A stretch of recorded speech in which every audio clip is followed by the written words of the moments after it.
Good morning, everyone. Welcome to the special magistrate hearing for August 12, 2025. If you wish to speak today, please stand and raise your right hand. Please stand.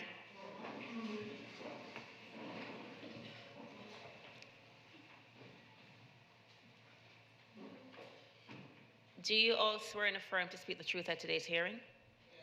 Thank you. Please silence all electronic devices.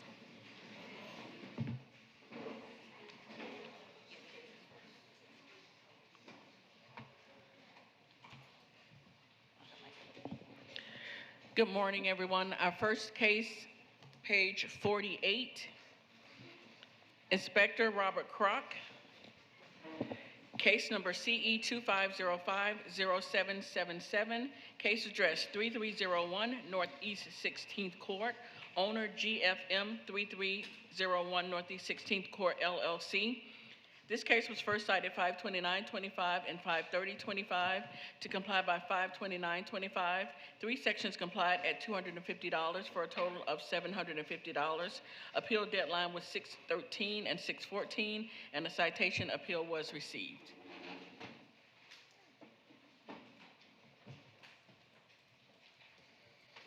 Morning, ma'am. State your name for the record, please. Christina Hogan. Okay, thank you. Thank you. Case and address as read. By the way, ma'am, you're the owner of the property? The property manager. Property manager? Yes. Okay.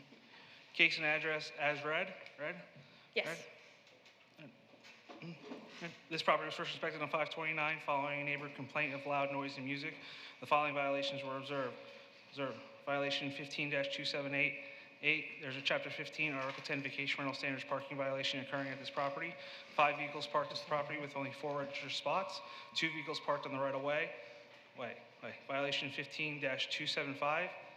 Responsible party failed to respond to the property in person within 1 hour of being notified of a vacation rental violation by law enforcement officer, emergency personnel, or the city. A call was attempted with no answer and no message left. Violation 15-2783. There is solid waste containers placed curbside outside the permanent time frames. Solid waste containers observed after midnight on pickup day. Okay, Yes. so I'm here to represent our company, and I actually have a recording from 9:32 from a lady named Lisa, and she's actually talking like if she's from the city. We got it. Robert was calling us at 9:29. We have the missed calls from him, but at the same time, we were on the phone with a lady named Lisa at 9:32, and she's basically stating that we have the violations, and we have the recording, and that we have the violations, and we're speaking to her, and we're letting her know we're going to call the guests to move the golf carts and take care of the trash cans, and then we asked her if it was okay if we could take the trash cans in the morning, and she said yes. So those 2 violations, we know the golf carts, yes, that was the guest's fault. You know, we built them, we understand the golf carts. But the other 2, Lisa told us it was okay to leave the trash cans till the morning, and we actually spoke to her at 9:32. So we don't think we're in the violation of that hour because she called us. We have proof. I have the recording. So we just don't know what to do because we thought it was taken care of. Because when she called us and she told us we could leave it for the next day, and we actually spoke to somebody, I'm sorry. we thought everything was taken care of. Ma'am, Yeah. who were you talking to? It was a lady that called us on our work, and her name was Lisa. And she makes it seem like she was from the city of Fort Lauderdale. She called us, and it was the same time at 9:32. She gives us the house address. I can play it for you guys. She gives us the house address, and she tells us, I'm calling regarding your violations of the trash cans and the golf carts. So we're here thinking like, oh, the city's calling us, like we're taking care of it. So that's where we don't know what to do because we actually have the recording. And I have even the email, like where you could see the time that she called, the date that she called, the number she called from. So we don't know what is going on. And if everybody knows our company, Robert and all the other inspectors, we answer the phone all the time. Within that hour, Okay, all the time. just a minute. So I don't know any Lisa. I don't know who called them. I'm sorry, Magistrate. My apologies. Katrina Johnson, Code Compliance Manager for the City of Fort Lauderdale. What I would assume happened is we use a third-party call center service specifically for vacation rentals. When we get a complaint for a vacation rental, they call the responsible party as well as we call the responsible party. Oh. So them calling the responsible party is a courtesy. It is not a City of Fort Lauderdale employee, but the expectation, according to the code, is that when we call, the responsible party is to show up at the property.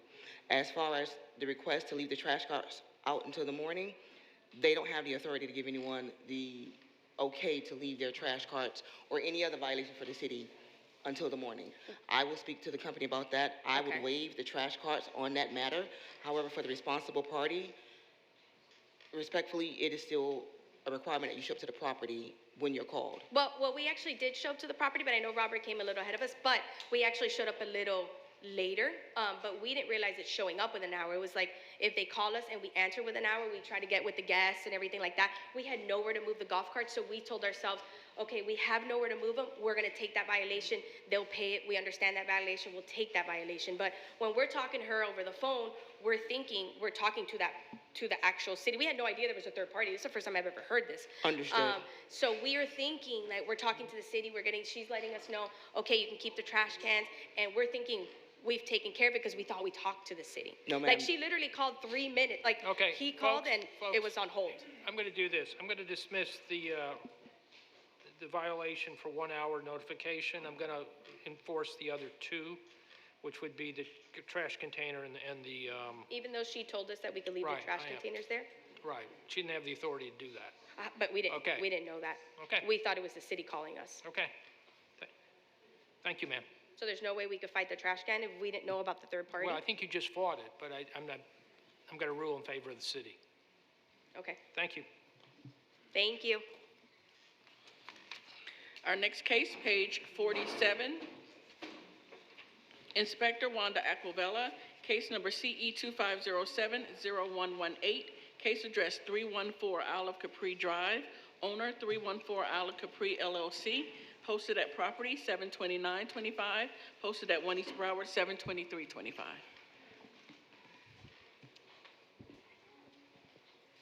Morning, sir. Can you state Good your morning, name sir. for the record, please? Leonard Mello. I'm the homeowner. Okay. Good morning, Your Honor. Wanda Aquavella for the city. Case CE 25070118. Address is 314 Isla Capri Drive. The property was initially inspected by Inspector Kroc on July 3rd, 2025, and the following violations were observed. 18252D1C. There are 5 violations of the city's ordinance which constitute a request for a 395-day suspension of the vacation rental certificate. Case CE 2505067 involves amplified sound, non-amplified sound, parking, occupancy, and responsible party not responding. The city is requesting the full 395-day suspension of the vacation rental certificate. Is this violations that have already occurred? Yes, sir. And all of the citations, all 5 of the citations have been paid. Okay. Mission of guilt. There's no appeal of any of those citations? So, Wait a minute, I'm sorry. Oh, There was no appeal of any of those citations? No, because they were paid. They were paid, right, okay. He Yes. did appeal, but somebody else paid him. So I don't know what happened there. yes, if I may speak on, one of my matters I wanted to talk about was, I did send an appeal, and I spoke to Mr. Kroc about... Hold on, just a second. Sorry. Is the standard 3 violations trigger a, The standard 3 triggers 180 days, And and then- 4 triggers a year. And after the 4th one, every violation is another 30 days. okay. Yeah, this was our first violation of any sort, having the house, and it was a Memorial Day party that some of these people had, a cookout, which, you know, obviously was something the property manager Wait a addressed minute, I'm after, just a minute. after the fact. Just a second. I'm a little Sure. bit, there's been 5 violations that the fine's been paid, they're done, okay? So to go back and talk about those violations, that's not an issue I'm really gonna do. That's done. So the only thing I guess, I mean, to me, it seems almost technical. There's 5 violations that were found to exist. They weren't appealed, the fine was paid, and that triggers the suspension. So, part of the issue is I did send an appeal in on June 5th, which was Who paid the fine? apparently the property manager. I just got Does the... a property manager work for you? Yeah, there's a Okay. third party. So I just received all the documents about the notice this past Saturday, August 9th. I have a postmark, it was dated the 31st. So I didn't even know anything was paid until yesterday when I spoke to I called. Okay, you might need to talk to your property manager. I'll tell you what I'm doing. In view of the fact that you appealed one, I'm going to strike it down to 4 violations. I'll make it 365 rather than 395. Okay? Is there any way to appeal that? Because I did I send think an appeal, you can appeal to the courts for that. but I wasn't given the appeal right when I sent the appeal in. I don't mean to be difficult here, and I don't want to be repetitious, but, Yeah. but the violations have already existed. Oh, We're I know, not but gonna- and it may be somebody that works for you, Yeah. but that's your responsibility. The fines were paid, that's an acknowledgement of the violation, and the fact that there's some confusion about an appeal, I'm going to strike that one. There's going to be 4 violations rather than 5, and I'm going to do the suspension for 365 days. But my only concern, I don't want to keep beating a dead horse, but I did appeal, and even on the I just struck one. I know. I just struck one. I know, but 365 is an enormous financial liability for my understand that. family. So I'm trying to fight for my family, and this is a huge impact. So, there's nothing on the notice on the bottom where it says that it says if you don't pay, fix, or appeal within the front, you lose your right to an appeal. It does not say if you pay that you lose your right. You're not reporting guilty if you pay. I don't think they say that because it seems self-evident. If somebody, just let me finish. I mean, I Yeah. start talking and then you're already going over the top of me. Yeah. Somebody pays the fine, that's their acknowledgement that it took place. I don't think the reason it's not on the notice is that it doesn't seem very obvious. It's pretty obvious you don't have to put that on the notice. It's an obvious fact. You pay the fine, that means you recognize that the violation exists. If you don't pay the fine, you have the right to appeal it, your right to come to the hearing, but the reason some people pay the fine is they don't want to come to the hearing. It's an acknowledgement of guilt. Okay, I've ruled. Thank you, sir. Okay. Excuse me, before you leave, is the property occupied now? Yeah, of course it's occupied now. Yeah, I mean, this was notice I received 2 days ago. I don't know why it took 17 days for them to mail the notice out to me, but regardless, yeah, the property is, obviously I'm going to appeal this to the circuit court because I didn't have time to get representation to be here because of the late notice. But there is people at the property now, so I would need, and there's people coming in next week, and So, you Your know. Honor, the only issue is when the suspension should be effective. And in certain circumstances, we allow the property owner, a little bit of time, How not much time do you want to give them? I'm okay with that. When is this tenant out? Well, I have other Oh, tenants just a coming. minute. How long do you typically do? I mean, a week or two, with less Could I than have 30 30 days. days to, We'll do 30 days. at least 30 try to days. address this before then? You have 30 days. Thank you, Your Honor. Thank you. Our next case, page 49, Inspector Matthew Flesher, case number CE 2506-0515, case address 2525 Gulfstream Lane, owner Cy Lee. This case was first cited 6/18/25 to comply by 6/18/25. 2 sections complied at $250, $500 total. Appeal deadline was 7/3/25, and a citation appeal was received. Good morning. Can you state your name morning. for the record, please? I'm Vanessa Sperduto. I'm the responsible party on behalf of the owner. Okay. Good morning. Good morning. Good morning. This is Matthew Flesher for the City of Fort Lauderdale Code Compliance, presenting case number CE 25060-515 for the property located at 2525 Gulfstream Lane. The case was cited on June 18, 2025 for the following violations: 15-278.1E with an immediate $250 fine. There is a Chapter 15, Article 10, Vacation Rental Standards parking violation occurring at this property. There are multiple cars parked on the right-of-way associated with this property. This violation is transient in nature. This is a repeat violation of CE 25020-330 and will be heard at the next available special magistrate hearing regardless of compliance. Also 15-278.2B with an immediate $250 fine. The maximum occupancy of the property is being exceeded. There are over 20 people at this property. This violation is transient in nature. The city is seeking full imposition of the fines, and there is also a video showing the violations.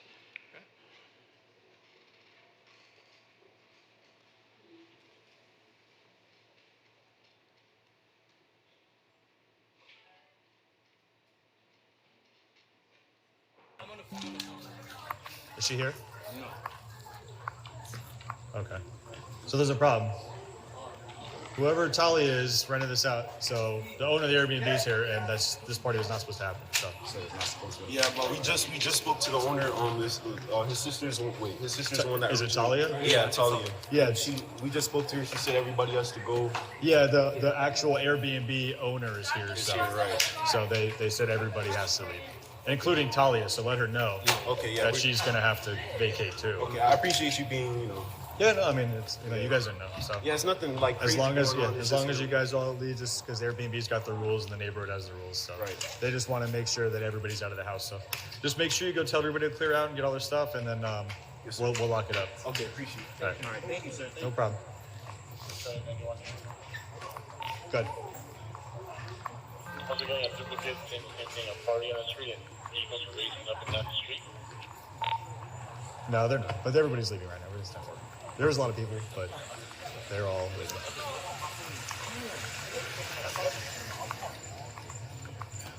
All right, so What is the? Yeah, so everybody's got to go. Like it's got to be the reservations get canceled. Like nobody can stay. Everybody's got to go. Thank you. So apparently the Talia is not here right now, but. Yes, ma'am. So at 10:06 p.m., we got a text message from one of our neighbors letting us know that they heard loud music coming from the home. Immediately after that text message, our minute noise monitor device went off, letting us know that it was a high crowd risk detected. I'm not sure if you guys know about that feature, but it basically just counts the Bluetooth devices, and if it's over the max occupancy, it lets you know, like, hey, there might be too many people in this house. Immediately after we got both of those notices, my partner who you saw in that video, Sean, left the house. He arrived on site at around, maybe by like 10:20 he was there. Once he got there, because the way they were parking and stuff, we had let them know they were locals. So as soon as they booked, we told them, like, these are our house rules, no parties, blah, blah, blah. The person who booked actually never showed up. So they were parking outside of our camera view so we couldn't see. But as soon as we got on site and saw all the cars, he called me and he's like, hey, we gotta call the cops. Like, this is crazy. Like, we're gonna need help to get these people out. We called them. Thankfully, the cops were able to get there quickly. And Let me just tell you what my role is this yes, morning. sir. My role is to make a factual determination as to whether the violation exists. Yes, sir. And I think what happens is that it's pretty clear that the violation did exist. Yes, What you're sir. telling me is extenuating circumstances, what you did to try to mitigate it, what you did to try to deal with it. I understand that. I don't have the authority to dismiss a case based on that kind of argument.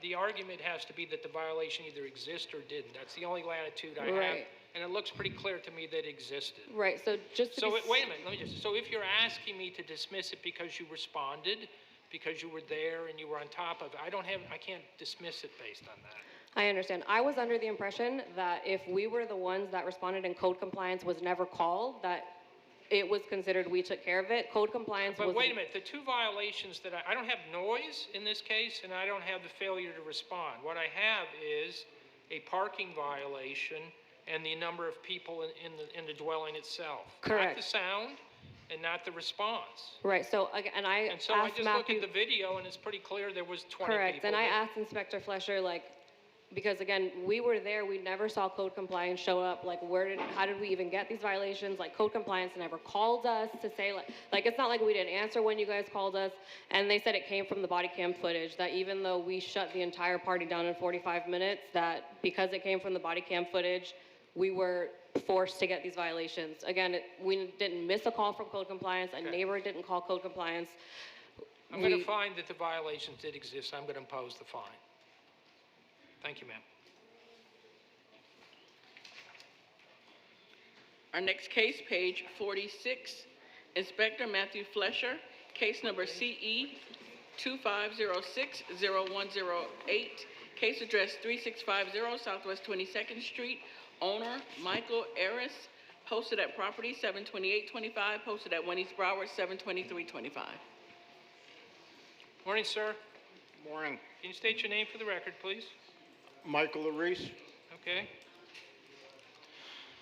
This is Matthew Flesher for the City of Fort Lauderdale Code Compliance, presenting case CE 2506108 for the property located at 3650 Southwest 22nd Street. The property was first cited on June 4, 2025 for the following violations. 18-12A is complied. 47-21.16A is complied. 9-305B, the landscape at this property is not being maintained in a neat and well-kept appearance. There are areas of dead and missing ground cover on the property and on the swale. 9-280H1, the wood fence at this property is in disrepair and is not being maintained as required. The gate to the backyard is leaning over. The garden wall on the north side of the property has green and black stains on it. 9-304B is complied. A pre-hearing inspection was conducted on August 3, 2025, and the following violations remain. 9-305B and 9-280H1. The city is seeking a compliance deadline of 28 days for all remaining violations, or a fine of $50 per day per violation to run thereafter. Yes, sir. Most of those violations were correct except for the grass not growing. Now, I had a issue with Magistrate was a subcontractor for Florida Power and Light.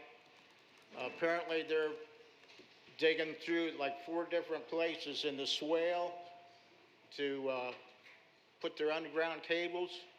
So I made an effort to contact them like, hey, you gonna help pay for this? I never heard nothing. So it's really down to the grass.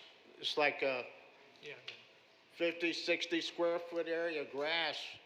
But I have pictures. Well, let me ask, I mean, you're beyond the swale, you're looking for the area around the house itself, right? Yeah, there's a part on the grass where there used to be a car parked right next to the house. It's like basically where that car is parked now, the grass is dead right there, so that area too.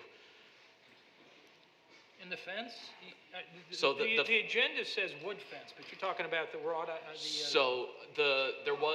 There's both the wood fence. The wood fence has been repaired, but then that little the garden wall down at the bottom right there on that same side just needs. It's got like green stains on it. As of when I was last there on August 3rd. Okay. I want to. By the way, you need to state your name for the record, please. Michael Larice. Okay, thanks. I want to give you. That's been repaired. I had it fixed and clean and I got pictures. All right. Well, they can go out and confirm that. I mean, pictures that were taken after this. Does it look like that? No, sir. Okay. Well, they can go out and confirm it. Yeah. I want to give them a little more than 28 days. Let's give them 45 days. Can you do that? Everything's, the fence been fixed. I got impact windows put in. I had some delays. I know it sounds crazy. No. Look, we got to move because we got a lot of cases. Okay. I've got a note on the agenda that you've got you've got three violations that were complied. So I understand. Everything except for that grass. Well, I think in the he's yard. telling you the fence too. So you got the grass and the fence. I already repaired the well, fence. he can go out and confirm that. Yeah. So we're going to do 63 days. It's all which would fixed. be October 14th. It's all been repaired. You'll see that when he goes out. Otherwise, I mean, if you're going to have to. Can we get like a 30-day extension on the grass? I just gave you 63 days. Oh, fantastic. Appreciate you, sir. That'll be October 14th. But look, it's in my mind, it's the fence and the grass. Don't leave here thinking it's just the grass. It's both. If he goes out and agrees with you that it's in compliance, it'll be taken care of. It's been complied. All right, when he goes out, but otherwise, as of today, I've got this picture and I don't have anything else. All right, I'm going to find those 2 violations exist. The respondent will be given until October 14th to come into compliance or face a fine of $50 a day. Good luck, sir. Okay, thank you, sir. Appreciate you, sir. Our next case, page 53, Inspector Pat Gavin, case number CE 2502-0291, case address 2840 Northeast 32nd Street, owner Mill Capital LLC. This case was first heard 5/13/25 to comply by 6/10/25. 2 sections not complied at $100 per day, $12,600 accrued. The city is requesting the full amount and the fines continue to accrue.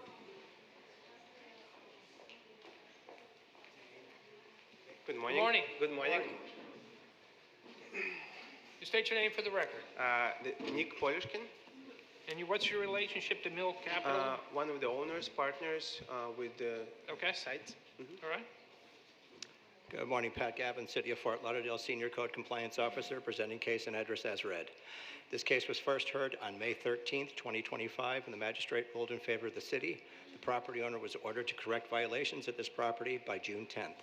The violations at this property have still not been brought into compliance. This case has 2 violations that have been non-compliant for 63 days, with a fine of $100 per day per violation, for a total of $12,600 currently due. The city is requesting the full imposition of fines in the amount of $12,600, with fines continuing to accrue. Yes, sir.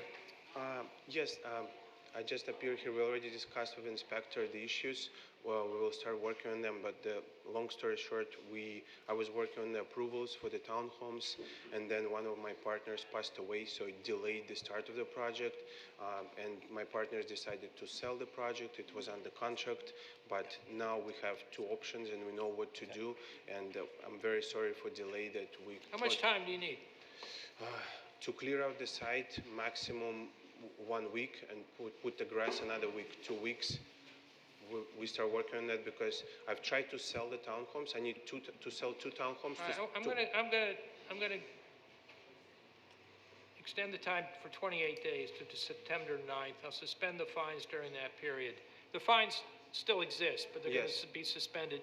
And No, we have 2 options. notice, you wanna do a reappear? Yeah. Okay, and the order will also require you to come back, assuming I that will it's come not back. in compliance, I all will right? come back. So that'll be 28 days. And comply date will be September 9th. And the hearing date would be, when? September 9th. Okay, I'm here. Okay, thank you. Okay, what page is that?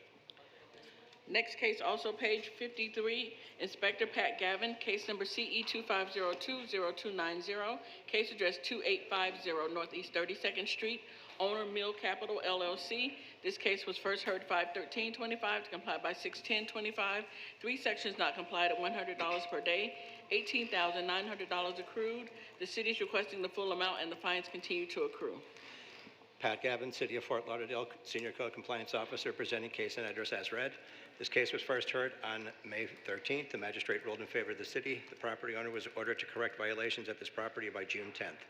The violations at this property have still not been brought into compliance. This case has 3 violations that have been non-compliant for 63 days, with a fine of $100 per day per violation, for a total of $18,900 currently due. The city is requesting the full imposition of fines in the amount of $18,900, with fines continuing to accrue. How come you can't pick up the debris? No, we placed already the banner. We clear. I mean, it's already different story. It looks like that again with the banner closed. We clear out the site. There's only 1 container left because we wanted to start the site work. This is all gone. I'm going to extend the time till September 9th. That'd be 28 days. I'll suspend the fines during that period. There'll be a order to reappear on that date. I will be there. But the site is closed. All right, they can with the figure banner. that when they go out there. Thank you, sir. Thank you, sir. Thank you. Our next case, page 54, Inspector Shaquan Kendrick, case number CE 2406-0607, case address 2121 Northeast 64th Street, owner Sharon Bush Tremblay. This case was first heard 3/11/25 to comply by 4/8/25 and 5/13/25. 2 sections complied at $50 per day, $7,500 accrued, and the city is requesting the full amount. Good morning. State your name for the record, please. Good morning, Sharon Bush Tremblay. Inspector Kendrick from the City of Fort Lauderdale, case and address as read. This case was first heard on 3/11/2025, and the magistrate ruled in favor of the city and ordered the property owner to correct the following violations. The property was brought into compliance on 7/27/2025, and the city is requesting the full amount and fines to be imposed. Yes. This property is my deceased mother's. Her funds were depleted from her account prior to her having stage 4 cancer. So I was running around crazy in the last couple of months trying to keep her going and not being able to really care for this. No finances to oblige to hire anybody. I'm not fit enough to do these things for myself. My mother was very difficult to work with prior to going into hospice. And Special Magistrate. everything's fixed Sorry. now. Supervisor Lord for the city. Given the circumstances, we're just gonna waive the fines. You do what with the fines? We're gonna waive them. You're gonna waive the fines? Yes. All right, thank you. Thank you so much. I Order really waiving the appreciate fines. it. Kendrick, Anton, thank you so much.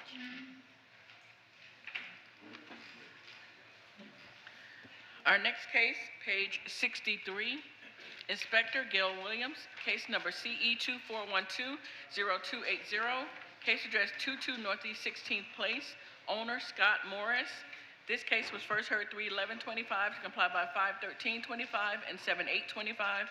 Three sections complied at $150 per day, $15,900 accrued. One section not complied at $150 per day for a total of $13,650. Grand total, $29,550. The city is requesting the full amount and the fines continue to accrue.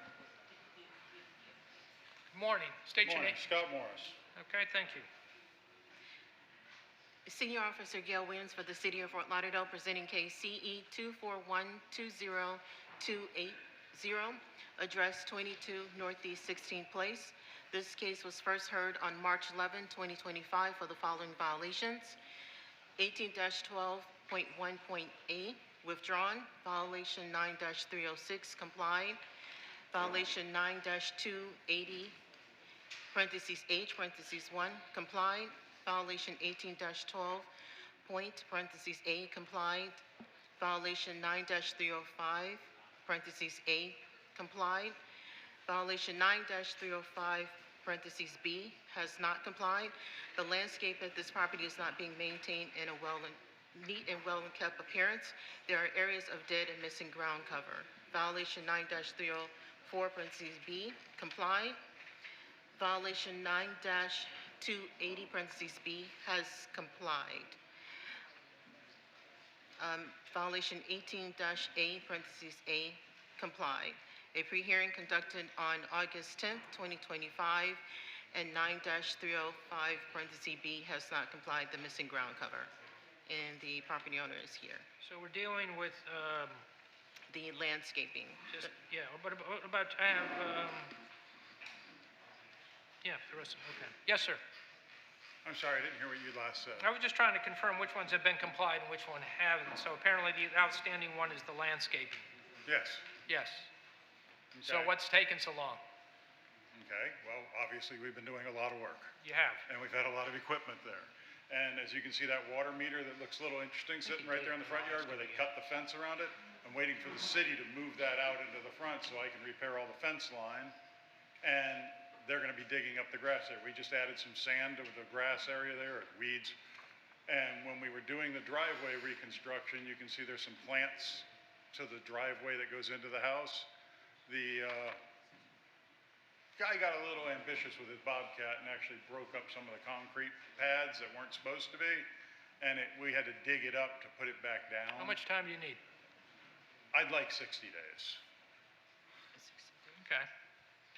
I'm going to extend the time on that violation for 63 days. That would be October 14th. I'll suspend the fines during that period of time. When you say suspend, What that means is this, the fines that exist are there, but they won't continue to accrue okay, during that I'm period of time. confused why there's fines because I was given time to do all this stuff and I've been working on it litigiously. Well, I think there's a priority. You want to address that? Yes, we can discuss it afterwards.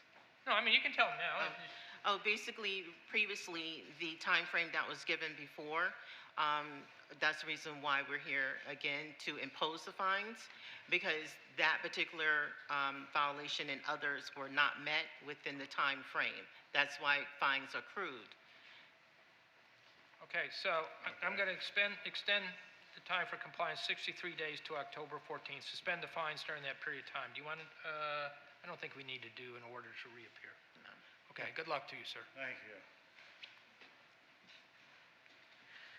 Our next case, page 26, Inspector Rachel Moore, case number CE 24120625, case address 2711 Southwest H Street, owner 2711 Southwest Land Trust, posted at property 72225, posted at 1 East Broward 72325.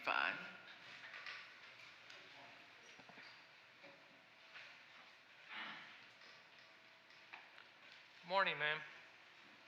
State your name for the record, please. Michelle Reed, property owner. Okay.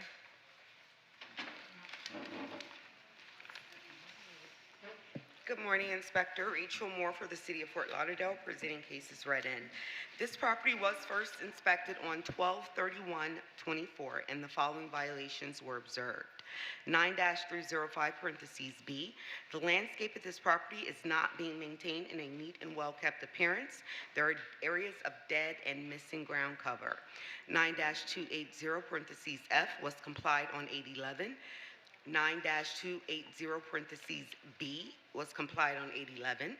9-278(c) was also complied on 8/11. 9-280(h)(1), the fence at this property is in disrepair and is not being maintained as required. Contact was made with the property owner regarding all cited violations. As of pre-hearing inspection dated 8/11/25, the tenant verified that all interior violations were corrected. However, the violation of 9-305(b) and 9-280(h)(1) remain out of compliance. The city is requesting 63 days or $100 per violation per day thereafter. Yes, ma'am.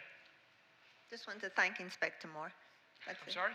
I just wanted to thank Inspector Moore. She gave me the update. All right, okay, so basically, the city's going to give you an additional 63 days to come into compliance or face fine of $100 per day per violation. Yes. Okay? All right, thank you, ma'am. Thanks. Our next case, page 32, Inspector Rachel Moore. Case number CE 2504-0267, case address 367 East Dayton Circle, owner Xavier Kerr and Deidre Walker, posted at property 72825, posted at 1 East Broward 72325. Good morning, state your name for the record, please. Good morning, Deirdre Walker. You the owner of the property? Yes. Okay, Good morning, I'm Xavier Kerr. okay, thank you.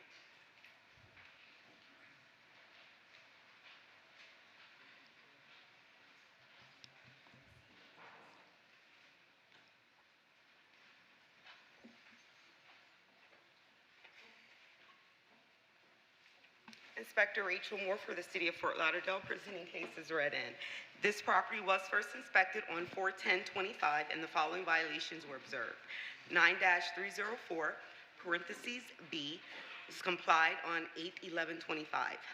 18-4(c) complied. 9-280(h)(1) is complied. 9-306 is complied. 9-305(b). The landscape of this property is not being maintained in a neat and well-kept appearance. There are areas of dead and or missing ground cover. 18-1 is complied. 9-280(h) is complied. 47-39.8.1.b(6) is complied. Contact was made with the property owner regarding the cited violations. As of pre-hearing inspection dated 8/11, the violation of 9-305(b) remain out of compliance. The city is requesting 63 days or $50 per violation per day thereafter. Yes, ma'am. I want to thank Ms. Moore for her time and her consideration. This is due to a neighbor out of retaliation, and I just want to bring it to the courts that although we are complying, I do feel like you will see me again. My neighbor is relentless. I think he is just nonstop with interrogating, and I'm going to have to get a restraining order. He's cut back my shrubs so that he can watch my husband while he cuts the yard. It's become a nuisance, what he's doing to us. My kids don't feel comfortable. Look, and I appreciate, I understand that. It's something I got to set aside that I can't deal with. And I noticed that you've complied almost all of these except for one. The city's looking to give you 63 days to come into compliance or a fine of $50 a day. And I wish you luck and hope it works. All right? Thank you. Thank you.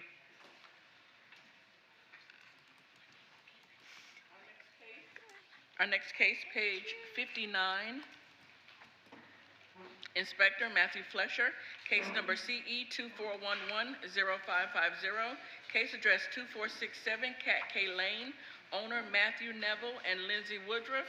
This case was first heard 2/11/25 to comply by 5/13/25, one suspension from 5/13/25 to 7/8/25, one section not complied at $50 per day, $1,750 accrued.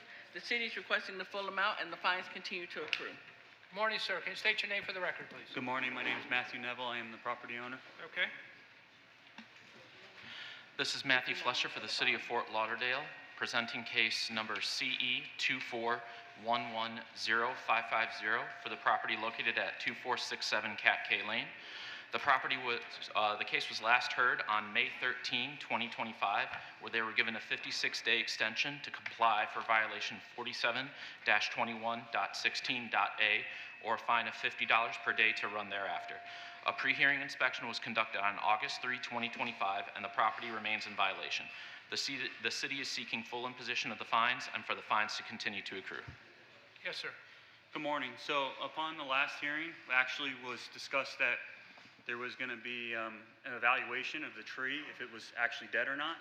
And we worked with Matthew Fletcher on that. And upon that, working with him, he had said that they didn't have anybody at the city that could evaluate the tree, which is a little concerning because in the last hearing, one of the representatives said that the tree, they did confirm that it was dead. And that's why we took steps to start cutting the tree back and cutting down. The reason why we stopped cutting the tree was we have a bee's nest in the main stalk. Actually, we have 2 bee's nests. I think we went through this already, We didn't did, we? yes, I think sir, I we heard did. the bee story, So the last evaluation was that. So where are we at with it? Well, we were requested to get an evaluation, or to get with Matthew Fletcher on whether I the know. tree is alive or dead. Right. And he said, we told him we would work with his people and, allow them in the backyard to assess the tree.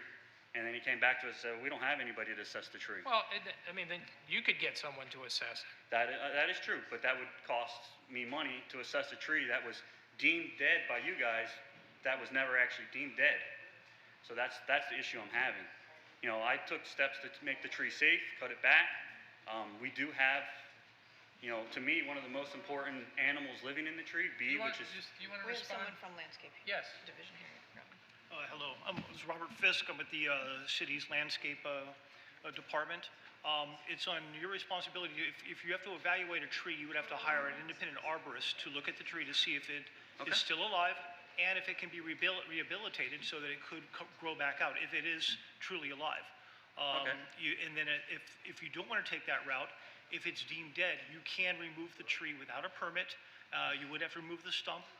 Then you would have the opportunity to plant back a quality avocado or any other tree you would like, but it does not require a permit. If it is deemed dead by the city, you can take it out without a permit and move forward that way. I understand that. I don't have any problems with that, but initially it was deemed dead by you guys, so that's what I'm trying to understand. I never received any documentation that it was deemed dead. I never allowed anyone in the backyard to deem that it was dead. I do understand. I'm a little confused. Do you intend to hire an arborist to determine whether it's alive or not? Initially, upon our last discussion. No, do you intend to do that? I can. Well, I know you can. I'm asking if you're going to. I can hire an arborist to see Are if it's you alive. going to? The only reason I'm trying to figure out what to do with this case. So, to be honest with you, kind of like you're dodging that question. I need to know, do you plan to hire an arborist? It seems like you got 2 options. Let me talk for a second. Okay. 2 options. One is the tree comes down, you can take it down. If you want it, I think you're going to have to get an arborist to determine that it can live. And I'm asking you if you're going to do that or if you're going to take it down, and I'm not getting a really clear answer. So can you tell me what you... Okay, well, there's a little more to that, which I don't have it. Listen, if the bee's nest wasn't there, I just would have taken the tree down when I started making my cuts to begin All right, with. we dealt with the bees. I think I was here. It was 56 days ago. I understand that. And Tell we've me had what people come Tell out. me what you're going to do. Okay, we've had people come out and assess to remove the bee's nest. It's not a free situation. We're getting estimates for $800 to $1,000 to remove the bee's nest.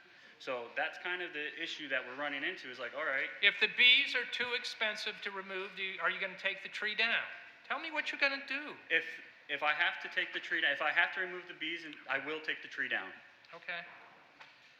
What I am asking for is, to me, I've cut all the dangerous limbs. What do you, I don't understand what you are asking for. I'm sorry. I'm not trying. What I'm asking is, do we need to take this tree down now that all the dangerous limbs have been cut? I guess I'm trying to understand. Yeah, if it's dead, it needs to come down. We're kind of going around in But circles who deemed here. that it was dead? Oh my gosh, okay. I'm sorry, I'm just trying It's to you, understand. no, you determine, you're either gonna hire an arborist to determine whether if it's alive, I guess the city will let it stay, is that right? I'm sorry, The sir, arborist but- determines that it's If okay? an arborist determines that the tree is alive and it is salvageable, they would have to come up with a plan to rectify or to remediate the tree Okay. for future So pruning. who deemed the tree dead to begin with? Oh my is what gosh. I'm just trying to understand here. I'm trying to understand because in our last hearing, we had a representative what? stand up and say, we had someone All right. determine the tree is dead. So who is that person if you guys don't have someone to determine that? It's your responsibility to determine whether your tree that's on your property is alive or dead, okay?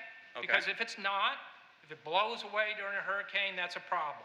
So I know you're trying to put it on the city. It's your responsibility to determine whether, let me finish. Okay. Whether the tree you have is alive or dead. I'm trying to work with you, and I'm I trying to understand. figure out which direction you're going. I understand. And I'm a little confused. So what I'm going to do is I'm going to extend the time for 28 days, suspend the fines during that period of time,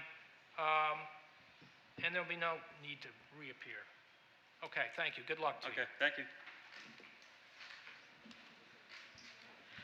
Our next case, page 21, Inspector Jessica Martinez, case number CE 2501-0880, case address 939 Northwest 8th Avenue, owner Goddess LTD, personal service on 7/29/25, posted at 1 East Broward 7/23/25.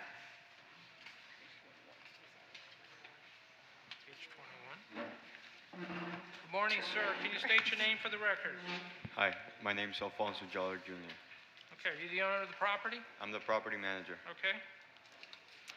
Good morning, Inspector Martinez with the City of Fort Lauderdale Code Compliance, presenting case CE 2501-0880, address 939 Northwest 8th Avenue. This property was first inspected on February 3rd, 2025, and the following violations were observed.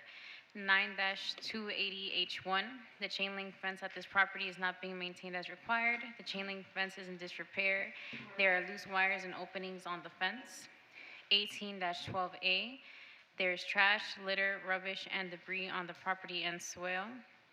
9-306, the exterior building walls have not been maintained. Structural parts including the fascia, soffits, porch, walkway are in disrepair. There are areas of the exterior that are dirty and have stains and missing/peeling paint. 47-21.15.8, there was an oak tree and a mahogany tree that was removed without a permit. 9-305B, the landscape at this property is not being maintained in a neat and well-kept appearance. There are areas of dead and missing ground cover. A pre-hearing inspection was conducted on August 11th, 2025, and the property remains in violation. At this time, the city is requesting the following. For violation 9-280H1, 28 days for compliance or a fine of $150 a day thereafter. For violation 1812A, 10 days for compliance or a fine of $150 a day thereafter. Violation 9-306, 28 days for compliance or a fine of $150 a day thereafter. For 47-21.15A, 28 days for compliance or a fine of $150 a day thereafter, and a fine of $150 per tree, 1 oak and 1 mahogany. For 9-305B, 28 days for compliance or a fine of $150 a day thereafter. I'm sorry, what are you looking for on the mahogany tree issue? A fine of $150 a day. Oh, I'm sorry. 28 days? 28 days for compliance, so that's for him to get the after-the-fact tree removal permit, and $150 fine per tree. So for 1 oak and 1 mahogany. One-time fine of $150 for, how many trees you're talking about? 2. 2? Okay. Yes, sir. So we've applied already for the after-the-fact permit after Okay. I spoke to Inspector Martinez, and we've been in contact ever since. So we plan on demolishing this property. We already have. Sorry, you what? On demolishing the property, You're the gonna house. demolish it? Yes, sir. Okay. And When do you plan to do that? So it's already in permits. I have the invoice and everything. I already paid 50%. Well, I understand that. You just told me that you put in for a demo permit, but I'm trying to ask you, when do you think you're realistically going to do it? We're waiting on the city. We don't know. The people that are doing the permit, they said it shouldn't be no longer than a month. Okay.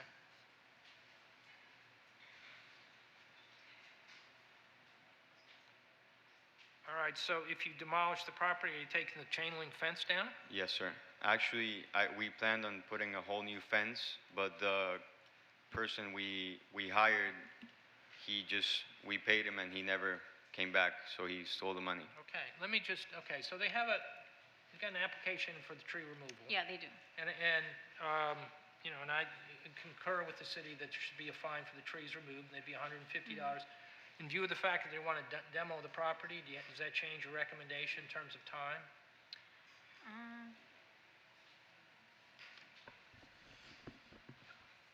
Have you submitted, I'm sorry, Antoine Lure Supervisor, have you submitted the demo permit yet? Yes, sir. And where are you at in the process? So I'm not actually the one that's submitting that. It's a third party. It's a company, and Ms. Martinez has been in contact with them. I told them to copy her on the email.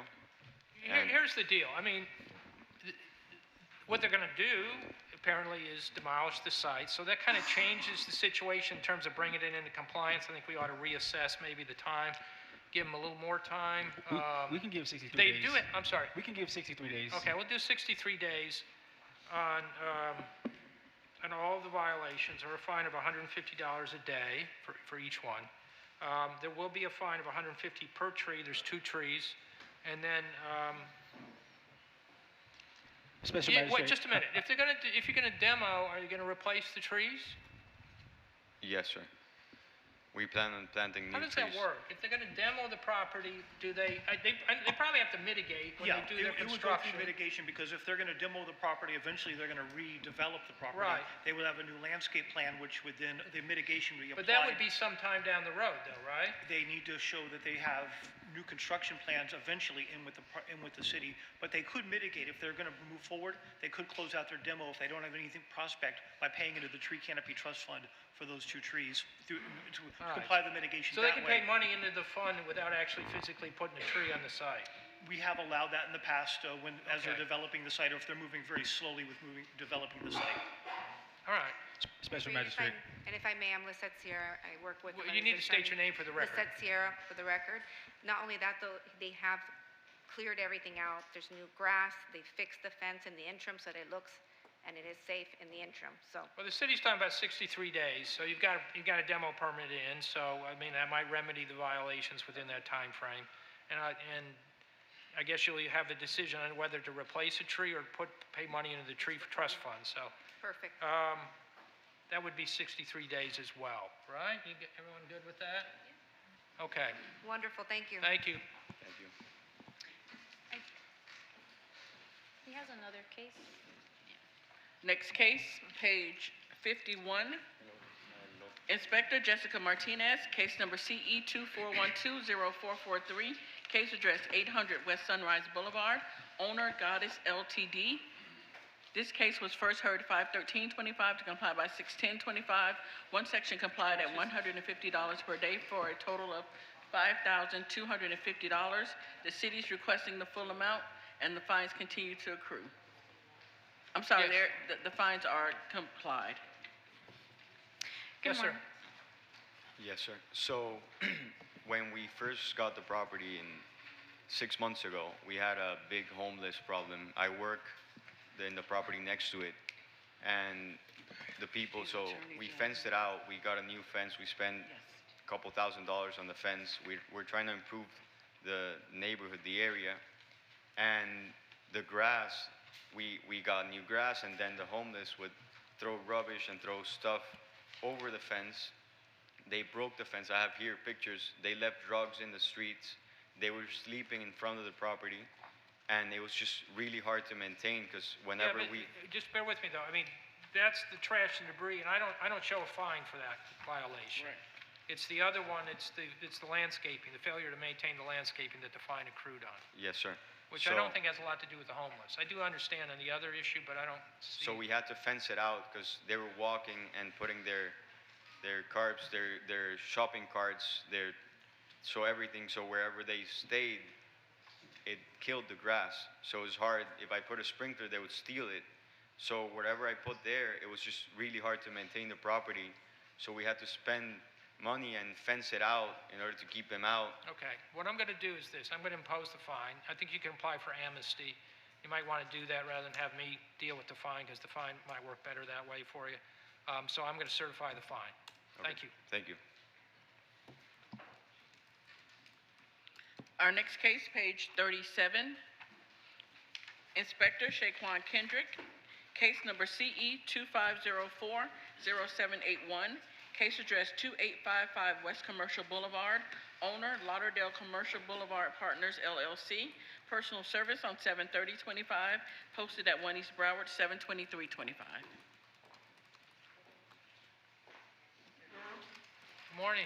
Good morning, Magistrate. Sydney Satz, attorney on behalf of the property owner. Okay. Inspector Kendrick from the City of Fort Lauderdale, presenting case and address as read. This property was first cited on 4/29/2025 and given time to correct the following violation. Violation 15-28, the business/apartment Waterview Rentals at this location is operating without a current year business tax receipt. A pre-hearing inspection was conducted on August 10, 2025, and found the business remained without a current year business tax receipt. The city is requesting 28 days for violation 15-28 or a daily fine of $100 per day thereafter. Yes.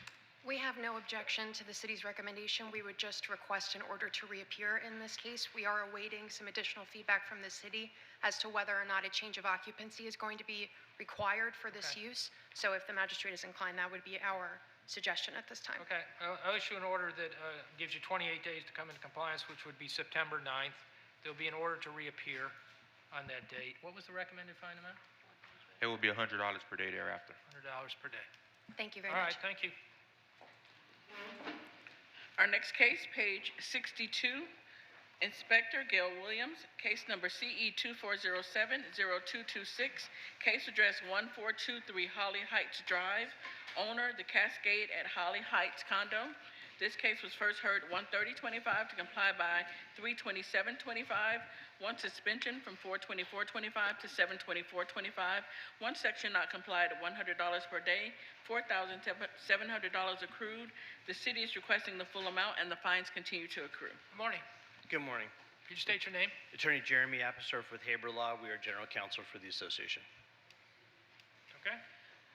Senior Officer Gail Williams for the City of Fort Lauderdale, presenting case CE 2407-0226, address 1423 Holly Heights Drive.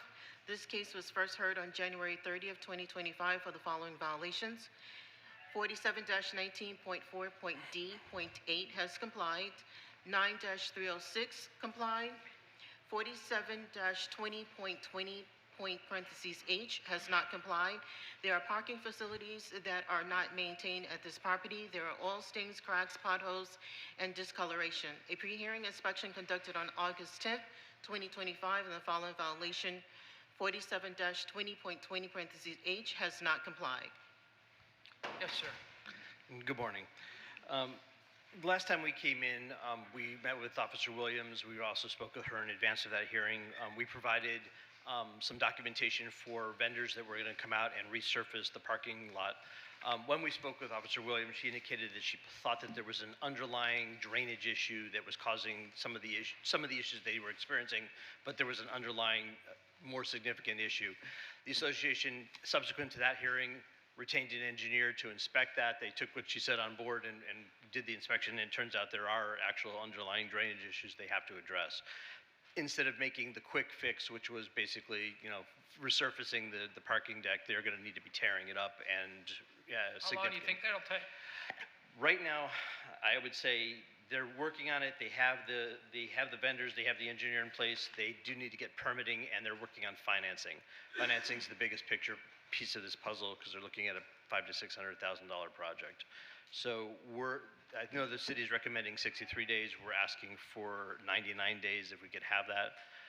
we believe that they should be significantly on, if not finished within that time period. Is the city opposed to 99 days? No, we I do mean, we not. could do Look, 63 with a requirement to reappear. I mean, with look, the- I mean, the case, I think, started out as, to resurface the potholes, and they're going to do a major change. So I think, in my mind, it's either going to be 63 or it's going to be 99, whichever you guys are comfortable with. With everything that they have to do in reference to the drainage issue that is there, I think the 99 days will be a significant time frame with an order to repair. Okay. I do have one other question. My notes from the last hearing indicated that the fines had stopped, and I know the city just referenced at the beginning of this that the fines continue to accrue. My understanding is the I last think time. what they mean by that, and you can correct me, I think it was suspended. I'm looking at the, Jimmy just finished. It looks like it was suspended. That's what I thought. When they say continue to accrue, it means there is existing fines that are there. Understood. So I'm going to suspend the fines again. Okay. For that 99, but there are existing fines that will have to be dealt with. The 99 days would take us to November 19th, and there'll be an order to reappear on that date. Thank you very much. Thank you. Right, thank you. Our next case, page 16, Inspector Guy Siderman, case number CE 24100466, case address 806 Northwest 10th Terrace, owner FTL 806 Storage LLC, posted at property 73125, posted at 1 East Broward 72325. Good Thomas morning. D. Tomaso, contractor. Okay.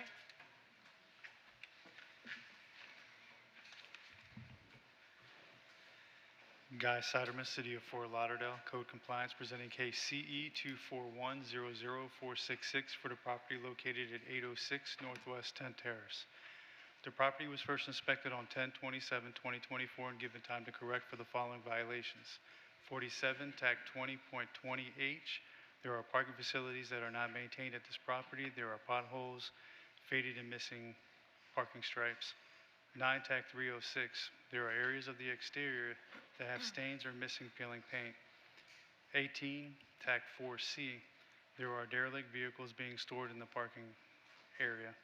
18, TAC 12A. There is trash, rubbish, and debris on the property and/or its swell. My pre-hearing inspection was conducted on 8/5/2025. The listed violations still remain non-compliant, and the city is requesting compliance within 63 days or a fine of $250 a day thereafter for the following violation, and an order to reappear for 47, TAC 20.20H. And the city is requesting compliance within 10 days or a fine of $250 per day thereafter for the following violations: 18, TAC 12A, 18, TAC 4C. And the city is requesting compliance within 28 days or a fine of $250 a day thereafter for the following violations: 9, TAC 306. Also, I'd like to add, Your Honor, there's been a lot of work that has just been done. He's presented some photos to me, so I will be going back out there.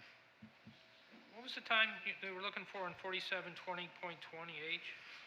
It was 63 days or a fine of $250 per day thereafter for 47, TAC 20.20H. Yes, sir. Nothing to say. We'll be in full compliance within 10 days. Okay. All right. I'll accept the recommendation of the city to find that the violation exists. They'll be given 63 days for 47-20.20H or a fine of $250 a day. They'll be given 10 days each for 9-306, 18-4C, and 18-12A or a fine of $250 per day. Good luck to you. Thank you. I'm sorry, 9-306 is 28 days. You want to do an order to reappear or not? We don't have to have an order to Okay. reappear. Thank you, sir. Thank you. Our next case, page 42, Inspector Matthew Flesher, case number CE 2506-0068, case address 1880 Southwest 37th Way, owner LC Kudra, posted at property 72825, posted at 1 East Broward 72325. Hello. Good morning. You state Good your name for morning. the record, please. LC Quadra. Okay. I am the owner of the house. Okay, Everything, let me hear from the city first, please. okay. This is Matthew Flesher with the City of Fort Lauderdale Code Compliance, presenting case CE 25060068 for the property located at 1880 Southwest 37th Way. The property was first cited on June 3rd, 2025 for the following violations. 47-34.1.a.1 is complied. 18-12A, there's overgrowth on this property and its swale. 9-280H1 is complied. 9-305B, the landscape at this property is not being maintained in a neat and well-kept appearance. There are areas of dead and missing ground cover. 9-306, the metal above the fascia has black stains. A pre-hearing inspection was conducted on August 3, 2025, and the following violations are made. 18-12A, 9305B, and 9-306. The city is seeking a compliance deadline of 15 days for violation 18-12A, 28 days for violations 9-305B and 9-306, or a fine of $50 per day per violation to run thereafter. How many days on 1812? 15 days? Yes, 15 days for 18-12A. Yes, ma'am. Everything has been taken care of at this point, except for the missing soil in the front of the house, but I need time to gather funds to buy it. Let me ask the city, is that 9305B? The missing ground cover is 9305B, yes. Okay. City's looking to give you 28 days. That's perfect. Okay. All right, I'm going to give 28 days on 1812 as well. Or a fine, so a fine at 1812A exists, 9-305B, and there'll be 28 days for each violation, or a fine of $50 a day for each violation. Good luck to you. Thank you. Our next case, page 14, Inspector Gail Williams, case number CE 25030584, case address 1100 Northwest 5th Avenue, numbers 1 through 3, owner Jean Lespinas, posted at property 72225, posted at 1 East Broward 72325. Morning, sir. Good morning, Gene Lespinas, owner. Okay, thank you. Senior Officer Gail Williams for the City of Fort Lauderdale, presenting case CE 25030584, address 1100 Northwest 5 Avenue.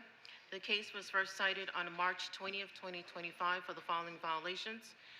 47-20.20(h).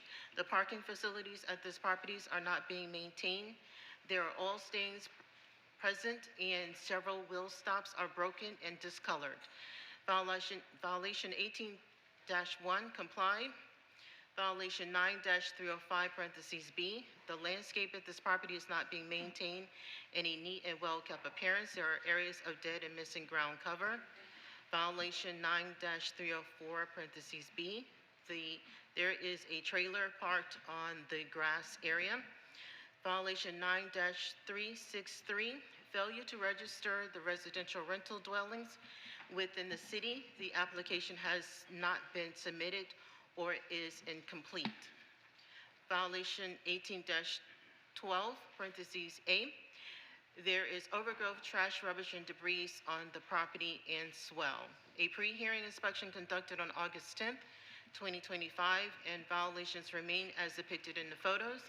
The city is requesting 10 days for violations 9-304(b), 9-363, and 18-12(a), or daily fine of $150 per violation, and 28 days for violation 47-20.20(h), and 9-305(b). I would like to change the 28 days to 63 days for those two violations. I'm sorry. I'm sorry, so which ones are 63 days are you looking The for? violation 47-20.20(h) and 9-305(b), 63 days, or a daily fine of $150 per day thereafter. for all violations. Yes, sir. Issues will be addressed within the allotted time. Thank you, Ms. Williams. Okay. All right, I'm going to find that the violation exists. That doesn't seem to be in dispute. The respondent will be given 63 days for 47-20.20H and for 9-305B, and then 28 days for the remaining violations. None? Which one was 10?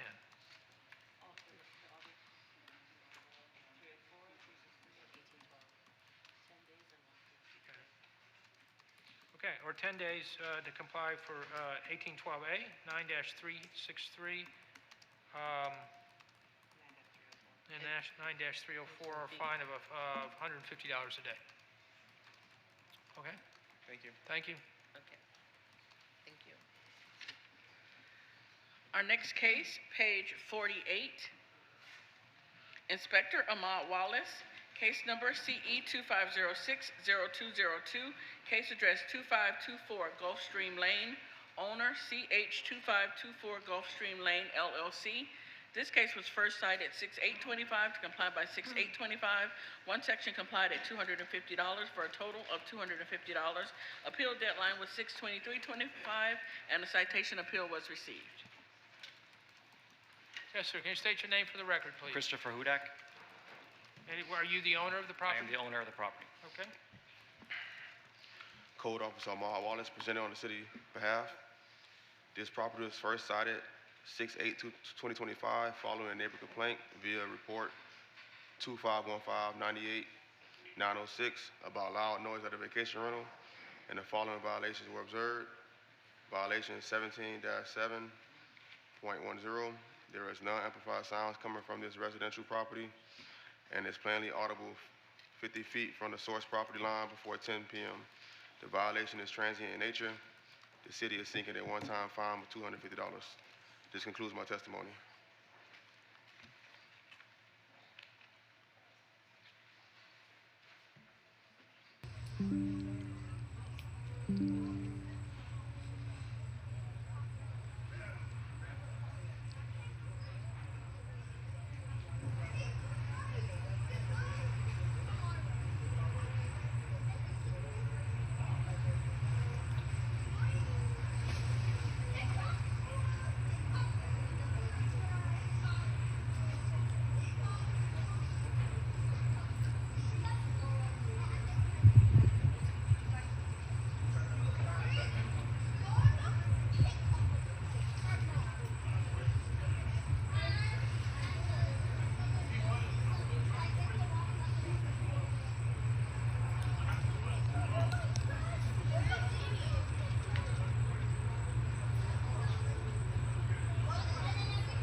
Yes, sir.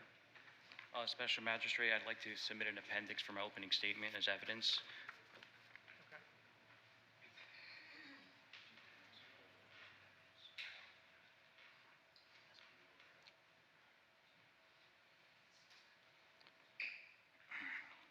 Good morning, Special Magistrate. The matter concerning an alleged violation of Fort Lauderdale Code 17-7-10 states, sound should not be plainly audible for a period of 1 minute or longer at a distance of 50 feet or more when measured from a source property line.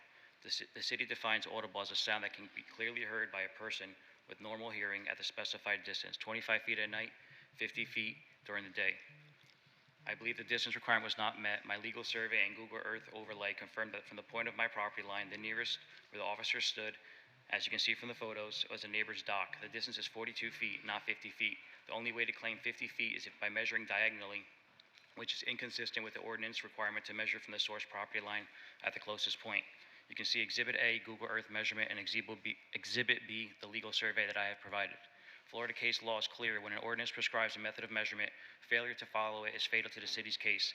City of Tampa versus Long, Volume 638, Southern Regional District, second series, page 35. How did you reach the 42 feet?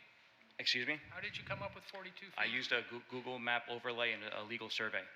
And I used the reference point from his video and from his photograph that he took with his iPhone 11 and provided as evidence. So basically, I took the Google map overlay and I measured the complainant's dock, which is 45 feet, and also the measurement from the seawall to my dock. And then I overlaid it and I put points in the exhibit to where he could get 50 feet and where the closest property line would be on the neighbor's dock. He pretty much would have to be tiptoeing on the neighbor's dock to take that. And that's clearly in the middle of the dock where the balusters of the railing are. And it's at a 26 millimeter wide lens as well. So there's pretty much everything in front of it you can see. So that's the evidence that I provided for that measurement. You want to respond? Well, I actually was on the edge of this dock, really tiptoeing to get that video. Special The photo Magistrate. doesn't show I'm going to that. dismiss the case. Special Magistrate. Okay, thank Case you. is dismissed. Thank you. Magistrate, may I was a complainant. No, I just dismissed the case. I have a survey to show that he's wrong. Can I show it to you, a sealed survey? He's wrong in what he just told you. All right, and, yeah. I'm going to reopen the case.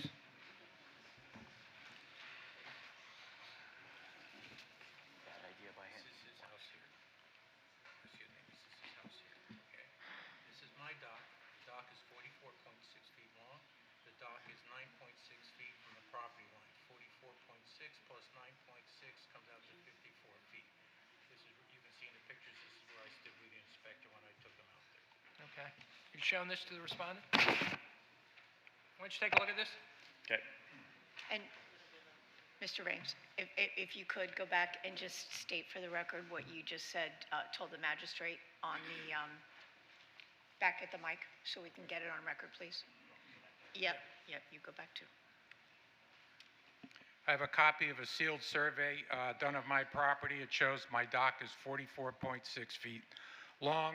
The dock is 9.6 feet from the property line. The total distance is 54.2 feet. So it's well within the 50 feet requirement. Does this survey show where your balusters are located? Balusters have nothing to do with where we stood. Yes, it does. The balusters are on the stairs.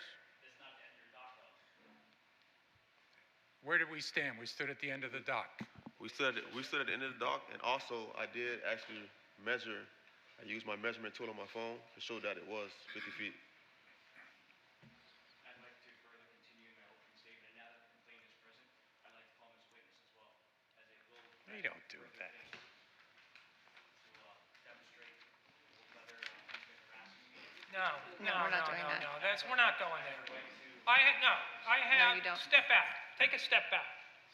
Okay, this is a sound violation. It's a $250 fine. Correct. You have the right to defend yourself and to put what you want into the record.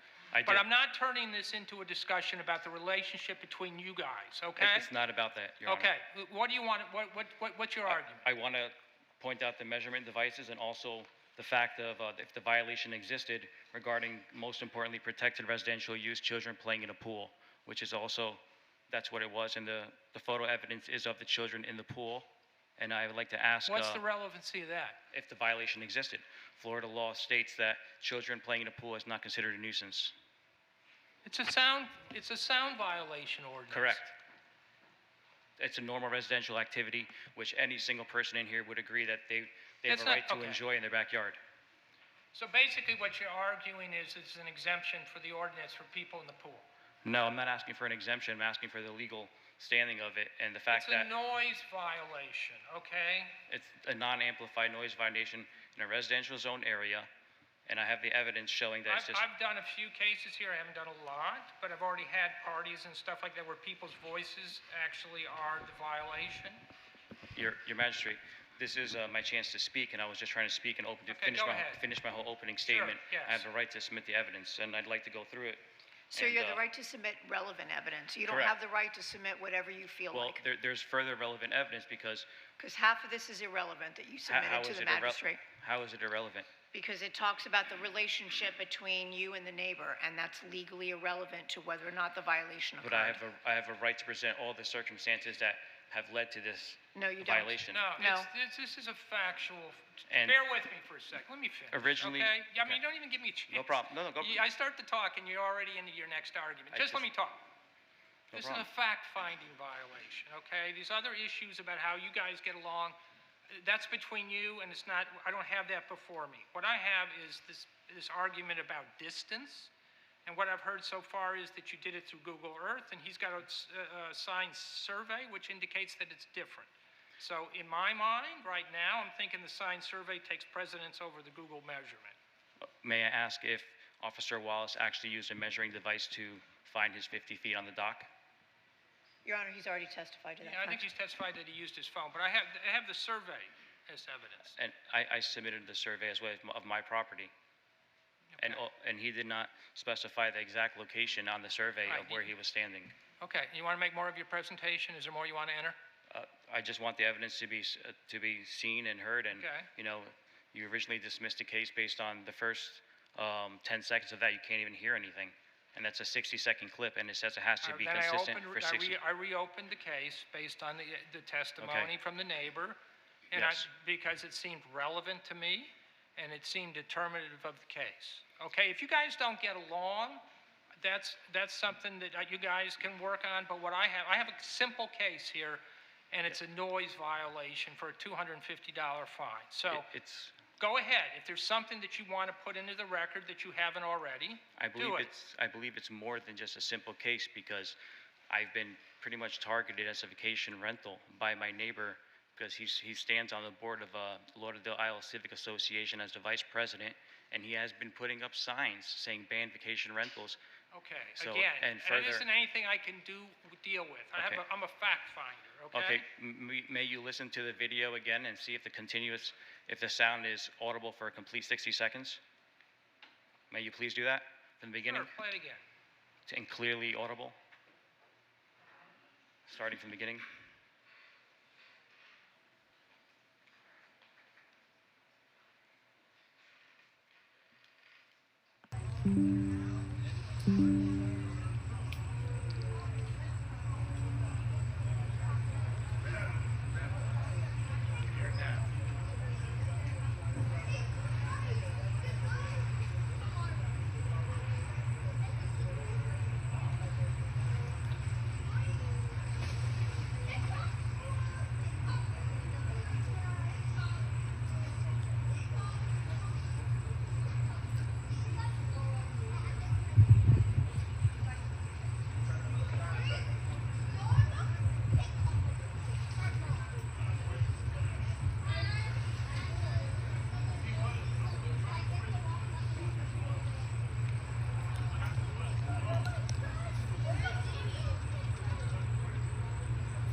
It seems more than 60 seconds.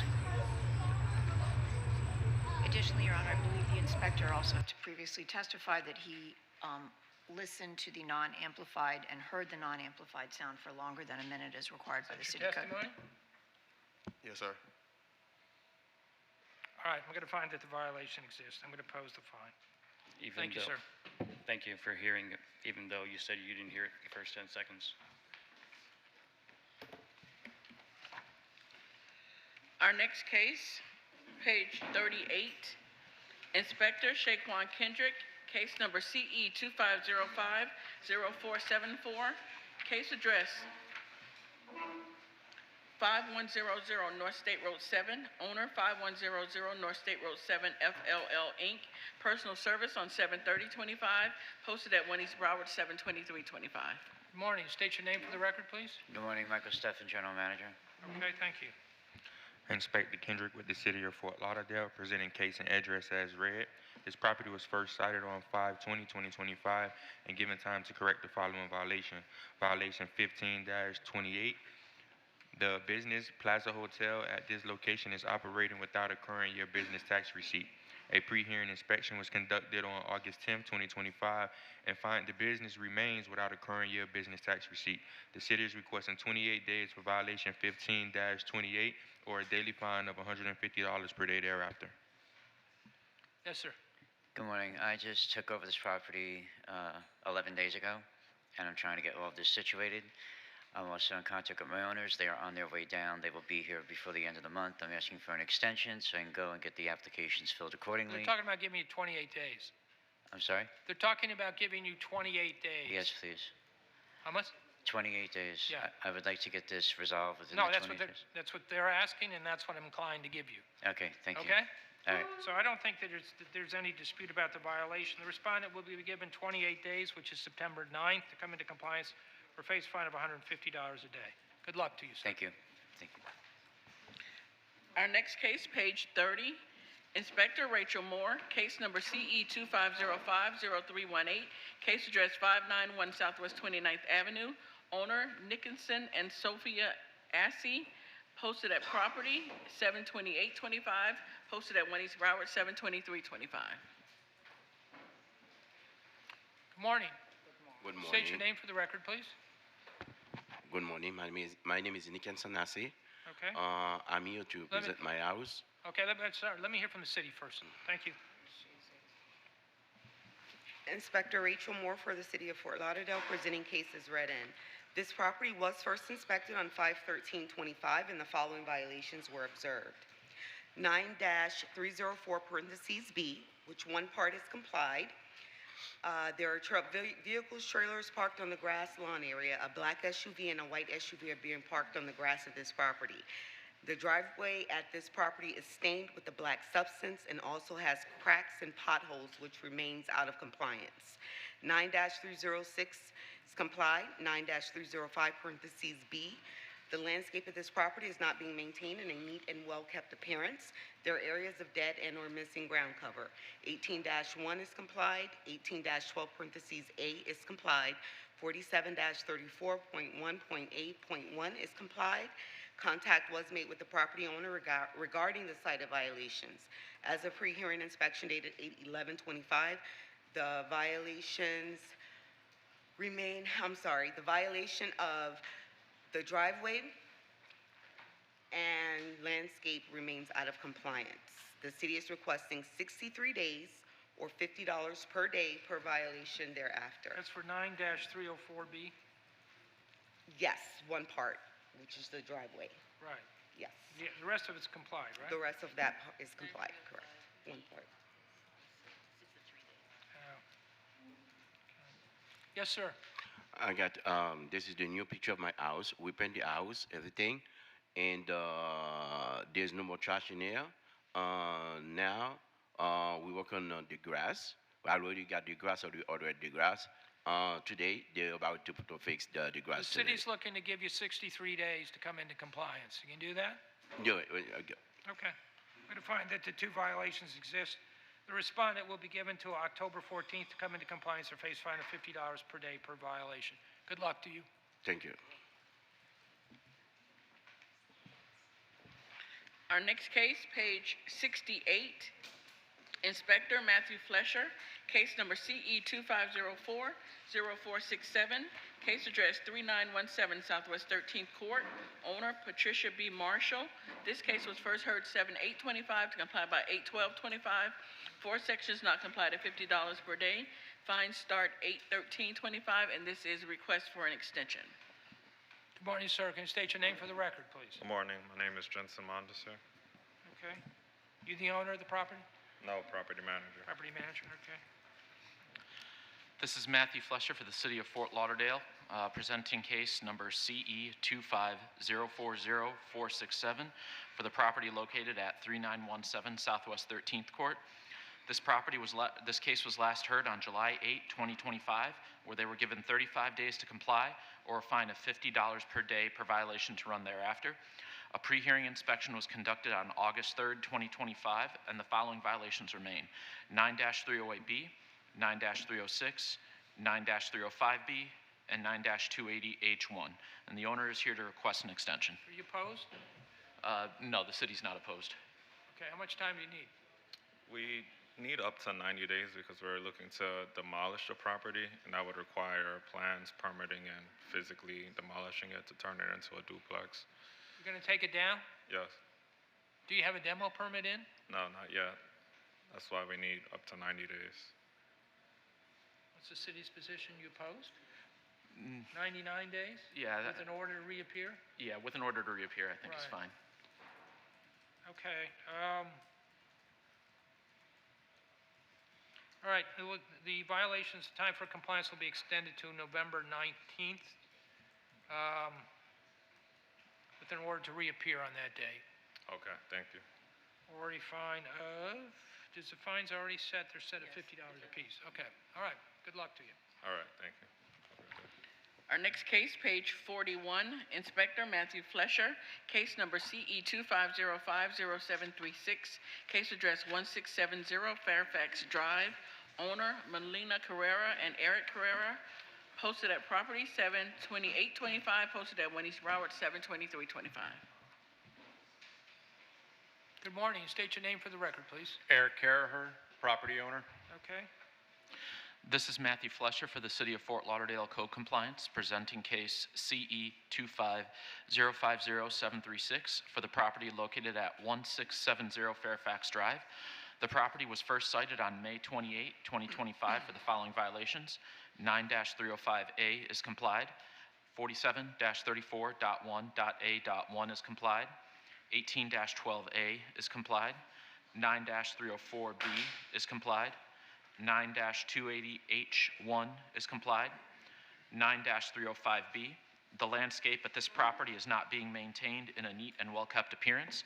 There are areas of dead and missing ground cover on the property and on the swale. A pre-hearing inspection was conducted on August 3rd, 2025, and the violation 9-305B remains. The city is seeking a compliance deadline of 28 days or a fine of $50 per day to run thereafter. yes, sir. No objection. Okay. All right, I'll find that the violation does exist. The respondent will be given until September 9th to come into compliance. What was the fine amount? $50 per day. Or $50 per day. Good luck to you, sir. Thank you. Our next case, page 9, Inspector Paulette Del Grasso, case number CE 2503-0896, case address 535 Hendricks Isle, number 104, owner Nathan Heidbrink, posted at property 72825, posted at 1 East Broward 72325.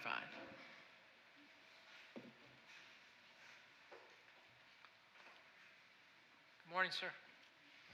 Good morning, Nathan Heidbrink, owner of 535 Hendricks Isle, Unit 104. Okay. Good morning, Inspector Del Grasso for the City of Fort Lauderdale. The case and address are as read. This matter was first inspected on April 1st and cited for the following violation. 8-91C, there is a mooring structure, a dock, and disrepair at the rear of this property. In this condition, it is found to be unsafe and in unsatisfactory condition. An inspection report was posted on the front door as well as mailed to the owner of record. To date, the violation remains. Therefore, the city requests 63 days or $100 per day thereafter. Yes, sir. We are not aware of a notice on April 1st. The first one that we received was in We're July. talking about giving you 63 days. Right. Well, I guess I'd like to let you know we have a signed work order. We have the environmental permit pending. We're just waiting on the city. Our contractor does not expect the city to have. He told us that city permit approval he's expected on 10/30. So I don't know if that's going to be enough time. That's when he's expecting the city to approve the You want permit. to do 63 days with the notice to appear? That's fine, Your Honor. Or do you want to go 99 days? Oh. I would appreciate more time. I mean, we are not aware of a do you wanna violation do? occurring on April. Otherwise, we would have. Good morning, Supervisor Cologne with the City of Fort Lauderdale. I would suggest 63 days. We're going into king tides, and that could potentially be an issue. So we'll do 63 days, and then you can end up with a requirement to reappear, and we can address that time frame if we need to at the 63 days. Okay, so when do I reappear here then? That would be October 14th, assuming it isn't taken care of by that date. Okay? And if it's not, even though my contractor says he doesn't expect the permit to be approved until 10/30, We're going to address that on October 14th, I guess. Or a fine of, what was the fine amount, $100 a day? $100 a day. Okay?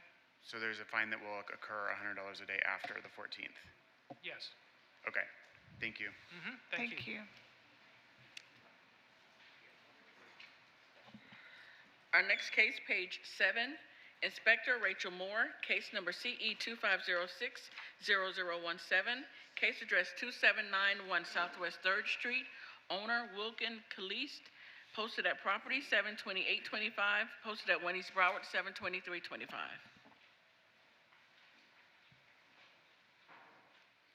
Morning, sir. Good morning, Honor. Can you state your name for the record, please? Wilken Calixte. Okay, thank you.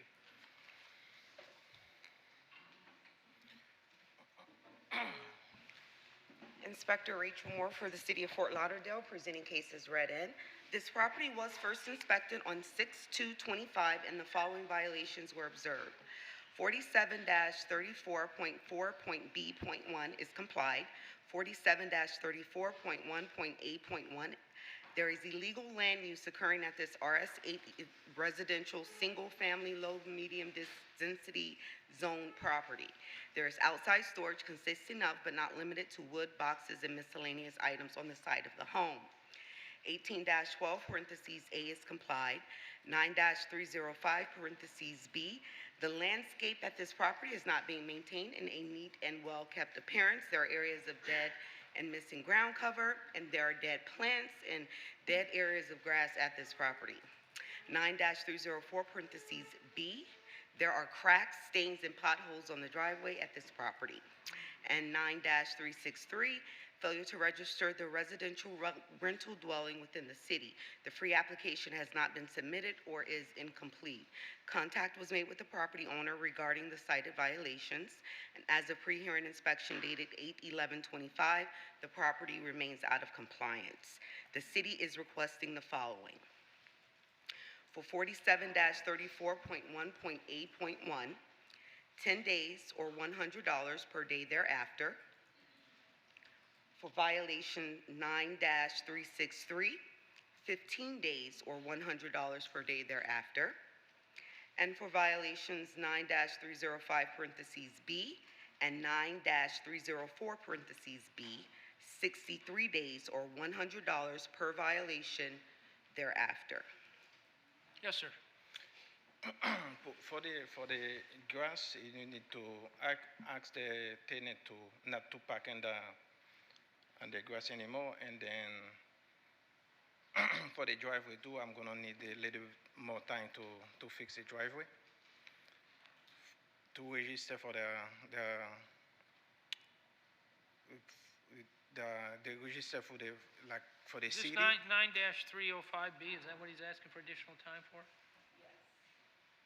I didn't know if I have to do that. Which one? He's got 63 days. They're giving you 63 days. All right, thank you very much. Okay? Thank you. All right, I'm going to find that the violation exists. I want to make sure I have this right. 47-341A1 is 10 days or $100 a day fine.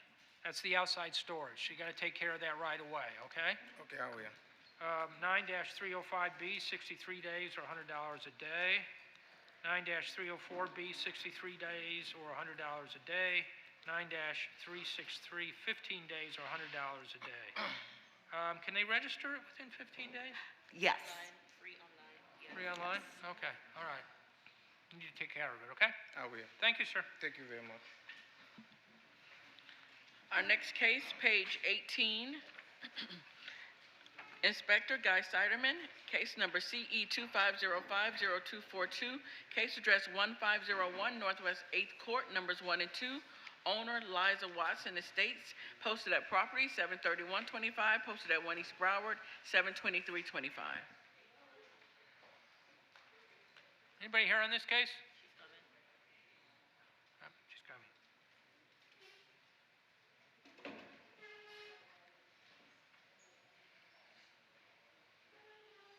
Morning, folks. Good morning. Can you put that microphone, maybe put the microphone down and you state your name for the record, please? Audrey St. Clair. Okay, thank you. Here from the city. Guy Siderman, City of Fort Lauderdale, Code Compliance, presenting case CE 250-50242 for the property located at 1501 Northwest 8th Court. This property was first inspected on 5/12/2025 and given time to correct for the following violations. 9-305, the landscape of this property is not being maintained in a neat and well-kept appearance. There are areas of dead or missing ground cover, including but not limited to the swell area. 9 TAC 280H1, the fence is in disrepair, missing parts, and is not connected throughout the property. My pre-hearing inspection was conducted on 8/5/2025, where the listed violations still remain non-compliant, and the city is requesting compliance within 28 days or a fine of $100 per day thereafter for the following violation, and an order to reappear for 9 TAC 305B and 9 TAC 280H1. And Your Honor, you can disregard the order to reappear. Did get some photos so I can better describe what the violation is. Let me I just want to clarify. 9305B and 9-280H1, you're looking for 28 days in both cases, and you're not looking for an order to reappear. Not looking for an order to reappear. And how much was the recommended fine amount? It's $100 per day thereafter. Okay. I'm sorry, you wanted to talk about the pictures?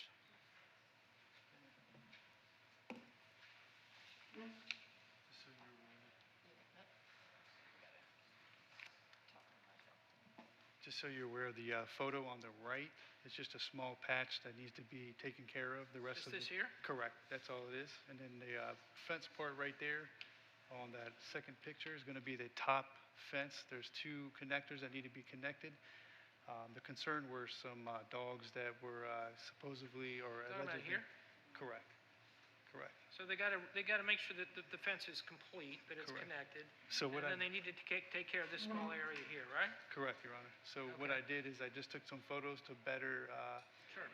to provide them so Do that. they way know can- that? I did talk to them over the phone, but I wanted to get photos Okay. and provide them as well.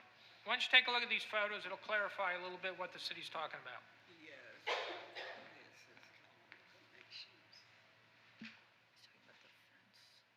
Post up here, and then I guess one just little area right here. And this right here is, this is the city. So this is not even, this is outside of the gate. The city dug this up when they were working on the road last month, and they Well, no, didn't. you better tell the magistrate. I was just wanted to show you. Oh. Your magistrate. Rhonda, just a minute. Rhonda, do you have an objection? The inspector said they could keep the photos. You have any objection? Okay. Okay, yes, ma'am. You wanted to say something? I do object to the fence situation. Not the fence, I'm sorry, the grass that's Yeah. outside of the gate. Right. The city dug that up and they didn't replace it, and it's on the city property. It's not on our property. You want to respond? Sure. That would be the swell of the property. That is, you have to maintain that. It is a small portion of it, and it looks like someone had driven over that area, and I've seen some cars, a car that was parked there also before. So it's just a small area that needs to have that ground cover. Okay. Okay. All right, I'm going to find that the violation exists. The respondent will be given until September 9th to come into compliance or face a fine. We do $50 a day instead of 100. Thank you. Thank you.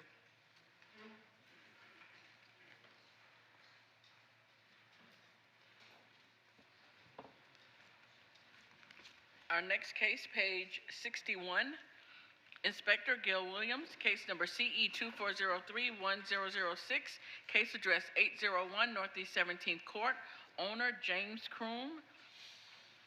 This case was first heard 1:30:25 to comply by 2:09:25 and 2:27:25. 8 sections complied at $100 per day, $15,800 accrued, and the city is requesting the full amount. Good morning. Good morning, Jack Seiler on behalf of the owner. I apologize, the owner's actually at the hospital today, so he is, Okay, let me hear from the city. Go ahead. I'm sorry. Senior Inspector Gail Williams presenting for the City of Fort Lauderdale, case CE 2403106, address 801 Northeast 17th Court. The case was first heard on January 30, 2025. And for the following violations, all violations have complied at this present time, and the city is requesting a full amount to be imposed. yeah, as mentioned, everything's been fully complied once he got involved. The owner, one owner's 90 years old, Mr. Crumey's the son, but this is a property that's in trust, and it's the 90-year-old that owns the property, and so it's now been complied. We would just ask for, I'm going to certify, and then that'll give you the opportunity to go through the amnesty program, which is probably going to work out better rather than if I deal personally with the fines. So lien amnesty only paid 10%. right. No, that's fine. Okay? So I'm going to find that the violations that exist, I'm going to post a fine, and then they'll give you an opportunity to do the amnesty program. And I'll find that they're all in compliance. Thank you. Thank you. Appreciate it. Our next case, page 54, Inspector Shaquan Kendrick, case number CE 2409027, case address 6500 Northeast 21st Avenue, owner Jane Barbara Borrowy Trust. This case was first heard 3/11/25 to comply by 3/21/25 and 4/8/25. One suspension from 6/10/25 to 7/8/25. One section not complied at $100 per day, $9,800 accrued. The city is requesting the full amount, and the fines continue to accrue. Which case is this? I'm sorry.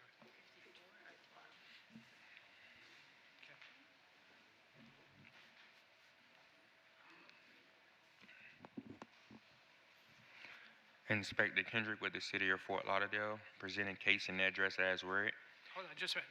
Good morning, ma'am. You state your name for the record, please? Barbara Barowie. Okay, thank you.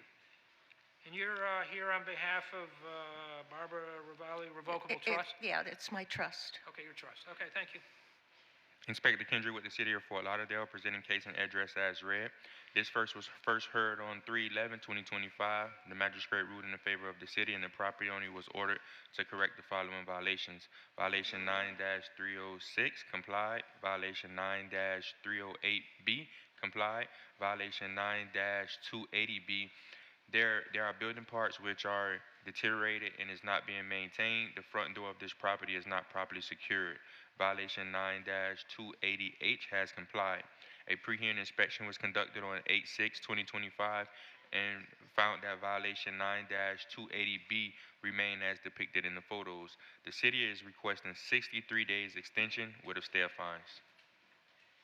Are you sure? You're probably not opposed to that? I wanted an extension.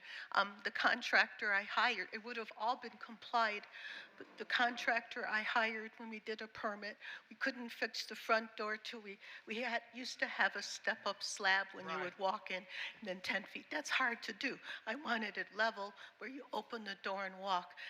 That all took an engineer and then, a permit, and the person I hired just kept, I said we had to meet Here's the deal. the deadline. I understand. And I did a change of contractor. What they're suggesting and what I'm going to do is extend the time for 63 additional Yes. days. Thank You want a you. notice to reappear? Order to reappear? No, we don't need a warrant to reappear. We'll extend the time. We'll suspend the fine amount, Thank you. not the amount, but the accruing fines during that period of time. But I want, There are existing fines, but during the 63-day period, the fines will be suspended. They won't continue to accrue. They'll have to be dealt with later, though. I would want all the fines removed because I would have finished it all in time. I can't do that this morning, but thank you. So what do we do? What you're doing Amnesty? is this. You're getting an additional 63 days Okay, to come into yeah. compliance, and the fines will be suspended. But I don't want you, there is an existing fine right now that you'll have to be dealt with after the fact, okay? But we're not dealing with that this morning. I'm just Okay, going to thank grant you. you the extension. Thank you. Thank you. Our next case, page 24, Inspector Pat Gavin, case number CE 25050434, case address 2701 East Oakland Park Boulevard, owner Ridgewood Plaza of Fort Lauderdale, Inc., personal service on 7/23/25, posted at 1 East Broward, 7/23/25. Just 1 second, sir. I'll be with you in just a second.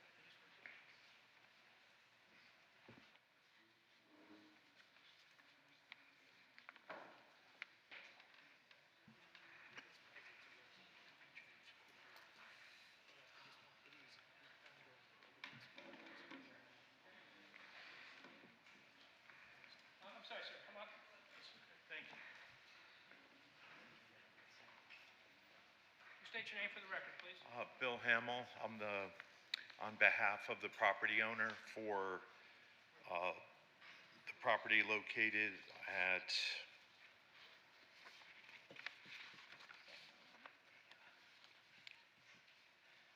sorry, it has the owner. 2701 East Oakland Park. Yeah, it's 2701 East Oakland Park.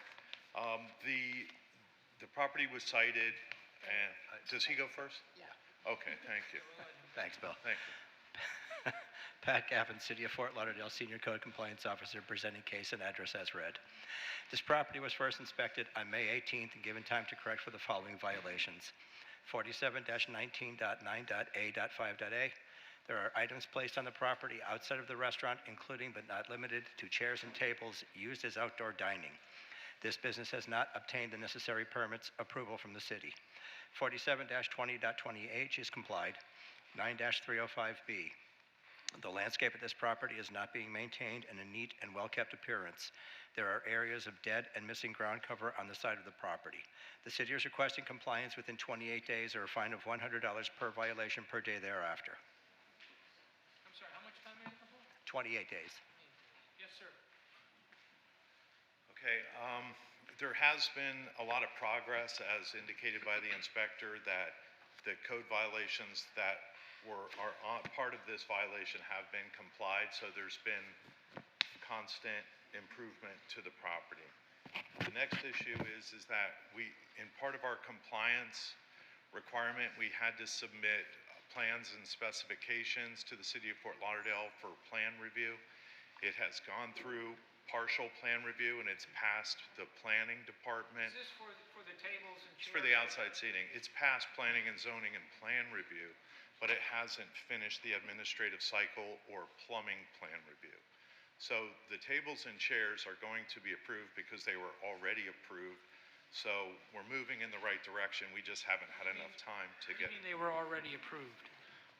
The plan review is in different steps. We have zoning. Right, okay, but when you say approved, it's some portion of it, as it goes through the process, has been signed off on, but it It's hasn't been si- approved yet. Correct, because the Okay, permit well, hasn't been but it's- issued, but. Right, okay, I mean, that's a But we're technical. making progress. Right, In the right direction. okay, So I get it. So, so does the city want to reassess, how many days were you looking for on 47-19-9A5A? I think everything, if we got 60 days, we could come into compliance from our 63? side. We're okay with that. 63?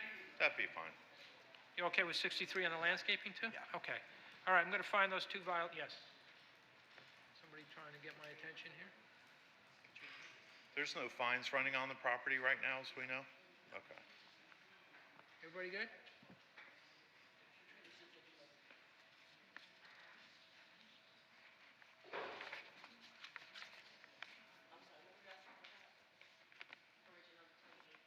They were looking for 28 days, but I think he's trying to get approval to do outside dining, basically. Yeah, so we're in plan review, so we could use the 60 days just to be sure. And just for my clarity, you can also come into compliance immediately by removing the chairs and the tables from outside? I guess we probably could. And the only reason why that's relevant is because a lot of these restaurants came to our attention on community walks with our commissioners, and they wanted to ensure that those that had tables and chairs in the walkways or where they're not supposed to be come into compliance quickly or remove them. I'd just So like to 63 add to days that for that that one would probably be too much. our tables So and the chairs. issue, just a minute, I'm sorry. So the issue seems to be, if they get 63 days, they're going to obviously continue, I guess, to operate outside, and you guys aren't comfortable with that. Agreed. I mean, when you say agreed, you're not Yes, I comfortable agree with that All right, 63 I'm days gonna is too go- much I'm for the gonna go with- violation. And I think what you're telling me is other restaurants have applied in advance to get approval to do this. That's the way it's supposed to Instead happen, of going yes. forward and doing it without approval? Yes, sir. Could All I, right, could I interject one sure. thing? There's a difference between an outside cafe ordinance where the chairs and tables are located on city property. These chairs are on private property. So it's different. We're not blocking any sidewalks or public way. So I would request the 60 days, a reasonable amount of time Actually, to go through the permitting. that's not quite true because the picnic tables are blocking a walkway. We will take all tables and All right, I'm chairs gonna off do, the here's what city I'm gonna do, property. I'm gonna do 28 days for both violations or a fine. How much was the recommended fine amount? $100. $100 a day. You get approval, you can put them back out. Perfect. Thank you. But it's 28 days, though. 28 days. okay? Do we get any special I'll let you approvals talk through to the them. city? I'll let you talk to them about those kinds of issues. Okay, I'm not really in a position to okay, appreciate talk it. about the case. Thank you. Thank you. Our next case, page 52. Inspector Robert Kroc, case number CE 25060573, case address 1000 West State Road 84, owner 1000 Marina Mile Development LLC. This case was first cited 6/21/25 to comply by 6/21/25. One section complied at $500 for a total of $500. Appeal deadline was 7/6/25, and the city is requesting the full amount. No appeal was received. Good morning. Good morning. Alexandra Sanchez, attorney for the owners of the property 1000 Marina Mile Development, LLC. Yeah, And I'm sorry, go ahead. and I also have here the tenant of the property. Let me just make sure it's this one here. All right, there's no appeal, though. You guys didn't file appeal in time? No, we did not file an appeal as far as the fines. It's my understanding that they have already been paid. Okay. This was set for hearing today, so I did leave a couple of messages for the inspector and did not hear back, so we are just showing up to comply. If they paid, then it's a closed case. Yeah, Right, I but don't think there's they a also have case. another case- You guys case paid as the well. fine. I agree. I Mr. think you Magistrate. just told me you showed up because you had a sense that you needed to, but what I guess I'm saying is that I think it's been taken care of. There's no pay. That citation's, did they pay that fine? That citation is paid, but they actually showed up because they have another case. Okay. All right, so let's just clarify. This is case number CE 250-60573. There was a fine paid, so that case is done. I guess Correct. there's another one somewhere. Yes, there is What- another one, which is, I believe, the one we're here on, ending in Where is that? I'm going to read that 0587. in. I'll read that one in. Just a minute. Next case, page 5. Inspector Robert Kroc, case number CE 25060587, case address 1000 West State Road 84, owner 1000 Marina Mile Development LLC, posted at property 7/17/25, posted at 1 East Broward 7/23/25. Let me hear from the city. I guess for each case, you need to state your name, if you would, please, again. Yes, sir. Alexandra Sanchez, attorney for the property owner, and Mr. Lorenzo Lovely, who is the tenant. The tenant? Yes, his company is the tenant. Okay. You represent the owner of the property? I represent the owner, correct? Yeah, okay. Thank you. Inspector Robert Kroc, presenting on behalf of the city, case number and case address as read. This property was first inspected on 6/22/2025 following a neighbor complaint of loud noise and music. The following violations were observed. Violation 18-1, there's loud music, illegal parking, vehicles obstructing the right-of-way, mobile vendors without business tax receipt at this property that is creating a public nuisance. It is being maintained in such a manner that the property is or may threatens or endangers the public health, safety, welfare, or may adversely affect or impair the economic welfare of adjacent properties. Lounge 84 does not have a valid business tax receipt to operate as a nightclub or event space. There are vehicles obstructing the entrance and exit of the adjacent property and the right-of-way, such as the sidewalk and roadway. The vehicles were backed up onto State Road 84 due to the parking attendants collecting money and assigning parking spaces to guests. In addition, the food vendors were operating without business tax receipt and using generators. This violation is transient in nature, and as such, this case will be presented to a special magistrate whether or not the violation complies to impose fines in an amount up to $15,000 per occurrence. Violation 17-75C. Sound emissions from generators shall not exceed 68 dBA when measured at a distance of 23 feet from the generator. The dBA readings were 70 dBA, 70 dBA, and 71 dBA, exceeding the maximum of 68 dBA. This violation is transient in nature, and as such, the case will be presented before magistrate whether or not the violation complies to impose fines in the amount of $15,000 per occurrence. Violation 23-94. There is vending going on at this location outside of a B2, B3, and or B3-C zoning districts. Lounge 84 has vendors on its property and utilizing the neighbor's property. Both are zoned B1. The violation is transient in nature, and as such, this case will be presented before special magistrate whether or not the violation complies to impose fines in an amount of up to $15,000 per occurrence. Yes. So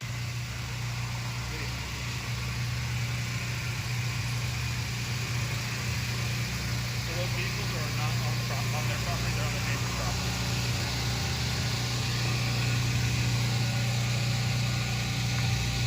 There are the vendors, two vendors.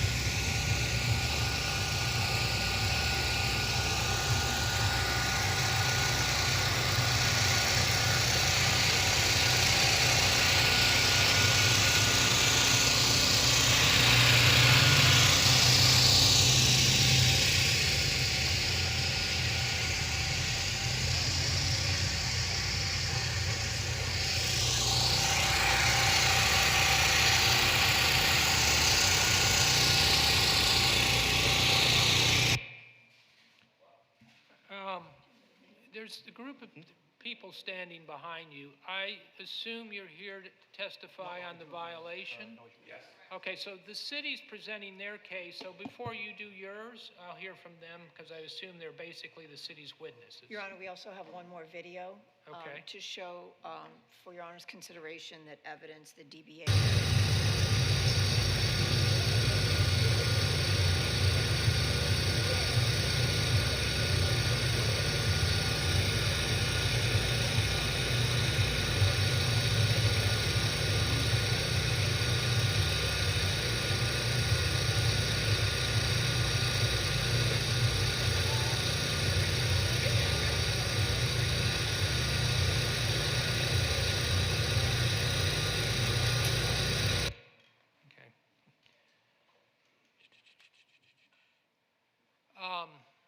Are these your witnesses?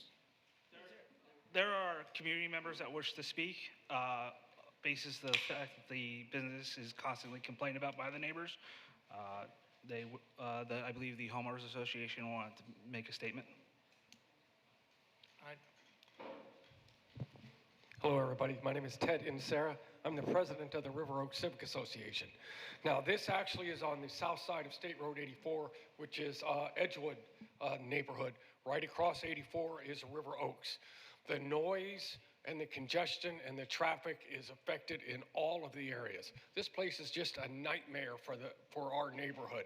With the there's been shootings there before, with the constant police cars, fire trucks. The people, they're there for all till 2, 3, 4 in the morning, leaving through the neighborhoods, and just the noise. And not only just the noise, but the profanity that's in the music that we can hear throughout the neighborhood, and is just not acceptable. And they've shown no respect for our neighborhoods, for our needs, or for our cares. Not once have they reached out to try to come up with some sort of agreement with the neighborhoods. And we complain, we talk to them, and nothing ever happens. Okay. Someone else? Yes, good morning. My name is Alejandro Wilhelm. I'm representing here St. Jerome Catholic Church and School. St. Jerome has been there since 1960, and now we can, Saturday Mass at 5 p.m., we can have the Mass. The music is so loud that inside the church, we can hear the music.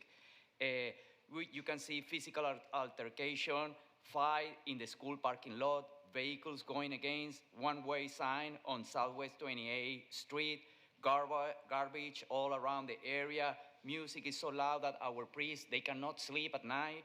They park in our school parking lot without our permission. So this is insane. Someone else? Good morning, Adrienne Poe, and I also have a video, if I'm allowed to show it, of what happens after the club, the people running across State Road 84, potentially killing vehicles. It's a 4-lane, very fast highway, technically.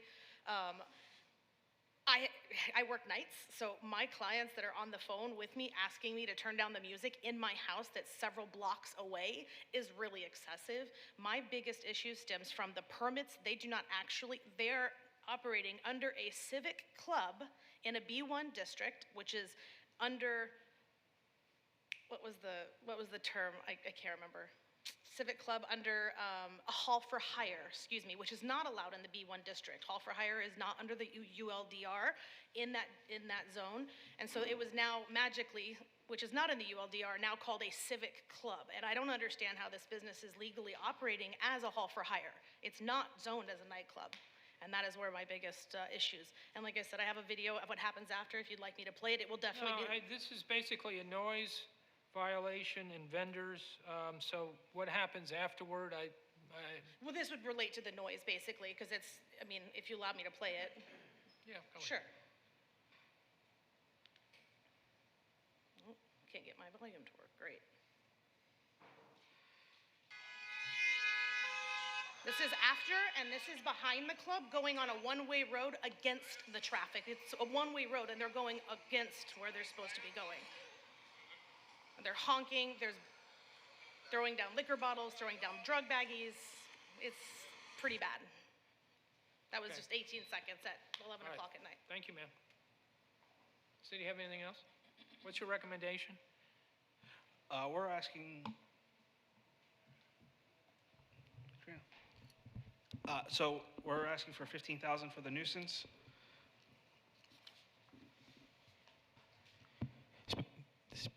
Special Magistrate, we're asking for 15,000 for the nuisance. We're asking for 15,000 for the 17.7.5.c, and we're asking for 15,000 for the 23-94.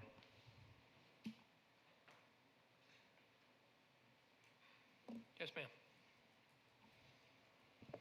The property owner has been working closely with the tenant, who has been extremely responsive and cooperative, meeting with city officials on various different occasions to go over these issues. It is our understanding that any type of violations have already been addressed. As far as noise, for example, the previous citation had been complied. This is a noise violation that would have occurred before that other one that was already complied. As far as the vending, again, there was a license taken out and given by the city in order to allow the food trucks to operate. Wait a minute, let me stop you there. You want to address that? They're not in the right zone. Okay, so then what is that license for then? It's for them to be able to vend in zones designated for vending for food trucks. They say they have a license. Do you know anything about that? No. What license do you have? It's a, you want to explain it? How you State doing? your name for the record, please. Yes, Lorenzo Lovely. So the food vendor has a license with the state. Okay, that's to operate. okay. That's Right. No, I right, but understand. that has nothing to do with the city. And basically, what they're saying is vending isn't allowed in the district that you have. So the fact that the vendors themselves have state license is irrelevant. Okay. And Okay. also we do have our occupation license to operate What's as your a occupational license for? nightclub.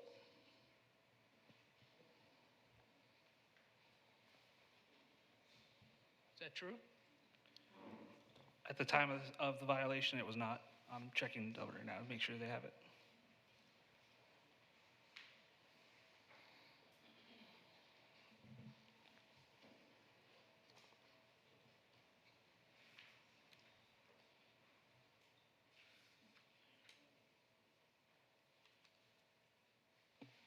While the inspector's checking, Your Honor, again, the violation 18-1 is really the totality of all the nuisance. We didn't cite, we could have cited separately for each of these issues, but the totality of the loud noise, the illegal parking, the vehicles obstructing the right-of-way as seen in the video and in the photos, the lack of having a business tax receipt of the mobile vendors, of the business, the backup onto the road, all of that in total is the nuisance. And if the business is licensed as a nightclub, it would be incumbent upon them to produce that for Your Honor's review and consideration. I have copies of certain documents here. My understanding was that those issues had been already resolved because they weren't listed on the notice for today. So I have some information, not all of it. showing that the business is being taxed for valet parking, restaurant, nightclubs, food vendors. I'm sorry, you have what? Business tax receipts. Okay. You want to show it to the inspector? Yes. In the system, I see a business tax receipt that have been closed for a nightclub, hall for hire and valet. That's been closed status. And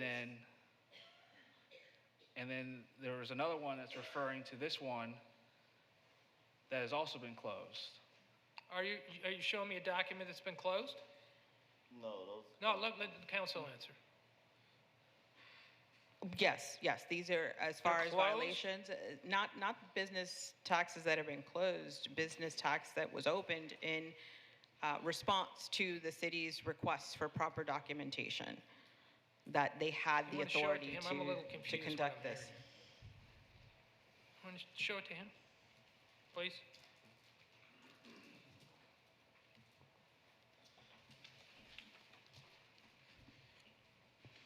Yeah, so this one is closed, not active.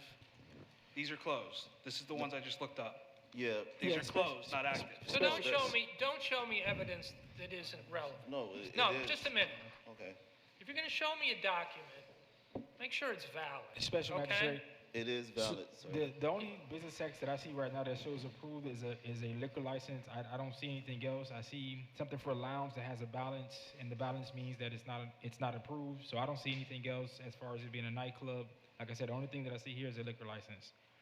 Do you guys have something that shows that you have an approved business tax as a liquor license? I mean, for a nightclub? Yes. Okay.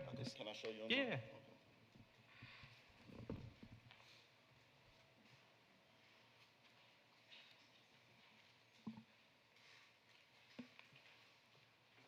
Magistrate? Katrina Johnson, Code Compliance Manager for the City of Fort Lauderdale. What it is that all of those other licenses were closed because they changed the name on the business tax receipt. So they do have a business tax receipt. Even if you have a nightclub, you're not allowed to run it in a way that's a nuisance. I mean, we understand that, and I don't need it. Just a minute. I want to get this clarified. Yeah, I was only stating that they have the business tax receipt. The rest of this stuff is still valid, but I just was sharing it for the record. I'm sorry? They do have one? I was saying they do have a business As of tax what date? receipt. July 9th.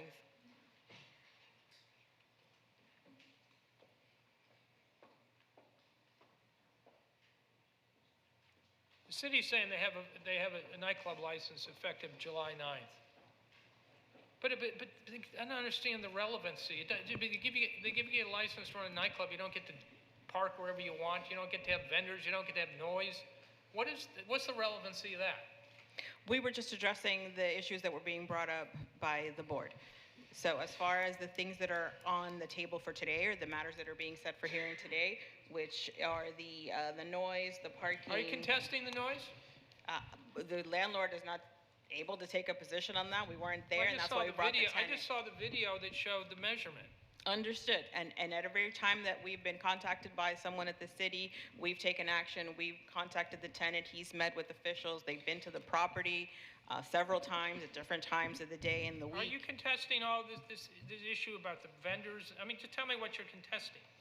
The only thing that we're contesting is that the tenant is not, is operating without the proper approvals because he's taken steps to make sure that he has those approvals. He doesn't have the approvals, though. Well, then that's what I'm not understanding. I mean, there's this sort of simple concept. I don't mean to be, there's a simple concept is that when you get approval, you get to do things. Not I'm doing it and then I hope I get approval. No. That's not what we're saying at all. But we want to be in compliance. Okay. We don't want to have problems. He doesn't want to have problems. And we've been working together and collaborating with the city. That's not what I'm getting from the witnesses. I got to be honest with you. I'm hearing two different versions of reality. I understand that. Mr. Lovely's been These meeting people with the showed city. up on their own to tell me this. Special Magistrate. I'm listening to, just a minute. I'm listening to the video, and the video seems to support what they're testifying about. So with all due respect, I mean, the version that I'm hearing just doesn't sound consistent to what I'm looking in here and what I'm hearing from them. These people took their own time off to come here and do that. Absolutely. And there are the three issues. which is the noise, the parking problems, and the vending. So we are here to say, as far as the vending, it's our understanding and belief from the tenants' communications with the city that that problem is resolved and that there's no further issue with that. Resolved in what way? Resolved in the way that he has obtained the proper Does he have authorization. the approval for the vendors? If that's not the case, then this is the first we're hearing of it. No, That's- Special Magistrate, he can't have the vendors in that zone. Okay. There's no such approval for the vendors to be in the zone. They can only be in the B2, B3, or B3C, and that's not their zone. Very credible. And even if we were to stipulate that they had a business tax receipt, they didn't have it at the time. Even if they did have it at the time, they couldn't do any of this stuff that they're doing. They're across the sidewalks. They have noise. We would request, $15,000 per violation. Then we would be asking for at least the vending violation to have a short period of time to correct that before $15,000 in fines are assessed. It's not correctable. You can't have it in that zone. You can't have a vendor there at all. So the Understood, but correction is to not have This is them. the first time we're coming before the board on this. This is the first hearing on this matter, and it was apparently the tenant's understanding that he had the proper approvals. Yeah, but notice was given in June. How many times were you guys out there? We've been out there numerous amounts of How times. much? Give me a number. Numerous is what, roughly? I could give Twice you... a weekend for about 6 months. Yes. And what, say it again? Twice a weekend weekend for about at least 6 6 months, and we get So- about 3 or so- 4 complaints. When your tenant says he's I don't find that very credible, to tell you the truth. It sounds to me that I know what you're saying to me. You're the owner of the property, and this is your tenant, and you're trying to work, and I understand that you represent the owner. But if you have an issue, I think it might be with your tenant. And what I'm hearing is your tenant was well aware of this kinds of things were not permitted, and it apparently took place anyway, okay? So when you say you're working on it, they've been, how many times? Twice a weekend for 6 months at least. Okay, so, all right. I think okay. we're referring to the noise violations, which I understand he's have been talking going about on all for of a them. while. It's the club in general. We get complaints about the club in general.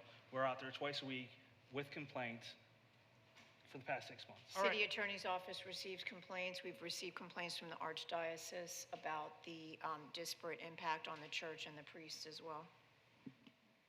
And again, as far as only the vending issue, because the fine is something that might have been caused by the tenant, it's a burden on the owner, who the owner has never been called to the board for this violation before.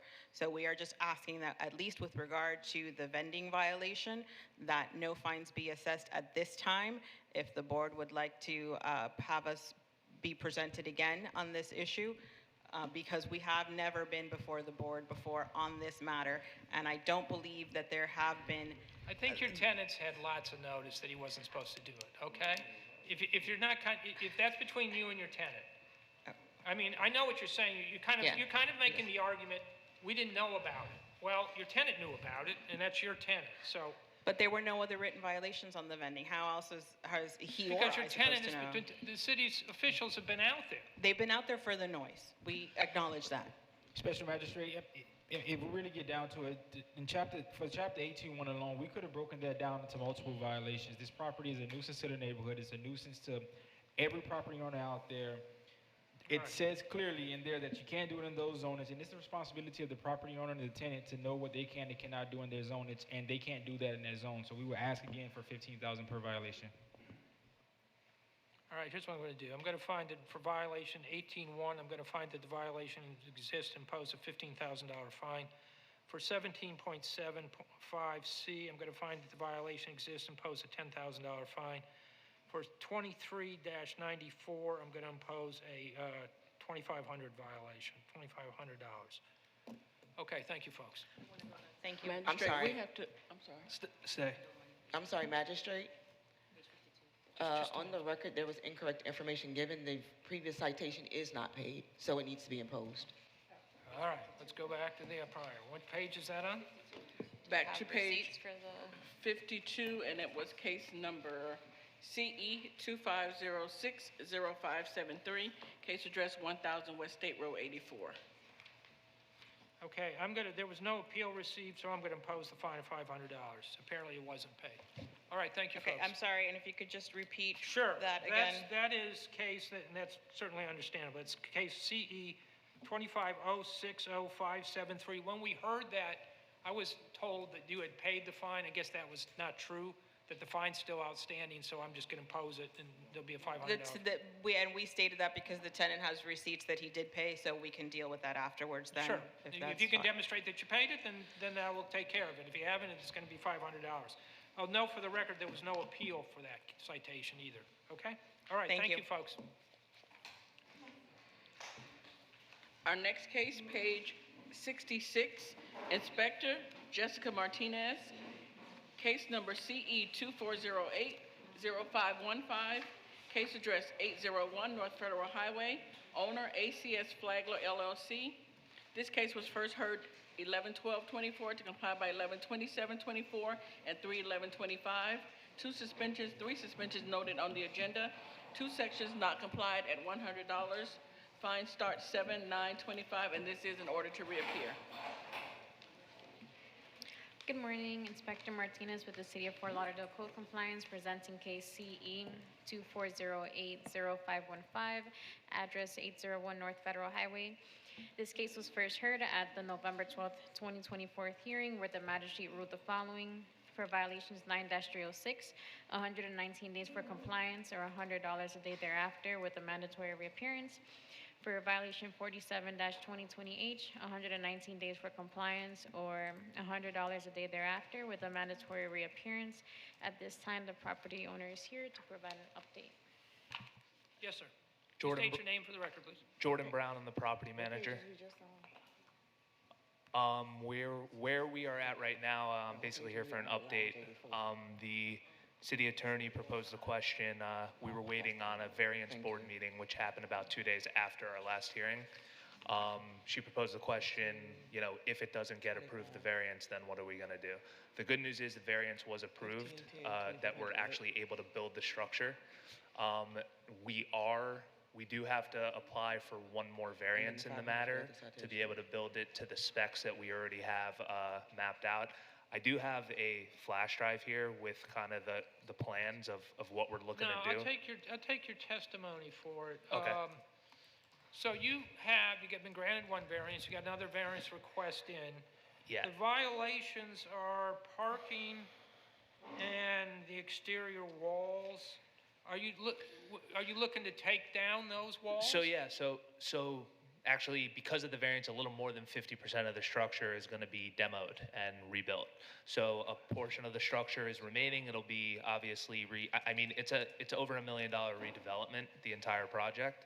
I don't know what the board will look at as being in compliance with what these violations are. If it's until the end of the project, we're looking at 18 months. If it's till we get a demo permit and bring down the walls and start our construction, put a construction fence up, that will be a lot sooner. Basically, I'm here to ask for another 6 months to at least find out where we're at and get the next variance approved. Even if it's not approved, it's still going to be built. It's just a matter of when we can submit for permitting and get going. Sounds like you're quite a ways away from building this, though. We are, and So again. here's the deal. Let me just sort of think this out loud. Okay. You got 2 violations. You've got this parking lot, which is a problem, and the exterior walls, and you've got you got plans to demo the project, at least part of it. I heard you said 50% potentially. So you're looking at least a year or so, don't you think? Until the project's done, absolutely. So I think it makes sense that maybe this isn't one of those cases where I think you deal with the violations that you've got. But the issue with the violations is we would be throwing a sizable amount of money into something that's technically going to be torn down. A parking lot and the actual exterior structure. It's all speculative. I know you'd plan to do it, but you could be a year, 2 years down the road to do this. We started this in May of 2022, and I have the documentation to show. We started it well before we were even cited for a violation. I'm sorry, just a minute. I got it. What do you want to do?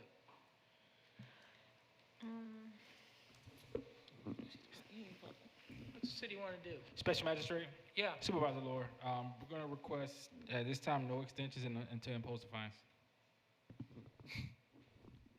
As of 8/13. Can I also make another comment? Like I was saying before, started in 2022, I have the documentation of hiring the architect, trying to get this done. If we would have known this would have gone this long, which we were advised that it wouldn't by our architect we hired, we probably would have went a different route. But we're hundreds of thousands of dollars in time and money into this. And, you know, again, it's not because we're not being proactive No, and I trying get to it. fix I it. get it. But I'm also real. Just give me a second here. I also think realistically, you're pretty far away from this getting done. I think you're talking at least a minimum of a year. And so the problem is what you're asking me to do is let the violation exist for a year because you have these plans to do construction. I get it. But I don't think that's a credible thing to do. But I What I guess- do want to do is I'm going to give you some additional time. I'm not going to do a reappear.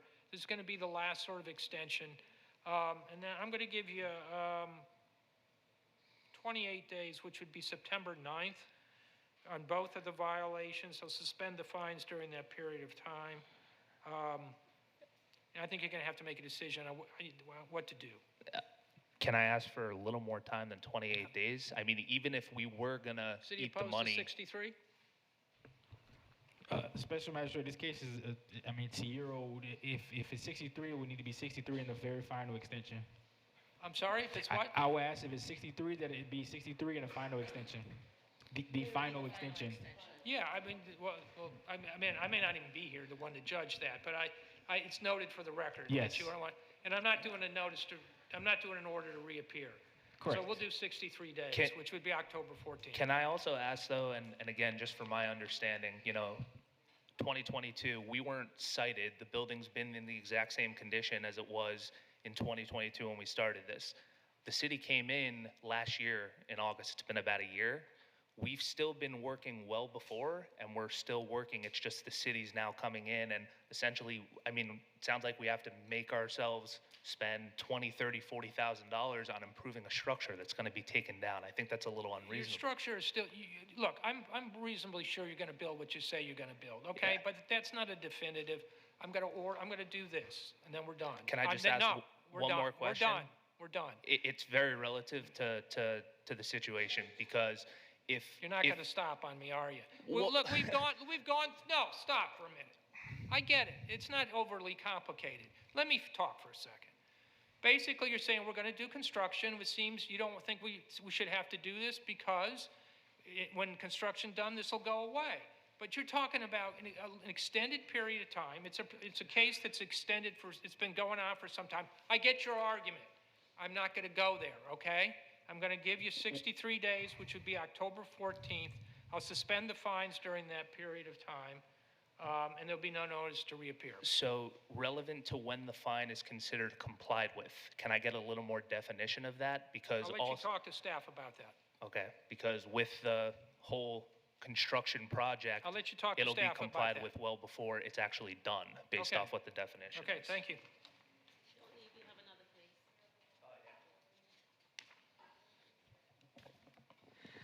Our next case, page 15, Inspector Edward Eason, case number CE 25050051, case address 452 Southwest 4th Avenue, numbers 1 through 6, owner ACS 452 LLC, posted at property 71725, posted at 1 East Broward 72325. State your name for the record, please. Jordan Brown, property manager. Good morning, Edward Easton, City of Fort Lauderdale, presenting case CE 2505-0051 for the property located at 452 Southwest 4th Avenue. An inspection of the property is conducted on 5/2/25, and the following violations were observed. 47-20.20.H, the parking facilities at the front and rear of this RAC SMU zone property are not being maintained. The asphalt is in disrepair, showing multiple cracks and potholes.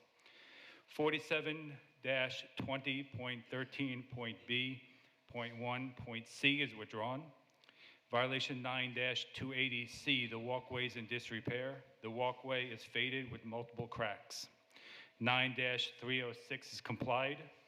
A pre-hearing inspection was conducted on 8/11/25, and the violations remained. Just a minute, I'm sorry, is 9306 complied? Is that what I just heard? Yes, sir. Okay.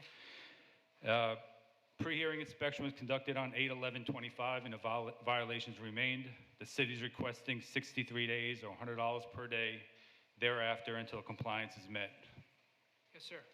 Yeah, no objection, it'll be taken care of. Okay. I'm going to find that the violations, if the respondent will be given till October 14th to come into compliance or face a fine of $100 per day per violation. Good luck to you. Thank you.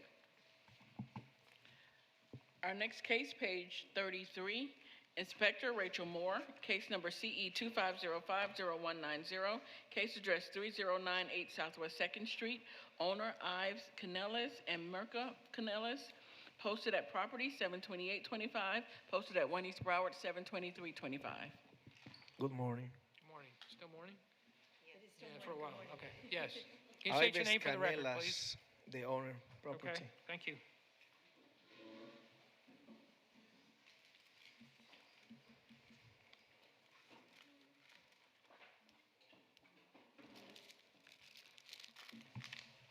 Inspector Rachel Moore for the City of Fort Lauderdale, presenting cases read in. This property was first inspected on 5/7/25, and the following violations were observed. 47-34.4.C.1 was complied on 8/11/25.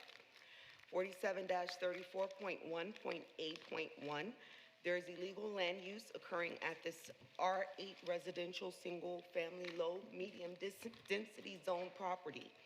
There is a plastic bin and miscellaneous items being stored inside the chain link fence. 9-304 parentheses B, one part is complied, which is there are vehicles, trailers parked on the grass lawn area. It was a white Ford is being parked on the lawn in front of this property, which is now complied. However, the driveway at this property is stained, has potholes and cracks. 9-305 parentheses B, the landscape of this property is not being maintained in a neat and well-kept appearance. There are areas of dead and or missing ground cover. Contact was made with the property owner regarding the cited violations. As the pre-hearing inspection dated 8/11, the violation of 47-34.1.A.1, 9-304B, and 9-305 parentheses B remains out of compliance. The city is requesting the following: 47-34.1.A.1, 10 days or $50 per day thereafter. For 9-304B, driveway maintenance only, and 9-305 parentheses B, 63 days or $50 per day thereafter. Yes, sir. If you see the difference before and Yes, after, very- I'm working on it. very much. But I will need a little bit more time because my grass died because of the heat. And She's talking about giving you 63 days. Oh, well, what else? I Okay. just want to wait for that time and finish. Okay, 63 days? Yes, sir. All right, but there's 10 days on the plastic bin. That's got to be taken care of. They want that gone in 10 days. All right. On the other All right, so for 47-341A1, that'll be 10 days or $50 a day. 9-34B and 935B, it'll be 63 days, which will be October 14th, or a fine of $50 a day. Thank for you each very one. much. Thank you. I don't Good have luck. to come back, or I have to come back? No. No, right? Thank you very much. Thank you. Our next case, page 52, Inspector Wanda Aquavella, case number CE 25040095, case address 609 Northeast 14th Court, owner RV Group LLC.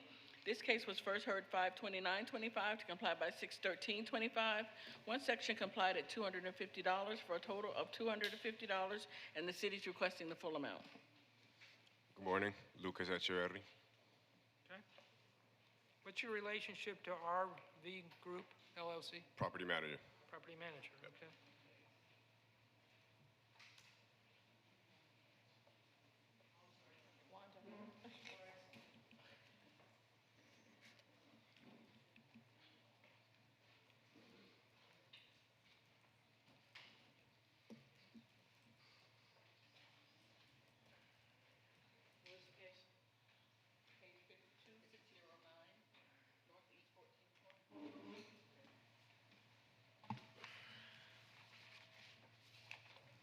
Wanda Aquavella for the city.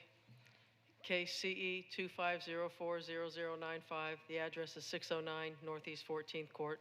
The case was first heard on 5/29/25. The magistrate ruled in favor of the city, and the property owner was ordered to correct the violation at this property within 15 days.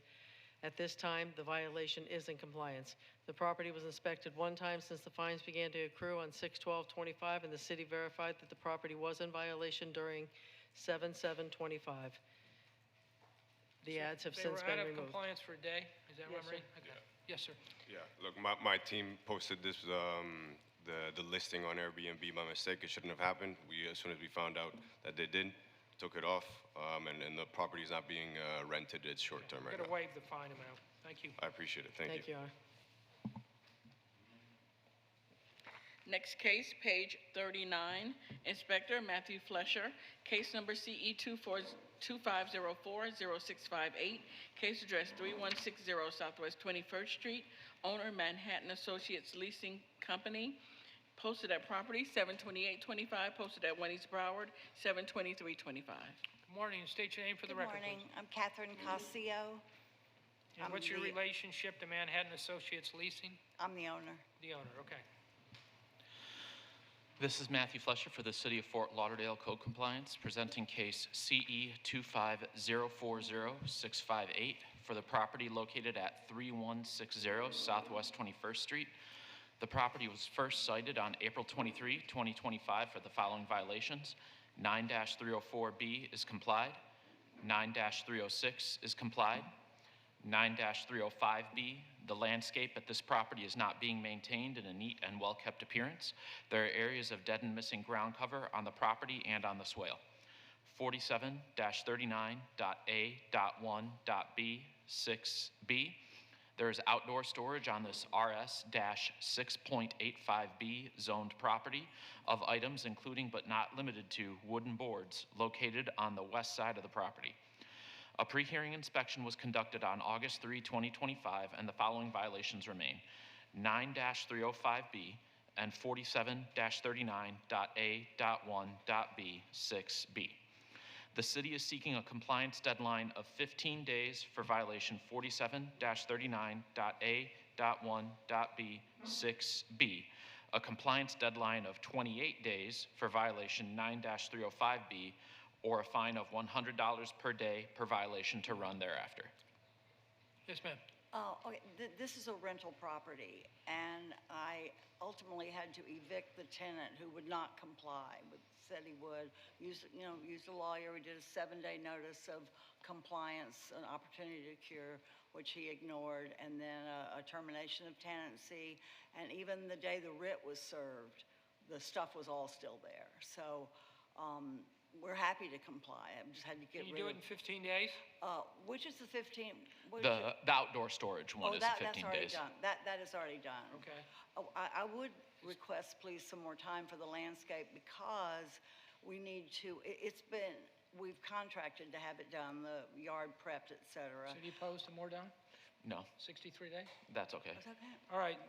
So I think both violations exist. I don't think that's being contested, except you said the lumber's gone, but they'll have to confirm that. Of course. So it'll be 15 days for that, or a fine of $100 per day, and then it'll be 63 days, October 14th on the landscaping, or a fine of $100 a day. That's great. Thank you so much. Good luck to you. Thank you. Our next case, page 31, Inspector Rachel Moore, case number CE 2504-0077, case address 730 Arizona Avenue, owner Intera CPR LLC, posted at property 72825, posted at 1 East Broward 72325. Good morning. You state your name for the record, please. Brianna Martinez, And what's your relationship to the owner? the owner. The owner, okay? That makes sense.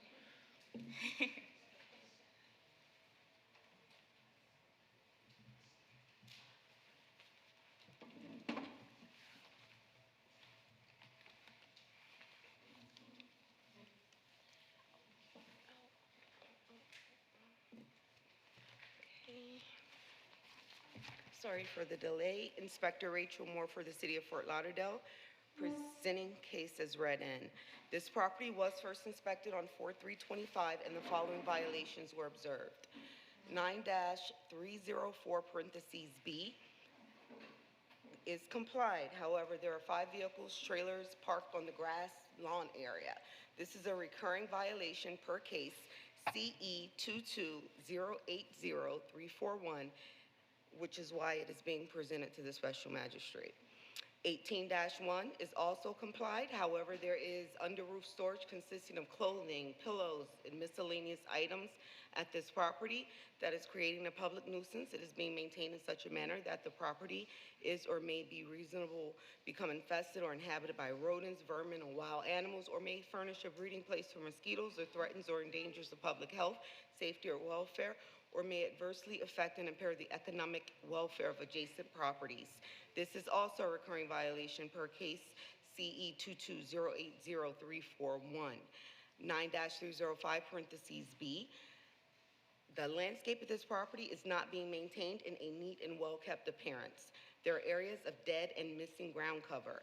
This is a recurring violation per case CE 22080-341. And also 18-12 parentheses A, which is complied. 9-306 is also complied, and 9-363 is complied. Contact was made with the representative for the property owner regarding the cited violations. A vacant property registration was submitted on 7/29, which satisfied the landlord registration violation. As a pre-hearing inspection dated 8/11/25, the violation of landscape maintenance remains out of compliance. The city is requesting 63 days or $100 per day thereafter, and the finding of fact for all recurring violations. Okay, is 9-306 is complied? Is that what I'm hearing? 9-306 is complied. Yes, folks. Anything you want to say? No, everything will be done. Okay, I'm going to make a finding that the violations did exist. Some are in compliance. The outstanding violation is 9-305B. You'll be given until October 14th to come into compliance or face fine of $100 a day. Okay. Good luck to you. Oh, I did. I mean, I think I did, but I just do it again. And I'll find that 9-304B did exist, and it's in compliance now. And I'll find that 18-1 did exist, but it's in compliance now. The reason that they're doing that is if it were to reoccur, it'd be a repeat violation, which means that you can be cited as soon as they see it, and the fine amounts can be greater. So that's why they're doing it. Okay. Thank you, folks. Thank you. Our next case, page 44, Inspector Matthew Flesher, case number CE 2505-0553, case address 2500 Riverland Road, owner Riverland Maze LLC, posted at property 72825, posted at 1 East Broward 72325. Good morning, sir. Can you state your name for the record, please? Yes, good morning. Tal Moore. What's your relationship with Riverland Maze LLC? I am one of the owners. One of the owners.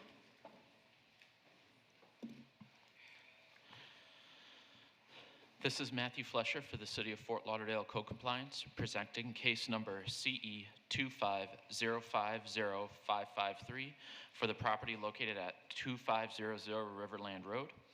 The property was first cited on May 25, 2025 for the following violations.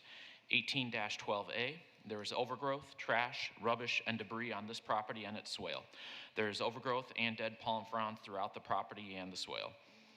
18-11B, the swimming pool located at this unoccupied property has stagnant water, trash, and debris.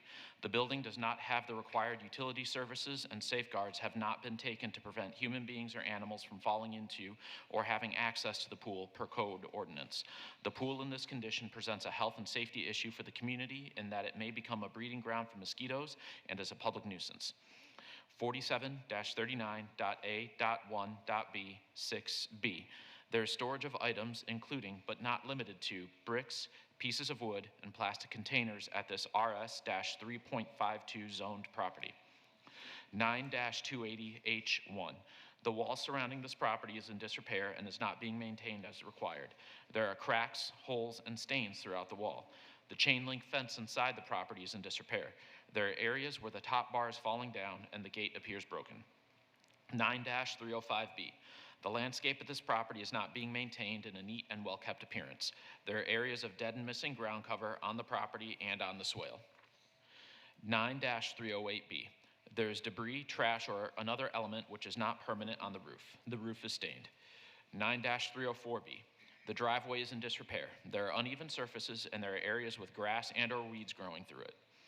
9-280B, there are building parts which are deteriorated and not maintained. There is a broken window on the north side of the property. 9-280H, there is an accessory structure violation at this property. The roof of the gazebo is in disrepair. Slats are missing from the roof and plant material is growing from it.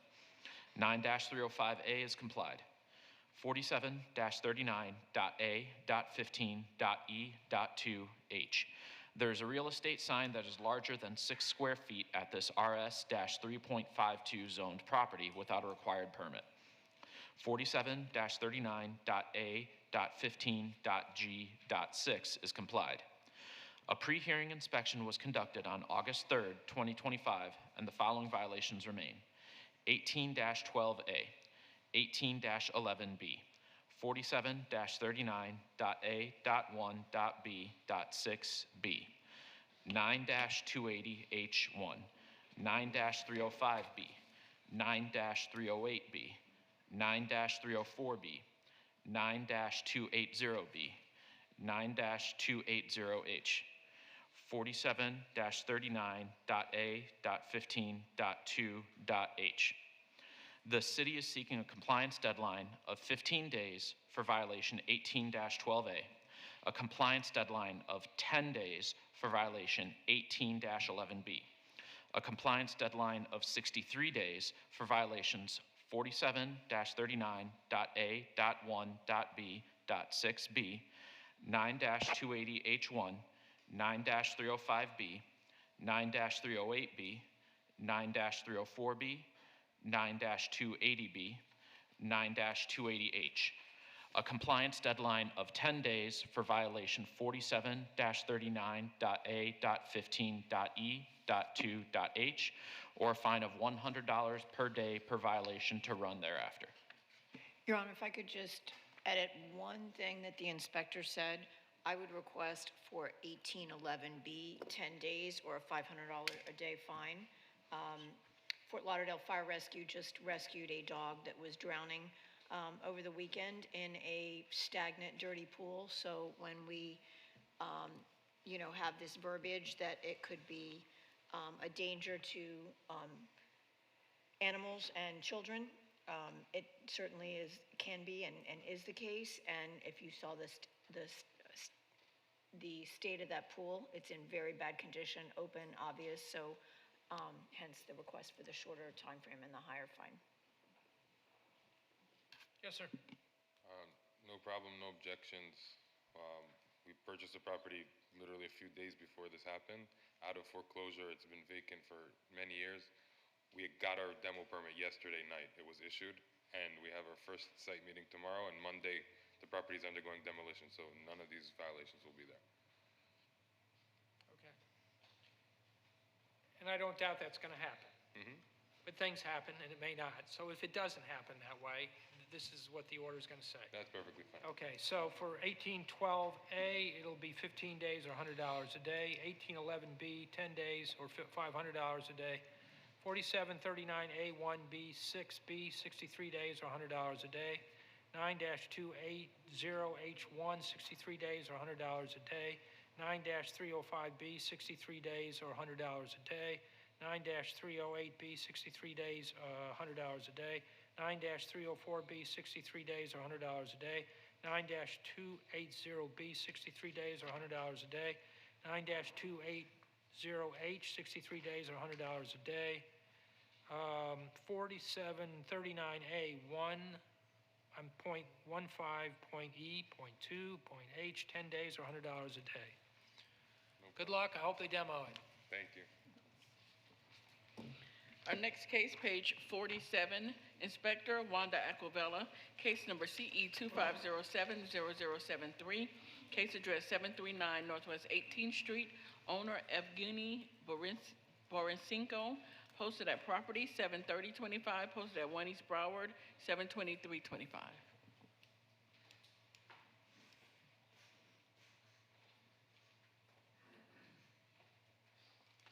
Good morning. I think Good it's morning morning. still. How are you? Can you Hi. state your name for the record, please? My name is Erica Kaplan. And what's your relationship to the owner? Are you the owner? I'm the property manager. Property manager, got it. Wanda Aquavella for the city, case CE 2507073. The address is 739 Northwest 18th Street. This property was originally inspected on July 2nd. The following violations were observed. 18-282D1A. There are 3 violations of the city's ordinance which constitute a request for a 180-day suspension of the vacation rental certificate. Case CE 25030504, parking violation and responsible party not responding, and case CE 25050657, responsible party not responding on a different date. The city is requesting the full 180-day suspension of the vacation rental certificate. All of the violations have been paid. Yes, ma'am. Yes. Anything you wanna Good say? morning. My name is Erica Kaplan, and I am here to respectfully appeal the 6-month suspension of my short-term rental license for 739 Northwest 18th Street. I would like to provide important context and ask that the city consider an alternative penalty. First, since opening our property to guests in 2021, we have been committed to being responsible community members. We have worked with neighbors, engaged with the street on issues like crime prevention, and maintained a home that reflects positively on the neighborhood and the city of Fort Lauderdale. Of the 3 cited violations, 2 were solely related to a delayed response to the city's phone calls at the time, the owner's number rather than mine, as the local property manager was listed in the city records. This created an unavoidable delay in real-time communication. We have since corrected this, and my number is now the primary contact on file, ensuring that I can respond immediately to any future calls. The 3rd violation, which was levied at the same time as the 2nd violation, involved a car parked on the street, which was believed to be connected to a guest. Our property has a large driveway, and we consistently provide clear guidance to guests to park in the driveway and not on the street. And this will continue to be enforced. This guidance was in evidence during our license inspections. Given the nature of these violations, none involving unsafe or disruptive conduct by guests, we believe that a 6-month suspension is disproportionately severe. Such a suspension would not only impact us as hosts, but also harm several local residents who rely on our property for their livelihoods, including cleaners, maintenance workers, landscapers, and pest control providers. Many of these individuals could lose this income permanently. In addition, our property has generated significant revenue to the state of to the state of Florida, Broward County, and the city of Fort Lauderdale through tourism and lodging taxes. We respectfully request that, in light of our long record of responsible operation, the corrective steps we have taken How long and have the you been minimal there? severity of the incidents, the city reduced this penalty How long have you been renting it? since 2021. What's the city's position? You still want to impose the fine? Special Magistrate, the city's position is the code says that if there's 3 or more there's 3 violations, then we shall suspend. It doesn't give us an option to reduce it. Okay. I don't have any latitude. I mean, I'm sorry, okay, I need to speak up.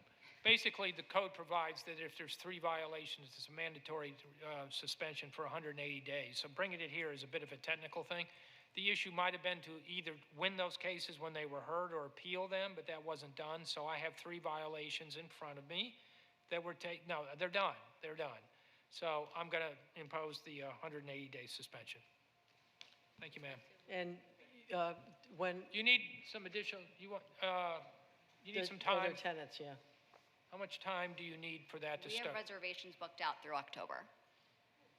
And in canceling them, Airbnb will make us pay 50% of the booked reservation What do you if wanna we do? cancel.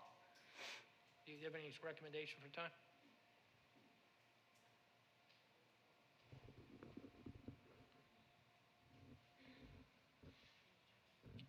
One moment. I'm sorry? One moment. The manager's checking.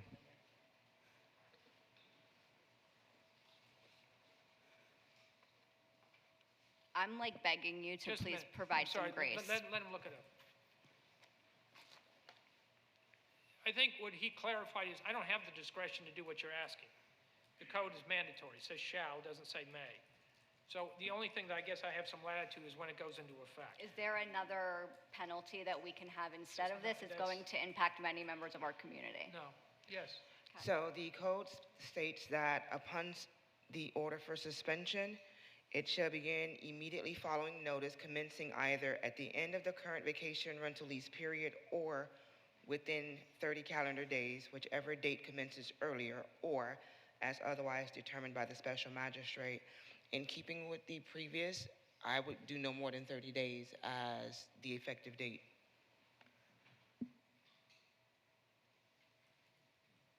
I'm gonna give him 60 days, then the suspension takes place. Thank you. Thank you. Our next case, page 13, Inspector Gail Williams, case number CE 2411-0385, case address 1020 Northwest 5th Avenue, owner Carla Damas and Maxwell Damas, posted at property 72225, posted at Wendy's Broward 72325. Morning, folks. Afternoon. No, good morning. You state your name for the record, please? My name is Maxwell Damas. Okay. My name is Carla Damas. Okay, thank you. Senior Officer Gail Williams for the City of Fort Lauderdale, presenting case CE 24110385, address 1020 Northwest 5 Avenue. This case was first cited on November 14, 2024 for the following violations: 18-4 point parentheses C, comply; 9-305 parentheses B. The landscape of this property is not being maintained in a neat and well-kept appearance. There are areas of dead and missing ground cover. Violation 18-12 parentheses A. There is overgrowth, trash, rubbish, and debris on the property and its swell. Violation 47-20.20 parentheses H. There are parking facilities that are not maintained at this property. There are missing or broken wheel stops, faded parking stripes, potholes in an RD15 zone. Violation 9-280 parentheses H has complied. A pre-hearing inspection conducted on August 10, 2025, and violations remain as depicted in the photos. The city is requesting 10 days for violation 18-12 parentheses A, 63 days for violation 9-305 parentheses B, and 47-20.20 parentheses H, or a daily fine of $150 per violation per day thereafter. So for 47-20-20H, you want 63 days, right? Correct, and also... For 305, 9305. Correct. Yes. Actually, we already taking care of almost everything except the driveway. So for the grass, we already put new grass, and then for all the cars that been parking there. Because I just want to remind everyone that this is not an easy area to do business. Because a lot of people always walking around, always throw trash, and then I've been dealing with bad tenants. Because before we bought this building, they used to gambling there. So since we got that building, so we stopped them. So now they go against us, even though we cleaned that look, place. I'm sympathetic to that. I'm a fact finder. So basically, you know, the issue is the violations, whether they exist or not. What the city's looking to do is for the trash, I think you just told me it's already taken care of, right? Yes. They have to confirm that. They need to confirm that, but they're giving you 10 days for that. For the parking, they're talking about 63 days. And for the landscaping, 63 days for that. That would take you to October 14th. Okay? For $100 per day per violation. So they got to confirm. I'm sorry, what'd you say? I wrote down $150 per violation. All right, $150 a day. Anyways, good luck. All right, thank you. Thank you. Our next case, page 41, Inspector Matthew Flesher, Case number CE 25050266, case address 2507 Well Harbor Lane, owner Anwar Khan, posted at property 72825, posted at 1 East Broward 72325. Morning, sir. Morning. Good afternoon, sir. Please state your name for the record, please. Cutting it close there. Anwar Khan, property owner. Okay. This is Matthew Flesher for the City of Fort Lauderdale Code Compliance, presenting case CE 25050-266 for the property located at 2507 Whale Harbor Lane. The property was first cited on May 11, 2025 for the following violations. 9-280H1, the wall at the rear of this property is in disrepair and is not being maintained as required. 9-308B, there's debris, trash, or another element which is not permanent on the roof. The roof is stained. A pre-hearing inspection was conducted on August 3, 2025, and the following violations remain. 9-280H1 and 9-308B.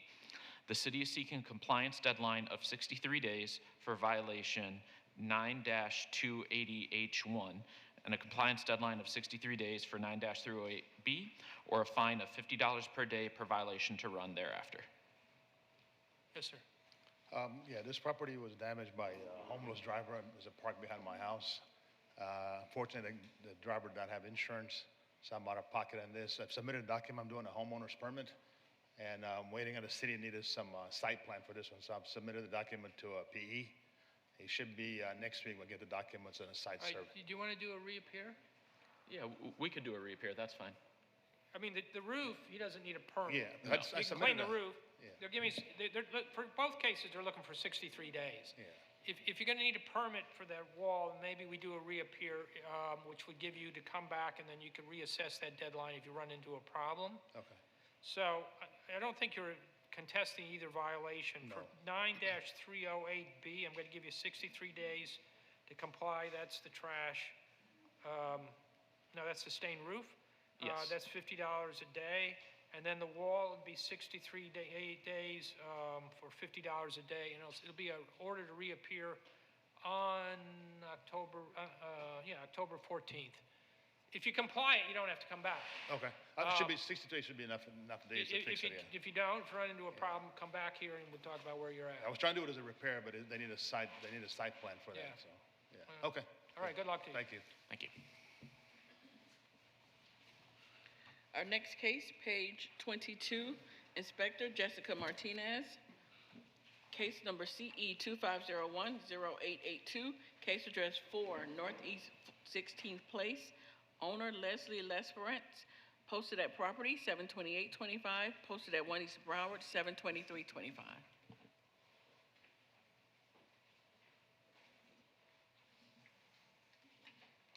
Good afternoon, ma'am. Can you state your name for the record, please? Good afternoon. My name is Leslie Lesperance. I'm the owner of the property. Okay.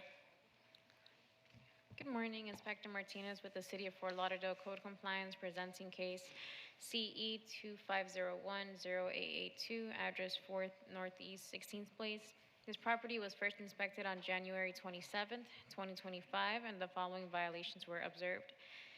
9-280H1, the wooden fence at this property is in disrepair and is not being maintained as required.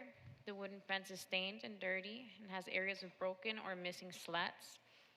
47-2020H, there are parking facilities that are not being maintained at this property. There are weeds growing throughout the gravel. 1812A was complied. 9-280C, there are weeds growing through the cracks of the walkway leading to the front door of the property, and the porch is stained/dirty. A pre-hearing inspection was conducted on August 10th, 2025, and the property remained in violation. At this time, the city is requesting the following. For violation 9-280H1, 28 days for compliance, or a fine of $50 a day thereafter. 47-2020H, 28 days for compliance, or a fine of $50 a day thereafter. And for 9-280C, 28 days for compliance, or a fine of $50 a day thereafter. Yes, ma'am. Okay, so this all really happened at the wrong time, unfortunately. Once I received the violations, I found out that my mother was not feeling well, and I took her to the emergency room. This was mid-February, and we found out that she was diagnosed with stage 3B colon cancer. And so we had to talk with a team of surgeons, different surgeons, because I have a relative who is a physician, and they stepped in to try to find the best care for her. So we were back and forth with different surgeons trying to figure out what we were going to do and the right procedure for her. So she had to end up having surgery, and she had to have part of the colon removed, and they had to remove 3 big masses out of her. And so she had several operations during this period. And I spoke with Ms. Martinez about it, and she gave me a deadline of March 30th to at least start some of the repairs, which I did. I hired a new landscaper, and he did spray the weeds in the driveway, in the gravel driveway, and he told me it does take a few treatments to get them completely resolved. And so he came and he sprayed it again. And then at the same time, I started having break-ins in one of the units. The units were vacant. They had been vacant for a few months. And so there was a gentleman breaking into one of the units. I think he was homeless, and I was trying to stay on top of it to make sure he didn't turn into, try to maintain occupancy in there as a tenant illegally. So I had to then go and get a security system. Okay, hold on just a minute. And I want to give you an opportunity to say which one. Yes. And I'm sympathetic to the health issues that you're dealing with your mother. But these are 3 violations. They're weeds in the driveway, I guess? Right. The walkway and the driveway. Yes. And the other one is to pressure clean the fence, right?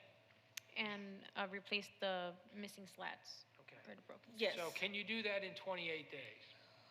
Well, there's some other things happening. So But can you do it or not? if I could have more time, because I'm still dealing with my mother, she's still City undergoing opposed to chemo. 63 days on the fence? No, not opposed.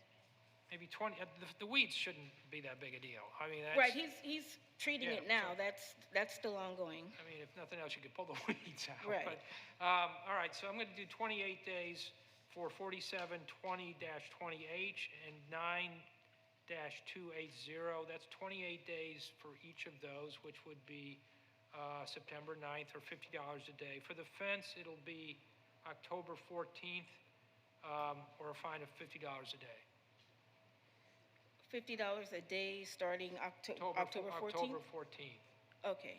Okay, and then, but also starting September 9th on the weeds, so get the weeds taken care of. Okay. The fence you have until mid-October, October 14th. Okay. Okay, good luck to you. Thank you.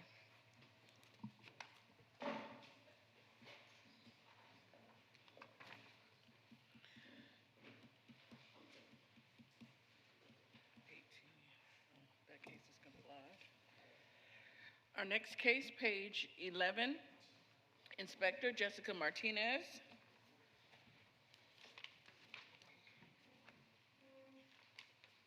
Wait, hold on, let me see if there's an owner.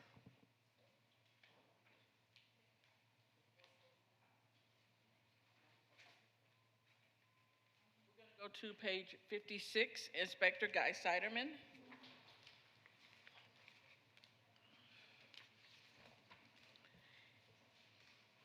Case number CE 24110093, case address 930 Northwest 24th Avenue, owner Celeste Craig. This case was first heard 5/29/25 to comply by 6/8/25 and 7/24/25. One section complied at $50 per day for a total of $2,250. Two sections not complied at $100 per day for a total of $1,900. Grand total $4,150. The city is requesting the full amount, and the fines continue to accrue. Yes, ma'am. Can you state your name for the record, please? Celeste Craig. Okay. Guy Siderman, City of Fort Lauderdale, Code Compliance, presenting case CE 24110093 for the property located at 930 Northwest 24th Avenue.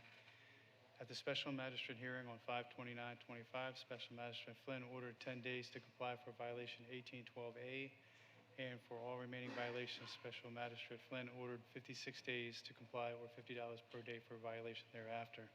During my pre-hearing inspection on 8/5/2025, 2 violations have not complied. Violation 9, TAC 305B is not complied, 19 days. Violation 9, TAC 308B, not complied, 19 days. The city is requesting a full imposition of fines which continue to accrue. Yes. I had been in touch with Mr. Siderman. I am working on a property, but it's a money issue, so I wanted to see if I could have more time.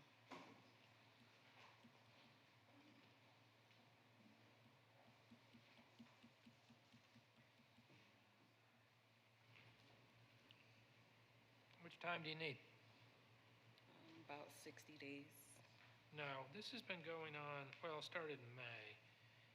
I mean, they're relatively, it's basically landscaping and the discolored roof. So it's August, started in May. I'm open to giving you some additional time, but 28 days is gonna be it. I'm gonna suspend the fines during that period of time. It'll be until September 9th to come into compliance. There'll be no order to reappear. Okay? You've got existing fines you're going to have to deal with when this is complied. Okay? Okay. So again, 9-305B is going to be 28 days. That'll be September 9th. 9-308B, 28 days, September 9th. Good luck.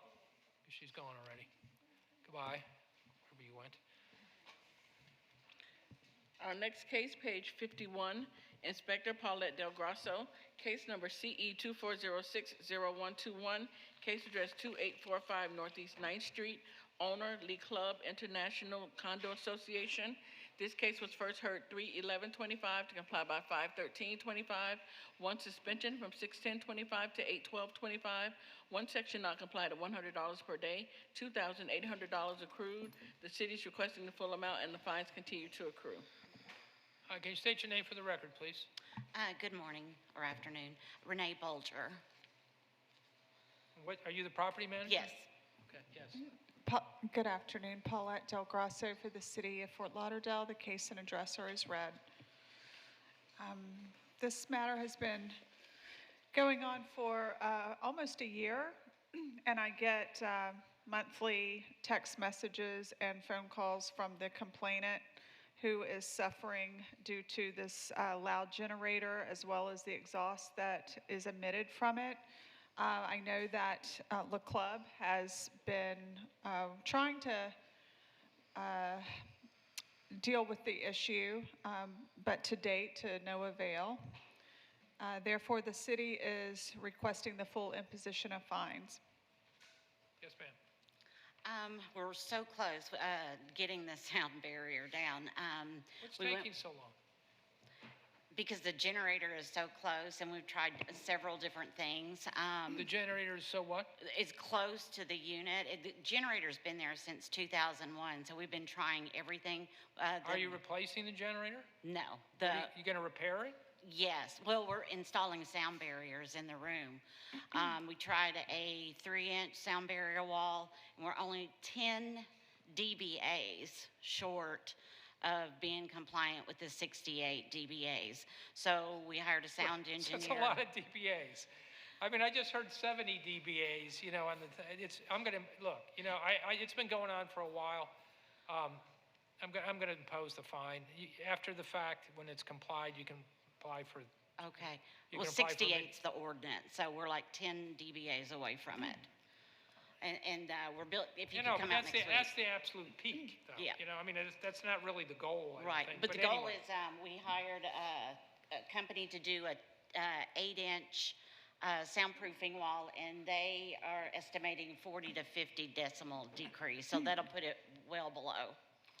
Thank you, ma'am. May I ask a follow-up question? How is the progress going with the exhaust? The exhaust, we're getting proposals on that because that is a new complaint from the neighbor, and they're extending the exhaust pipes that's facing north on the Seabreeze Canal. They're going to extend them 10 feet to go above the fourth floor pool deck area to hopefully it won't exhaust into his unit. And the board has spent at least $20,000. I have records from this, at least $20,000 on rebuilding the generator, fuel lines, and everything. Okay, thank you. You're welcome. Thank you.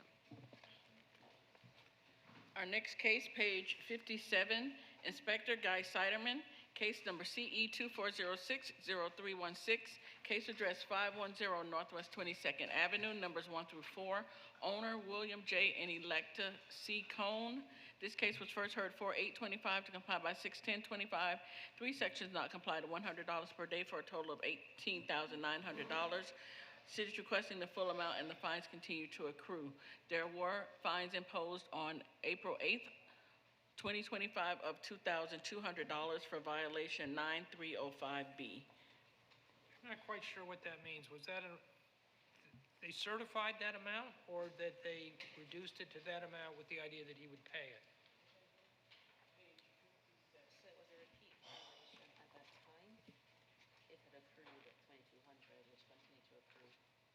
$2,200 a day? No, in total. Okay. Now the amount is 27, okay.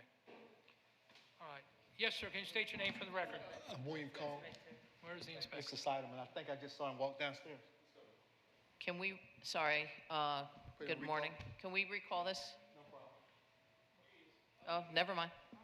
Here he comes. State your name for the record, if you would, please. William Cone, C-O-N-E. Okay.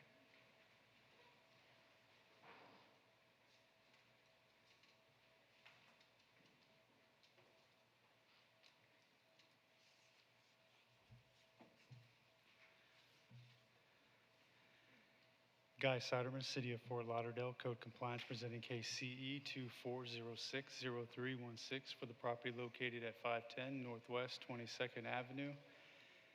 At the Special Magistrate on 4/8/2025, Special Magistrate Cannon ordered 63 days to comply or $100 per day thereafter for a violation, except for the violation 9 TAC 305B. Special Magistrate Cannon imposed fines of $2,200 for the 11 days the property was found out of compliance at the daily fine of $200. During the reinspection on 8/5/2025, the violations have not complied. The city is requesting full imposition of fines which continue to accrue.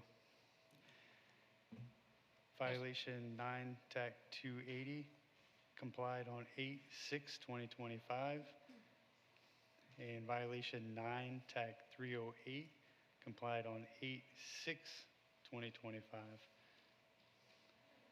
Which ones are do you have compliant? Violation 9 TAC 305B is non-complied for 137 days. And violation 9 TAC 363 complied. Violation 9 TAC 308B non-complied for 63 days. Violation 9 TAC 280H1 is withdrawn. And that was the update for 9 TAC 280 and 9 TAC 308. They were complied on 8/6, so that was updated earlier today. All right, first one's complied. First two. Yes, sir. First of all, I believe these violations, and I don't know whether this is the second, third on which ones, but I believe it was approximately 2022 we complied. However, it was never re-inspected because I believe the code inspector left the job or something of that nature. Mr. Steinerman may know what I'm talking about. We discussed this before. There was an inspector came out, cited us. We did the repairs. Everything was done, but they never came back and re-inspected. We found out that he had left Okay, the hold on, city. just a Okay. second. All right. I have existing orders. Okay. And so we're not going to sort of revisit Okay. that whole thing. I know you're trying to tell me there's extenuating circumstances, Right. but what I'm trying to deal with is you've got outstanding, I think from, Okay. I've just heard there's 2 violations that are outstanding, probably the But roof. 9-305B and 9-308B, is that what you all have, is the two outstanding? And which one of those, please? That would be the, one of them, 308B is the discolored roof, Okay. and 9-305B is what? Landscape. Landscaping? Landscaping, yeah. We've replaced this grass a number of times. I have pictures showing where it was all full. Again, we're not going to go back. I got you. So, now it's the landscaping, I believe, on the side is correct, that's been complied with, or is it the one in the front? Landscaping in the back of the property, I believe we had met and we were talking about that. And That's you were correct. You were gonna try to find out what you needed to do. That's correct. And also in regarding to the roof, you said that you were gonna go ahead and you were looking to replace the roof. That's and correct. you may be looking for more time at the time. That's correct. And you said When was that? months ago. Yeah, I've constantly had called and left messages and also spoke to the secretary at the office. And then when we had spoken, another gentleman had now met with me at the property and informed me that the information may not be getting relayed, but I've informed him I've been in contact firsthand with the owner, and we've gone and discussed the issues prior at hand. And I believe I am the one that opened this case. No, you're not the one that opened it. I think you opened it recently, after you got a complaint from apartment number 3, Mr. Walker. Correct, correct. Okay. Before that, it had been complied with. Now, in terms, It's a different case. that's a different case? Okay, all right, just wanted to make sure. As it concerns the roof, that's correct. We did talk about that. I said I'm getting a whole new roof. It's gonna cost me like $22,000. I've gotten some estimates, but just haven't been able to come up with But the that was wherewithal months to ago. do it. Beg your pardon? He says that was months ago, that you guys talked about that. Yeah, that was probably April, when you came out there and That's we looked at the fence.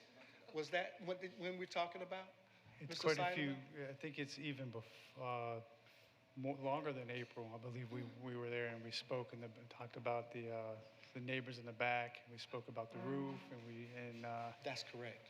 and about the fence, how the fence That's is correct. not related to you. I tell it's you what, related to the I'm neighbor. gonna certify the fines after the fact. When it's in compliance, you can apply for amnesty and deal with the fine amounts in that, at that point.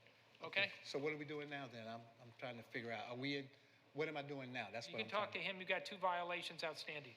Oh, the roof and the, He'll okay. tell you what they are. Very Okay, good. thank you. Thank Take care. Appreciate it. Our next case, page 65. Inspector Shaquan Kendrick, case number CE 24120178, case address 5910 Northeast 18th Avenue, owner Imperial Point Holdings LLC. This case was first heard 4/8/25 to comply by 5/13/25, 1 suspension from 5/13/25 to 8/12/25, 2 sections not complied at $100 per day, fines start 8/13/25, and this is in order to reappear. Good afternoon. You state your name for the record, please. Good afternoon, Marcos Espinal. I'm the property owner. Okay. Inspector Kendrick with the City of Fort Lauderdale, presenting case and address as read.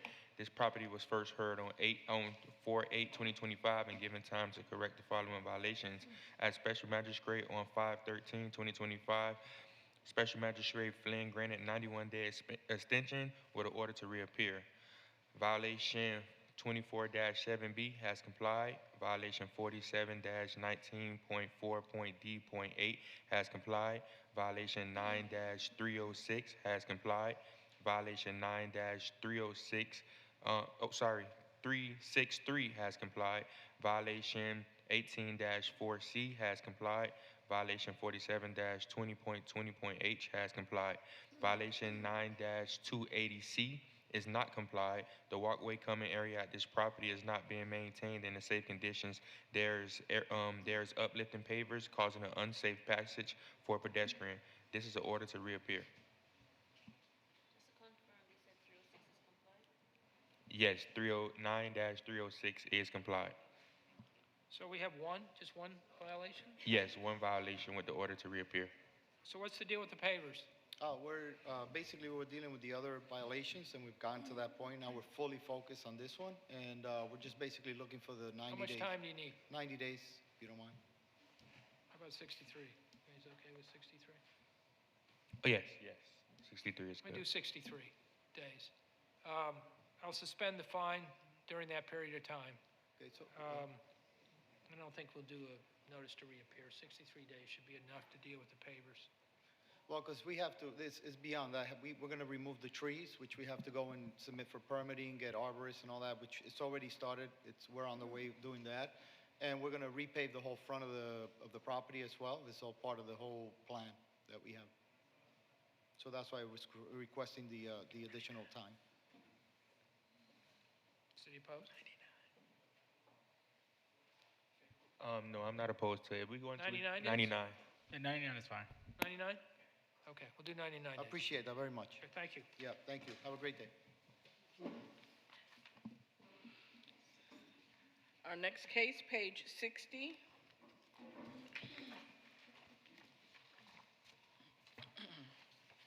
Inspector Gail Williams, case number CE 2402-0585, case address 649 Northwest 15th Street, owner Sadanet Ferdlane. This case was first heard 1:30:25 to comply by 2:09:25 and 2:27:25. One suspension from 5:13:25 to 6:10:25. Two sections complied at $100 per day, $8,900 accrued, and the city is requesting the full amount. Good afternoon, ma'am. You state your name for the record, please. Evelyn Eastwood. Okay. Senior Officer Gail Williams for the City of Fort Lauderdale, presenting case CE. I'm sorry, just a minute. Are you the owner? Property manager. Property manager, thank you. Presenting case CE 2402-0585, address 649 Northwest 15th Street. This case was first heard on January 30th, 2025 for the following violations, which at this time, all violations have complied. The city is requesting for the full amount to be imposed of the fines. Yes, ma'am. They're requesting that the full amount be. Yeah, here's the deal. You're in compliance. Right. You've got some existing fines. You have $7,500 for the landscaping and $1,400 for the vehicles. I'm going to impose those. There's a process to apply for mitigation, for amnesty on that fine amount. You can talk to the code officer about how that's done. Okay. If it's approved, typically they reduced it by 90%, but you might want to talk to them about that. So I'm going to impose the fines. I think they exist. That's really a technical issue.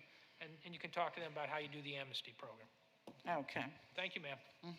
Thank you. Our next case, page 36, Inspector Shaquan Kendrick, case number CE 2504-0673, case address 6100 Northwest 31st Way, owner Majabin Zetabi. This was posted at property 7/21/25, posted at 1 East Broward 7/23/25. Good afternoon. State your name for the record, please. Sure. Good afternoon, everyone. I hope you're all doing fine. My name is Majabin Zetabi. Okay.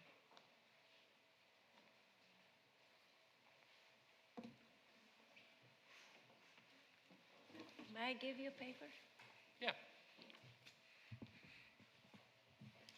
Inspector Kendrick with the City of Fort Lauderdale, presenting case and address as read. This property was first cited on 5/4/2025 and given time to correct the following violations.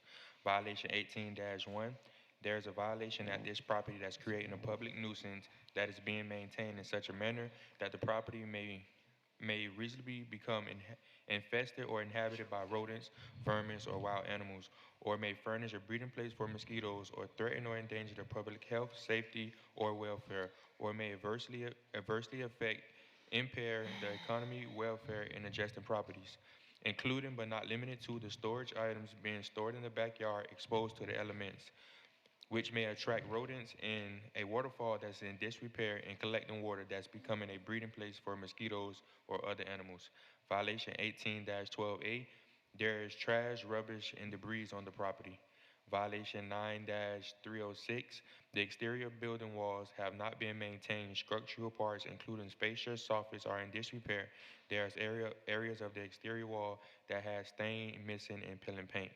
Violation 9-305B, the landscape at this property is not being maintained in a well-kept appearance. There's areas of dead and missing ground cover. A pre-hearing inspection was conducted on August 10, 2025, and found the property remains in violation as depicted in the photos. The city is requesting 10 days for violation 18-1, 10 days for violation 18-12A, 63 days for violation 9-306, and 63 days for violation 9-305B, or a daily fine of $50 per day for each violation thereafter. What is the violation, 18-1? The waterfall that's in disrepair? Yeah, so the waterfall, actually on August 10th, the property owner was out cleaning the waterfall at the time of the inspection. So the waterfall has to be running so it don't be stagnant water for breeding mosquitoes. So she had it stopped while she was cleaning it. Yes, right? at And that then if time. she started it up again, it would have been okay? It would be okay if the water is clean and not stagnant and is running. It would be okay. Okay. Okay. Yes, ma'am. Yes, hi. I'd like the opportunity to be here today to compliment on behalf of Mr. Kendrick. He's been helping me from day one, and we've been sending an email back and forth and sending a picture to see what jobs has been done. And also, I want to say thank you to Mr. Lohr. I talked to him yesterday, and we went over all the pictures and everything, and I'd like to say thank you for the compliment that you said that you love my house and how it looks like, because these are the pictures before, but Let me ask you a question. yes. There are 4 violations. Yeah, it's all been corrected. It's all being corrected?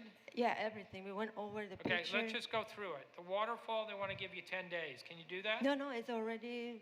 But they got to confirm that, Yeah, right? He's going to have to go out and confirm it, but you can do that within 10 days. You said it's already No, done? it's But he already has to done. confirm it. Okay. The other one, the trash, they're giving you 10 days. It's already gone. Okay, he'll confirm that. The soffits and fascia are in disrepair, that needs to be fixed. So this is the one that I spoke to Mr. Lohr yesterday, and also you see the paper, it says a habitat, and he told me that they have a program that they can send a volunteer in my house, and Special so we can Magistrate. fix that. She is trying to contact Habitat for Humanity Broward, which I explained to her yesterday that she would have to do on her own. I did get her in contact with Housing and Community Development, but there's no guarantee that they'll help her. It depends on what she has going on there. However, the trash is not something that housing is going to help her with. It's more so paint or aesthetics. No, it's I not think trash. everybody, hey, hold on. No, it's Hold not on. trash, Stop. it's a belonging. Stop for a minute. I'll let you work out how you comply the 63 days, which is the fascia and the soffits. You'll be given 63 days for that. The landscaping, they want to give you 63 days, which seems fair to me to take care of that. How you do that, whether it's through Habitat for Humanity or some other remedy, that's up to Right, you. yeah. Yes, that's up to you. So I'm going to find that the violations exist. The respondent is going to be given 10 days, do 18-1, which is the waterfall, which you believe is Right. complied, but he's got to confirm that. 18-12, which is trash, you say that's complied, he'll have to comply, he'll have to confirm that. And the other two is going to be 63 days, which is October 14th for both of them, or a fine, what was the recommended fine amount? $50 a day. $50 a day. I would like to be done by tomorrow because they said that they're going to help me. They said that they have a special program that the All right, city. I'll let you talk to staff about that. This is what the order is going to say, okay? Special Magistrate? Yeah. The belongings that she referring to, which is in the backyard, she stated that they are belongings, but that needs to be taken care of immediately within the 10 days.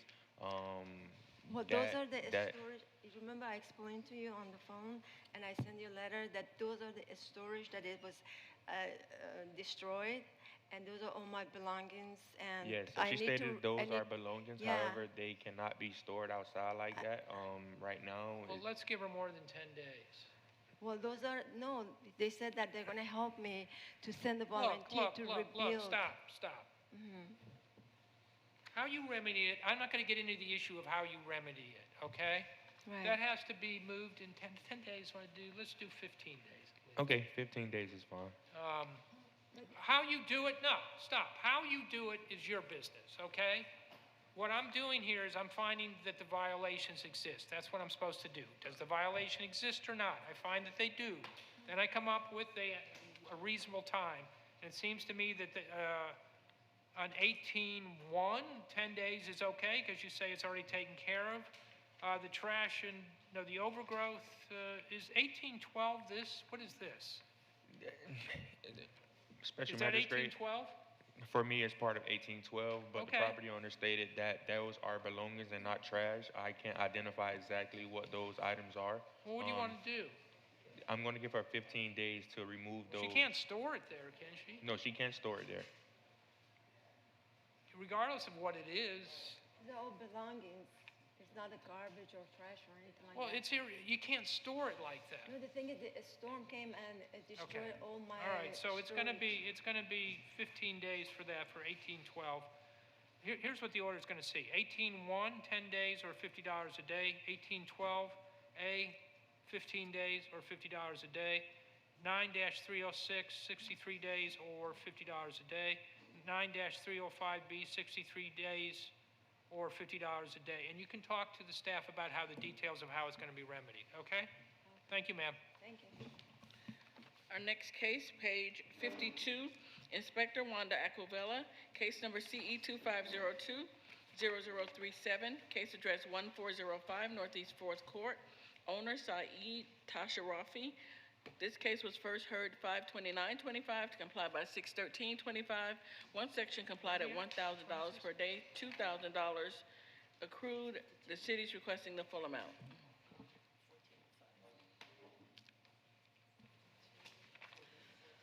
Wanda Aquavella for the city. Case and address is read. This case was first heard on 5/29/25. The magistrate ruled in favor of the city, and the property owner was ordered to correct the violation of this property within 15 days.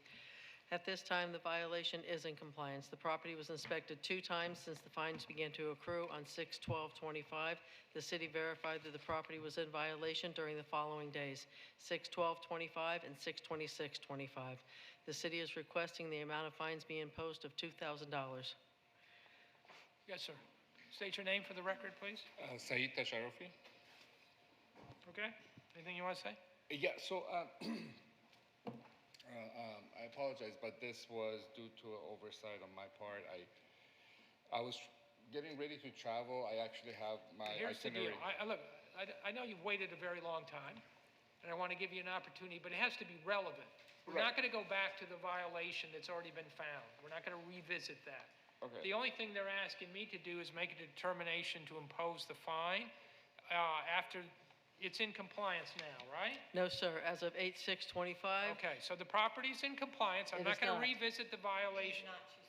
I'm sorry? It is not in It's not in compliance. compliance. As soon as I found out, I unlisted it. Okay, I comply. just got back a couple of days ago, so it is unlisted if you check My now. agenda says complied on August 7th. Is that And- incorrect? Yes, it is complied for this violation, but as of 8/6/25, I cited them again So I for the came same back- violation. That's a different case, though. Yes, it is. Okay, I don't have that. Okay, So- gotcha. So if I may. No, just a minute. Just a minute. Everybody stop. I have one case. I'm not going into the one that you Okay. cited. That's going to be set aside. I have this one, which is in compliance. There's an order that was not appealed, and it's final, so there's a fine of $2,000. I'm just going to certify the fine, and you can apply for the amnesty program to get it reduced. Okay? So, I'm sorry, this is the first one? The first one. It's in compliance, but there's a fine. You didn't comply within the time you were required to. I'm going to certify it. And then you I see, apply, then you because- apply for, But I was in compliance. I guess the only reason was they reached out to me to update the listing after I had removed it. There was a complaint that the listing wasn't correct by some of the guests.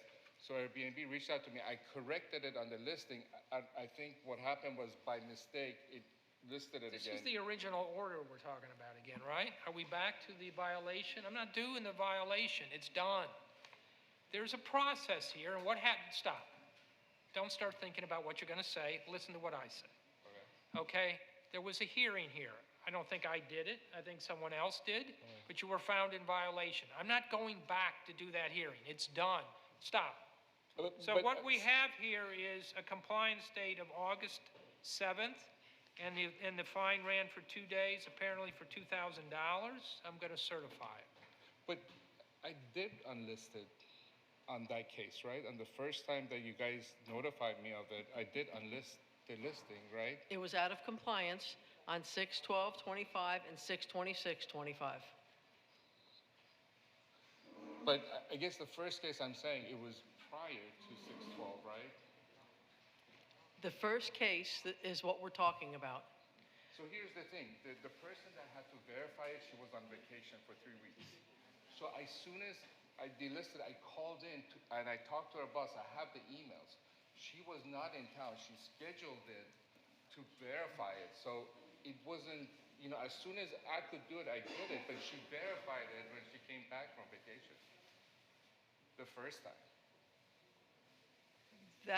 It's already been heard. I reached out to her boss. Oh, I'm sorry. It's already been heard. The case is, right? I mean, the case has already been Was heard. he talking about the violation? I believe so. I guess maybe I'm getting my dates wrong. I'm sorry. I don't know. Time out. I have a question for clarity. Is this a repeat violation? No, ma'am. Okay, so the agenda is inaccurate because a vacation rental violation can only be $250. This is a vacation rental that was operating with an expired certificate. So because it is a vacation rental, the code only allows the vacation rental fines to be $250 per citation. Well, Per case or per day? if it's a citation or a violation of any kind, it's $250 per day. So this violation would only be $500. Would only be for 2 days. It would All only right, be you know what $500. I'm going to do this. Are you guys comfortable that you have the facts, or should we, you want to push it off? That's the facts. I'm good with whatever the All magistrate right, I'm going decides. to reduce the fine to $500. Oh, thank you. Okay, we're done. We're done. All right. So do Quit I while come you're back ahead. or- Go. Next case. But it's unlisted now, right?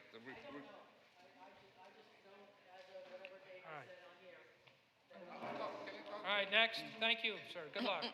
Our next case, page 11, Inspector Jessica Martinez, case number CE 2504089, case address 441 Northeast 3rd Avenue, owner Urban Flagler LLC, posted at property 72825, posted at 1 East Broward 72325.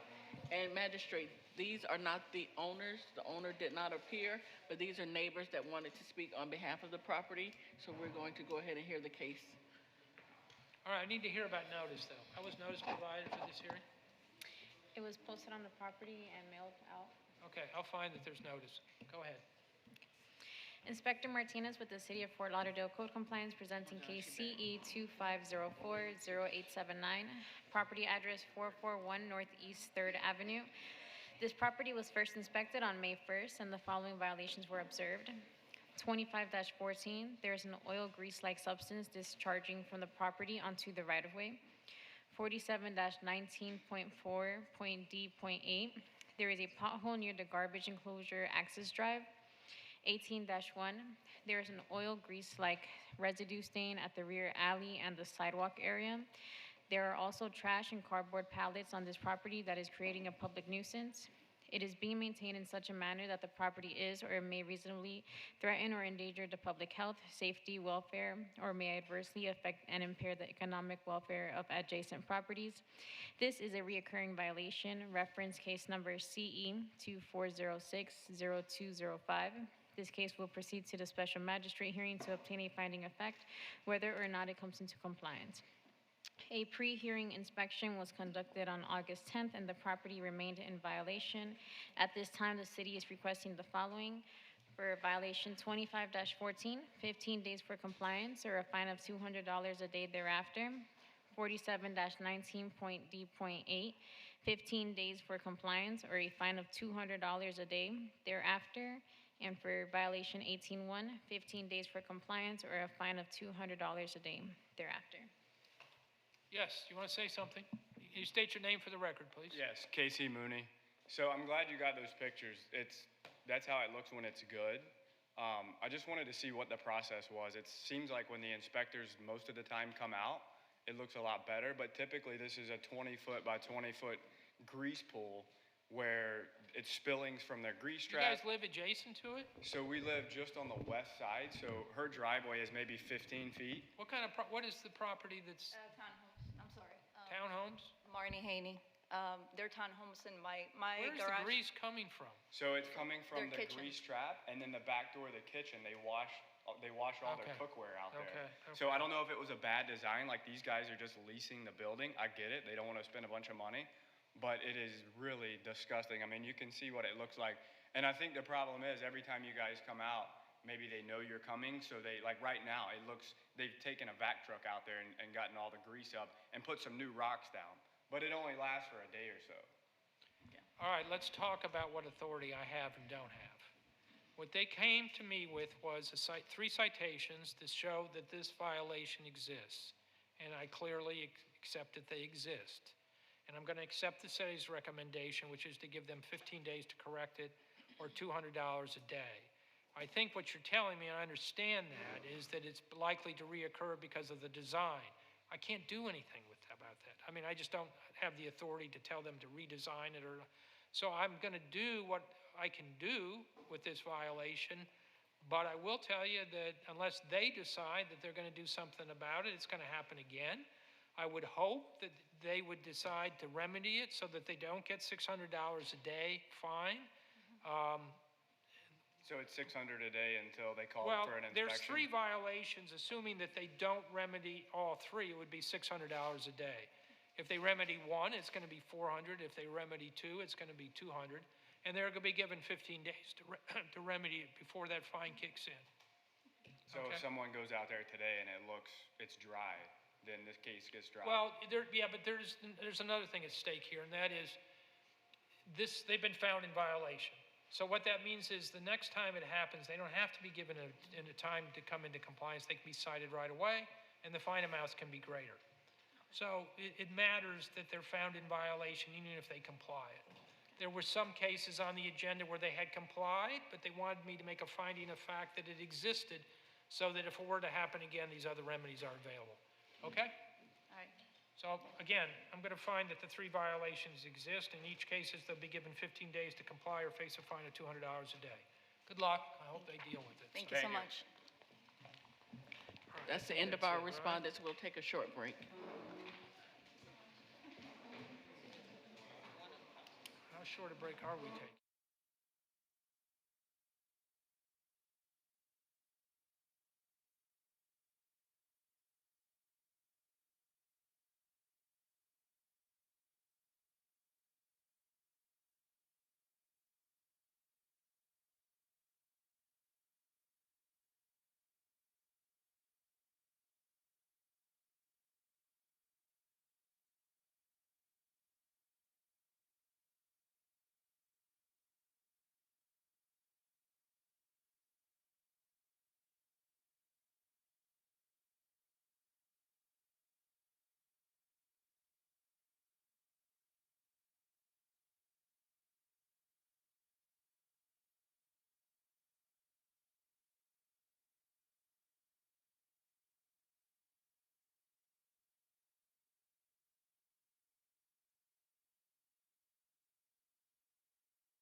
we're going to get started. Our first case, page 6.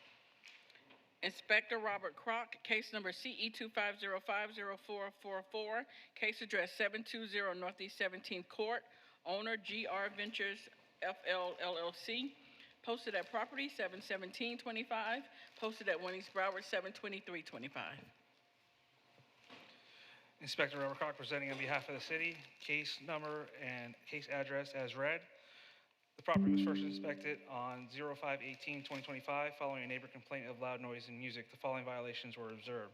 Violation 18-1. There is a large party with amplified and non-amplified sounds playing the audible from 50 feet away before 10 p.m. Approximately 13 vehicles parked in the right-of-way around 20 persons at this property that is creating a public nuisance.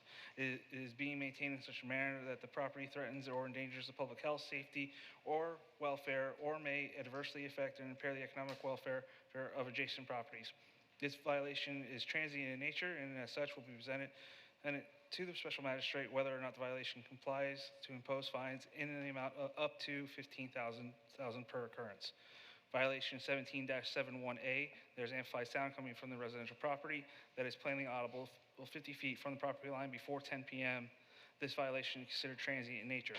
Violation 17-710A, there is non-amplified sound coming from residential property that is plainly audible 50 feet from the property line before 10 p.m. This violation is also considered transient in nature.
Video? Yep.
Are you the law enforcement? Huh? You the law enforcement? The city is requesting up to $15,000 fine total. And we're looking for the 17-71A and 17-710A to be finding of fact, so that way if they occur again, we can immediately fine. All right, I'll find that there's notice that sworn testimony is uncontested, that the violations exist. I'm relatively new to this. What do you guys typically do in these kinds of cases in terms of fines? Do you impose $15,000 fines? It really varies case by case. I think the fact that the respondent's not here, I would ask for the highest fine. Usually, we land somewhere between 5 and 15, but we are going to request a 15,000 fine. All right, I'm gonna find that there's no sworn testimony of the city's uncontested. I'm gonna propose an $8,000 fine for 18-1. And that covers all three? Are you looking for separate fines or just findings of fact for the other two? Yeah, we were just looking for finding of fact for the 2 noise violations. Okay. Okay, $8,000. 8,000.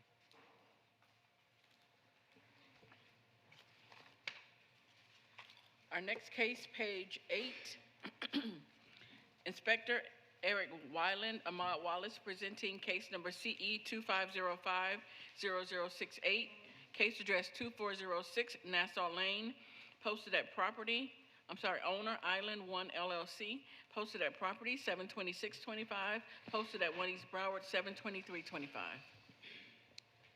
Code Officer Ahmad Wallace presenting on behalf of the City of Fort Lauderdale. This property was first inspected on 5/2/2025 following a neighbor complaint via report number 251-222-692 regarding over-occupancy and illegal parking, and the following violations were observed. Violation 15-278.2.b, the maximum occupancy of the property is being exceeded.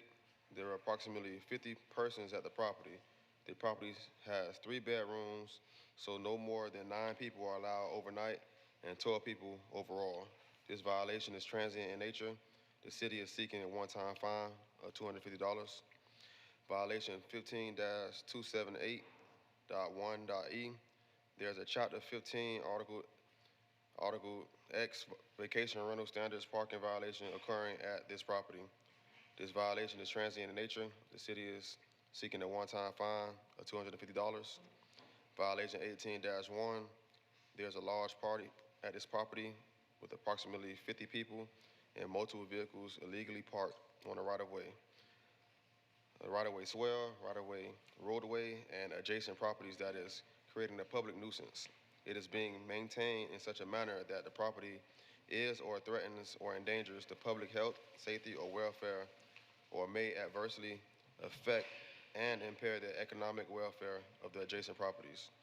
This violation is transient and irreversible in nature, and as such, this case will be presented before the special magistrate whether or not the violation complies to impose fines in an amount to $15,000 per occurrence. This concludes my testimony.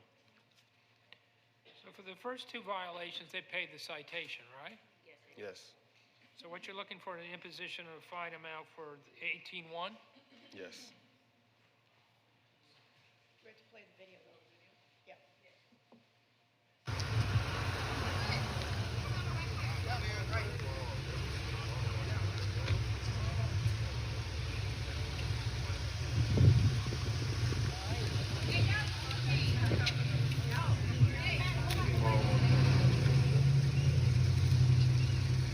You don't even gotta get me.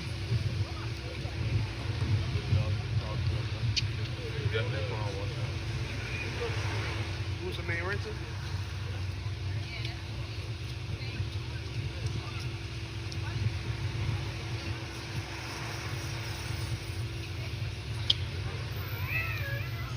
Hello. How you doing?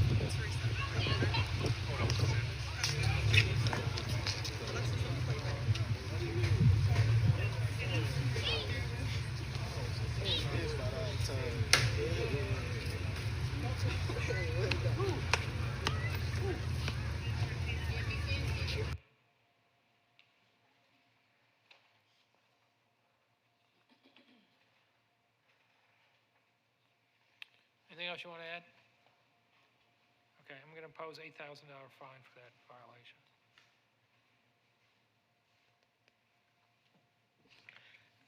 We're going back to page 6. Inspector Robert Kroc, case number CE 2506039, case address 235 South Fort Lauderdale Beach Boulevard, owner 235 South Fort Lauderdale Beach LLC. This case is complied. Okay. Next case, page 8. Inspector Paulette Del Grosso, case number CE 2504-0825, case address 233 South Fort Lauderdale Beach Boulevard, owner 235 South Fort Lauderdale Beach LLC, posted at property 72325, posted at 1 East Broward 72325. Inspector Del Grasso for the City of Fort Lauderdale. The case and address is read. This matter was first inspected on May 1st and cited for the following violations. 25-56B3, the sidewalks at this location are dirty, heavily soiled with embedded gum and debris. And 9-306, which is now complied as of yesterday. An inspection report was hand-delivered to the manager on duty.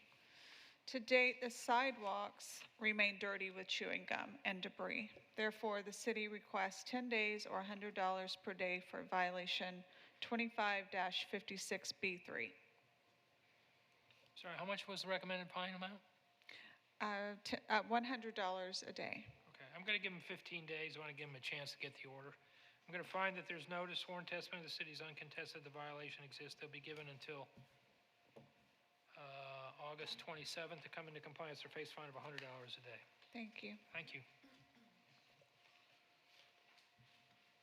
Our next case, page 9, Inspector Paulette Del Grosso, case number CE 2504-0826, case address 239 South Fort Lauderdale Beach Boulevard, owner 237 South Fort Lauderdale Beach LLC, posted at property 72325, posted at 1 East Broward 72325.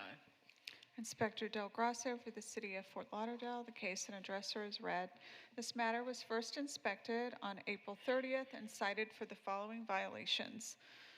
47-229, there are multiple unpermitted banner and sandwich signs on site. Permits must be obtained before any sign is erected. Violation 25-4, there is an obstruction blocking the sidewalk at this location. The sidewalk cafe, chairs, tables, signage, host tables, and other items are required to be in the designated area. There are gold medallions or metal that identify a 13-foot clearance. Violation 25-56B3, the sidewalks at this location are dirty, heavily soiled with embedded gum and debris. In addition, the tree wells have vacant spaces that pose a trip hazard. An inspection report was posted as well as mailed to the owner of record. To date, the exterior violations remain with no permit for signage. Therefore, the city requests 10 days or $100 per day for each violation that remains non-compliant.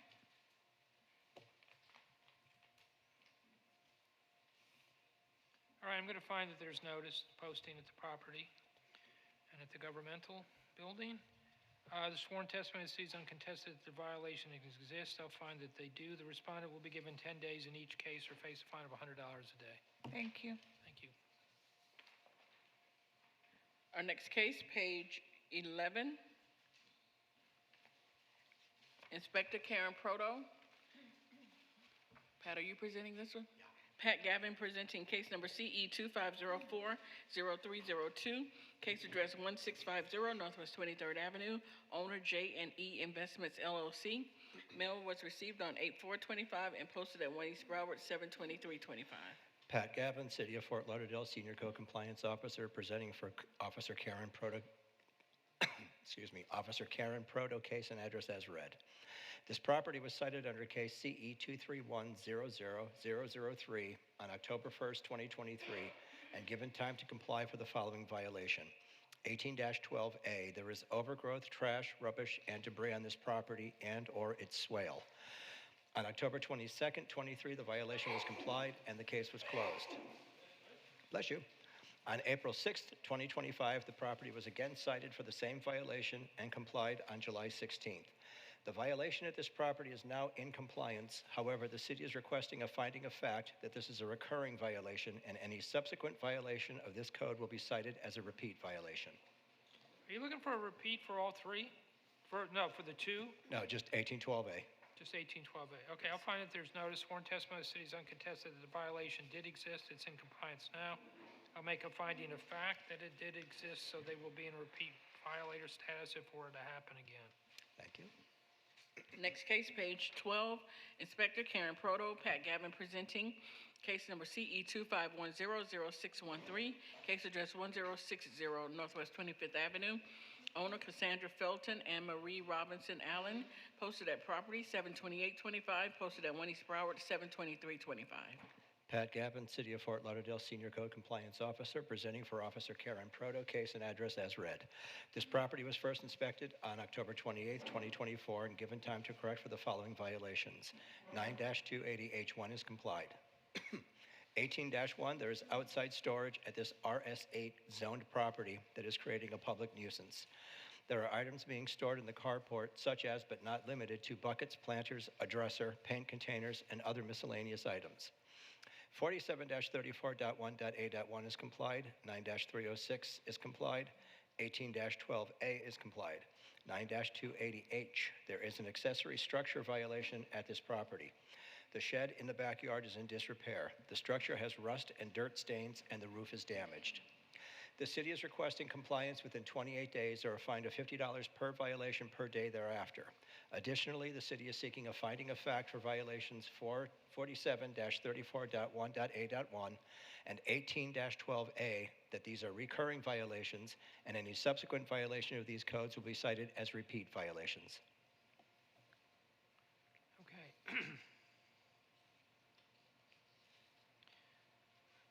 All right, I'm going to find that there's notice. Sworn testimony of the city is uncontested that the violations exist. In violation 18-1, they'll be given 28 days to come into compliance or face fine. What was recommended fine? Sorry? How much was the recommended fine? It is 28 days or $50, 50, okay. and that's for both 18-1 and 9-280H. yes. That'll be 28 days or $50 a day. I'll make a finding of fact at 47-34-.1.A.1 and section 9-306 did exist for purposes of repeat violators. No, 18-12A.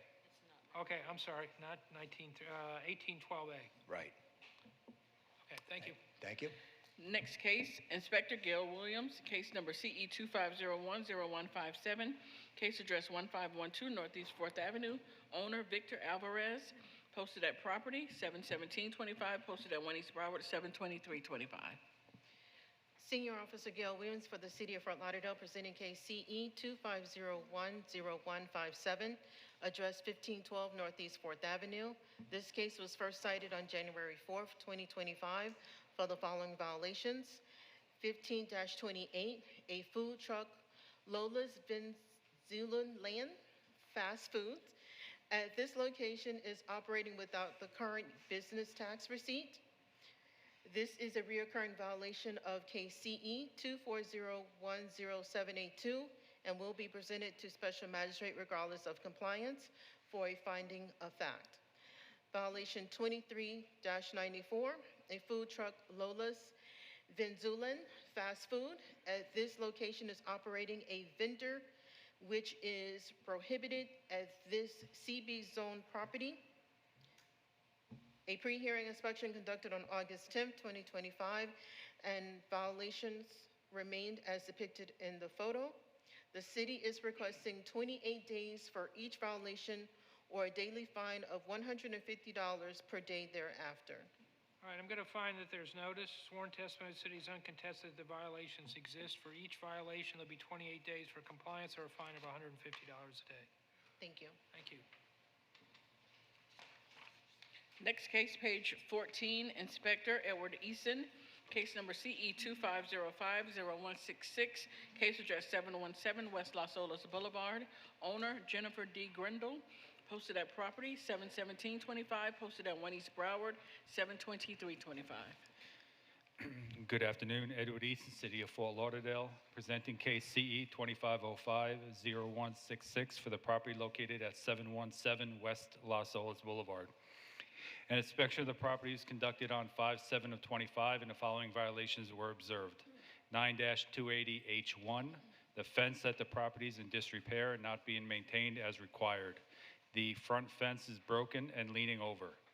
Violation 9-306, the exterior building walls have not been maintained. There are areas of exterior that have stains and/or missing peeling paint. Violation 9-280B, there are building parts which are deteriorated and not being maintained. The exterior window awnings are ripped and falling apart. A pre-hearing inspection was conducted on 8/11 of '25, and the violations remained. The city is requesting 63 days or $50 per day per violation thereafter until compliance is met.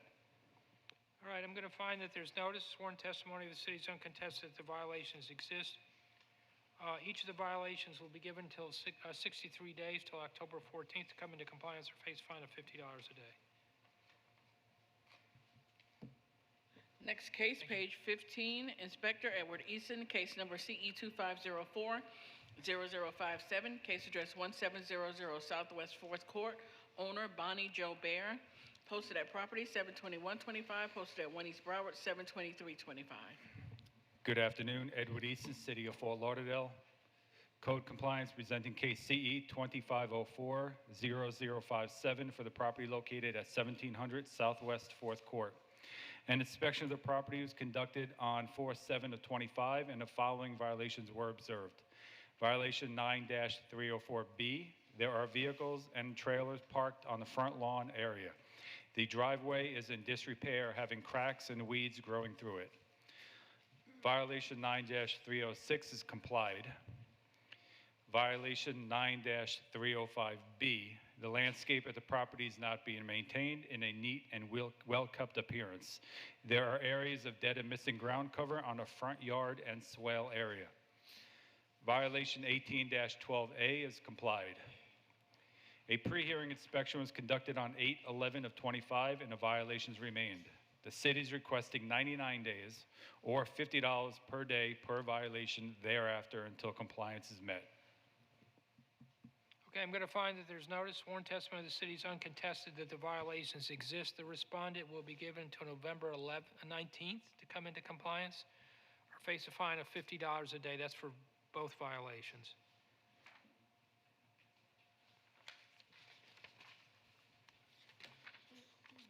Next case, page 17, Inspector Guy Siderman, case number CE 24110333, case address 630 Northwest 10th Terrace, owner PE Investments 1 LLC, posted at property 73025, posted at 1 East Broward 72325.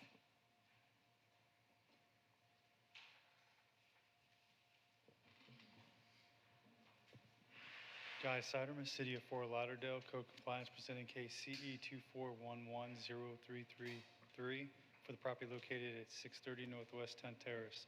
This property was first inspected on 11/15/2024 and given time to correct for the following violations. 1812A, non-compliant. There's overgrowth, trash, rubbish, and debris on this property and/or its swell. This is a reoccurring violation per previous case CE 23020218. This case will be heard at the next available magistrate, whether or not comes into compliance prior to the special magistrate hearing. 9 TAC 363, withdrawn. 9 TAC 305B, non-compliant. The landscape at this property is not being maintained in a neat and well-kept appearance. There are areas of dead or missing ground cover, including but not limited to the swell area. 9 TAC 305A, non-compliant. There is growth of landscape material along an accumulation of leaves encroaching upon the public right-of-way. 9 TAC 280H1, non-compliant. The fence of this property is in disrepair and is not being maintained as required. And a white fence gate in front has a pole that is bent. Also, the wooden fence in the left side of the property around the AC unit is in disrepair, leaning and not attached properly. 47 TAC 20.20H, non-compliant. There are parking facilities not maintained properly and are in disrepair. There are weeds and grass growing through the spaces and cracks. There are potholes and dark stains in the parking lot as well. 9 TAC 306, withdrawn. 24 TAC 7B, complied. My pre-hearing inspection was conducted on 8/5/2025. The listed violations still remain non-compliant, and the city is requesting compliance within 63 days or a fine of $100 a day thereafter for the following violation and in order to reappear. 47 TAC 20.20.H. and the city is requesting compliance within 10 days or a fine of $100 per day thereafter for the following violation: 1812A, 9 TAC 305A, and the city is requesting compliance within 28 days or a fine of $100 per day thereafter for the following violation: 9 TAC 305B, 9 TAC 280H1. Also, the city is requesting a finding of fact for violation 18 TAC 12A. I'd like to submit my case and file and photos to the court.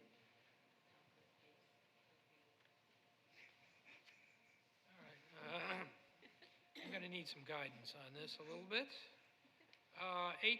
First of all, I'll find that there's notice, sworn testimony of cities uncontested that the violations exist, so I'll find that they do, except for the ones that are withdrawn and complied.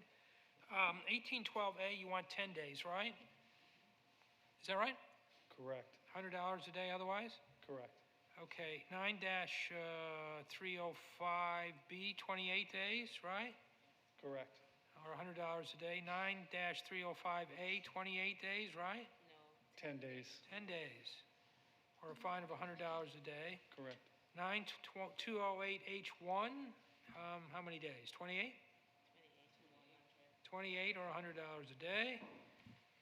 47-20.20H, 63 days or $100 a day, right? Correct. Okay, 9-306 is withdrawn, 24-7B is complied. Which ones did you want finding of facts on? 18 TAC 12A. Okay, I'll find that 1812A did in fact exist. Appreciate it. There's already a fine imposed for that. Do you want a finding of fact for the things that are complied? I mean, 1812A, we gave them 10 days, so they don't really need a finding of fact for that. They're going to be found in violation. But are you looking for a finding of fact on 24-7B? 1812A because it's a reoccurring. Oh, it's reoccurring. Okay. Correct. All right. Next case, page 18, Inspector Guy Siderman, case number CE 24120448, case address 432 Northwest 23rd Avenue, owner Max House LLC. This case is complied. Next case, page 19, Inspector Shaquan Kendrick, case number CE 25040665, case address 2101 Northeast 68th Street, owner Ashley House Association, Inc., posted at property 72925, posted at 1 East Broward 72325. Inspector Kendrick with the City of Fort Lauderdale presenting case and address as read. This property was first cited on 4/24/2025 and given time to correct the following violations. Violation 9-280(h)(1). The chain link fence at this property is in disrepair and not being maintained as required. Violation 9-306, the exterior building walls have not been maintained. Structural parts, including fascias and awnings, are in disrepair.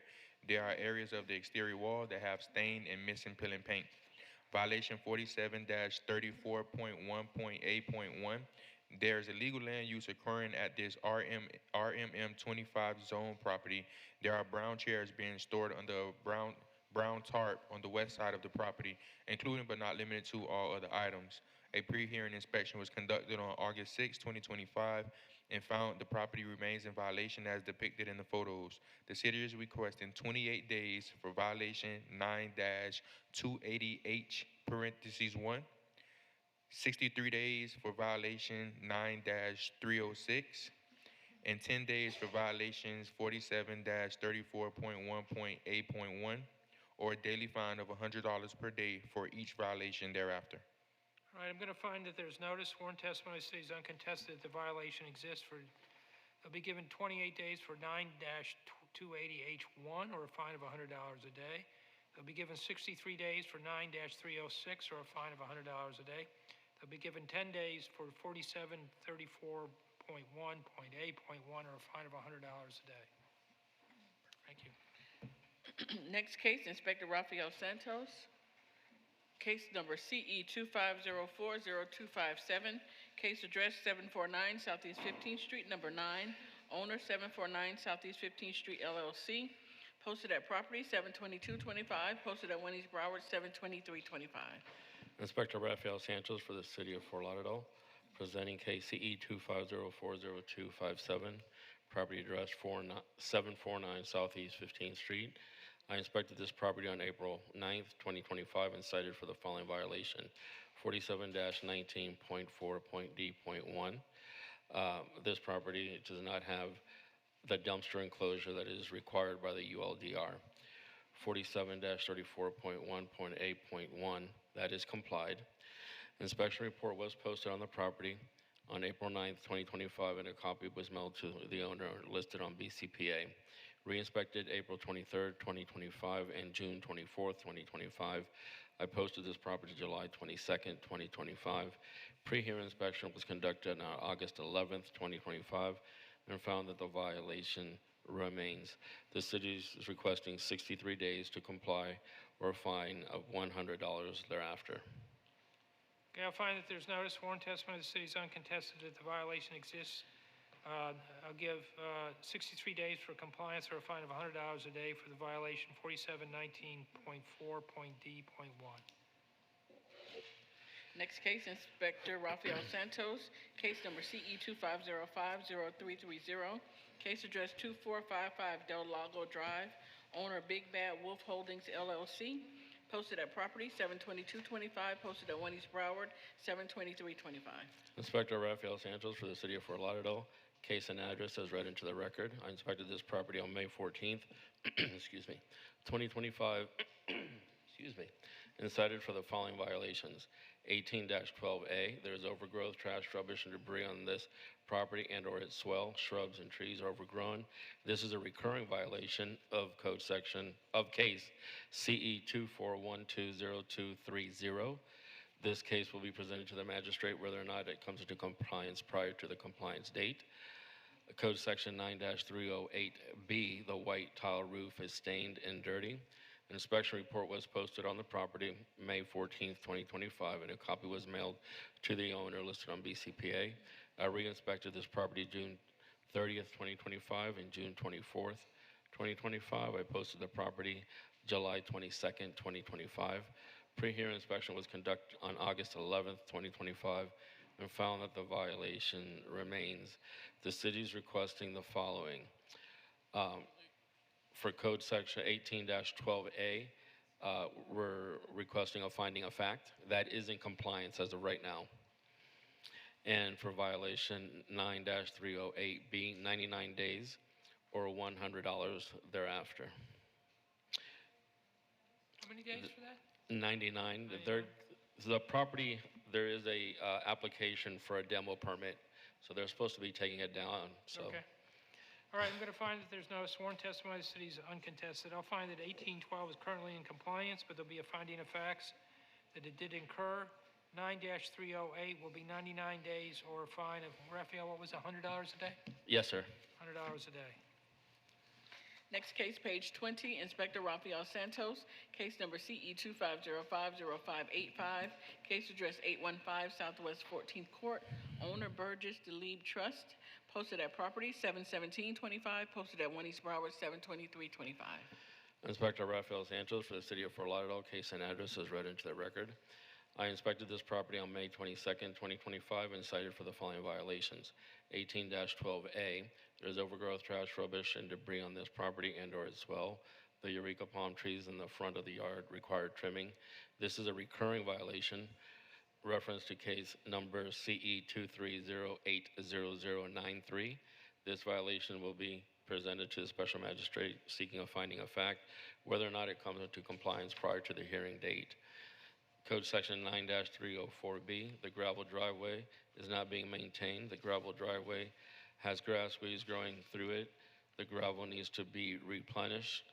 This is also a recurring violation, reference to case CE number CE 230800093. This violation will be presented to the special magistrate seeking a finding of fact, whether or not it comes into compliance or not before the hearing date. Code section 9-308B, there is debris or other elements which is not permitted on the roof. Inspection report was posted on the property May 22nd, 2025, and a copy was mailed to the owner listed on BCPA. Re-inspected June 23rd, 2025, posted July 17th, 2025. A pre-hearing inspection was conducted on August 11th, 2025, and found the following violations. The city is requesting the following: 18-12A, 10 days or $100 thereafter, with a finding of fact. 9304B is complied. We're seeking a finding of fact. 9-308B, 28 days or $100 thereafter. All right, I'm going to find that there's notice, sworn testimony of the city is uncontested. I find that the violations exist. For violation 1812A, they'll be given 10 days to come into compliance or face fine of $100 a day. For 9-304B, I'll find it's complied, but I'll make a finding of fact that it existed. 9-308B, I'll give them 28 days or a fine of $100 a day. Next case, Inspector Rafael Santos, case number CE 24120325, case address 1314 North Southwest First Avenue, owner Paul Capola, posted at property 72125, posted at 1 East Broward 72325. Inspector Rafael Santos for the City of Fort Lauderdale. Case and address as read into the record. I inspected this property on December 14th, 2024, and cited for the following violations. 18-4C, which is complied. 18-12A is complied. 9-306, the exterior building walls have not been maintained. There are areas of the exterior walls, stairs, and signage that have stains and missing peeling paint. 47-34.1.A.1 is complied. 47-20.20, parentheses H, the parking facilities at this property are in disrepair. There are areas of the parking facility that have uneven surfaces, faded potholes, and cracks. An inspection report was posted on the property December 14th, 2024, and a copy was mailed to the owner listed on BCPA. Re-inspected January 16th, 2025, and February 19th, 2025. I posted July 21st, 2025. A pre-hearing inspection was conducted on August 11th, 2025, and found that the violations remain.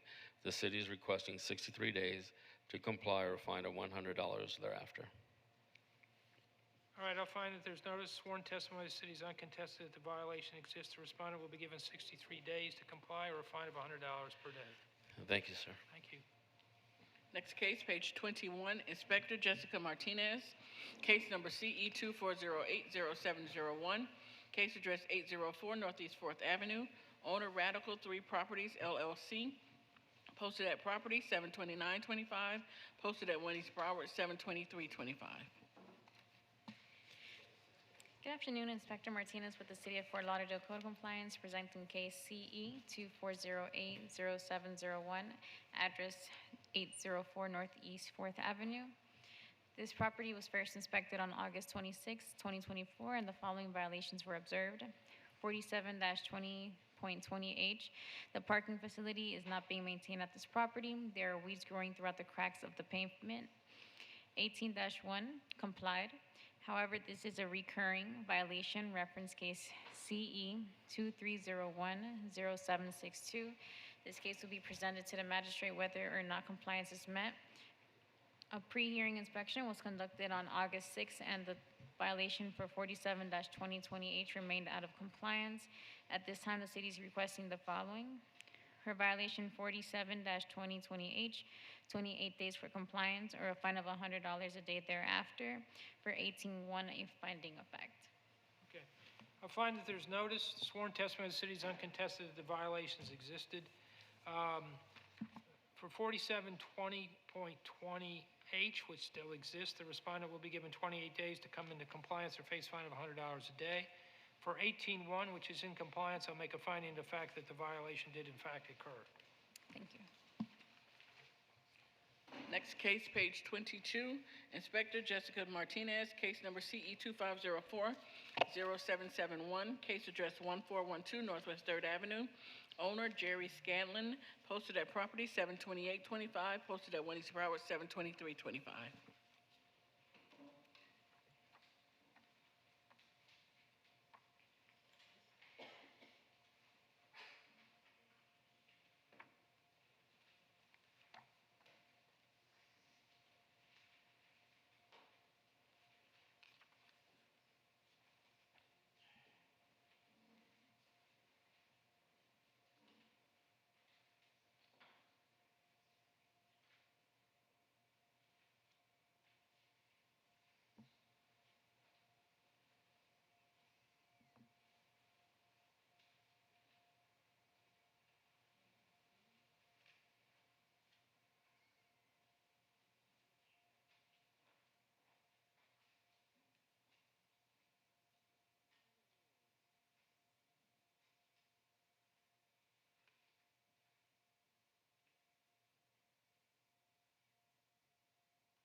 The case is gonna be rescheduled.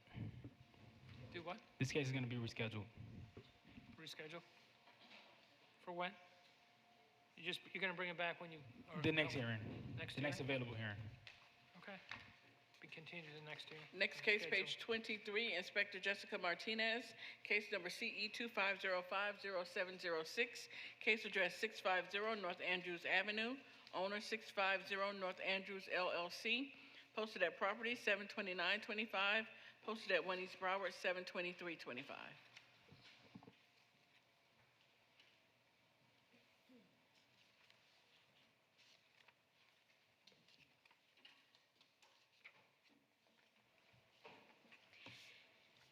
Good afternoon, Inspector Martinez with the City of Fort Lauderdale Code Compliance, presenting case CE 25050706, address 650 North Andrews Avenue. This property was first inspected on May 28, 2025, and the following violations were observed. 9-305B, the landscape at this property is not being maintained in a neat and well-kept appearance. There are areas of dead and missing ground cover on the swale. 9-280H1, the chain link fence at this property is in disrepair and is not being maintained as required. There are areas of the fence that have openings, holes, and broken wheels.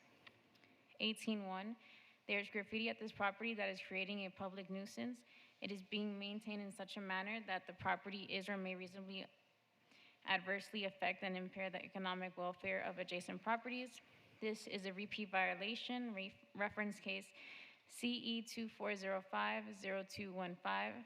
Fines shall begin to accrue from the moment the violations were first observed until compliance is met.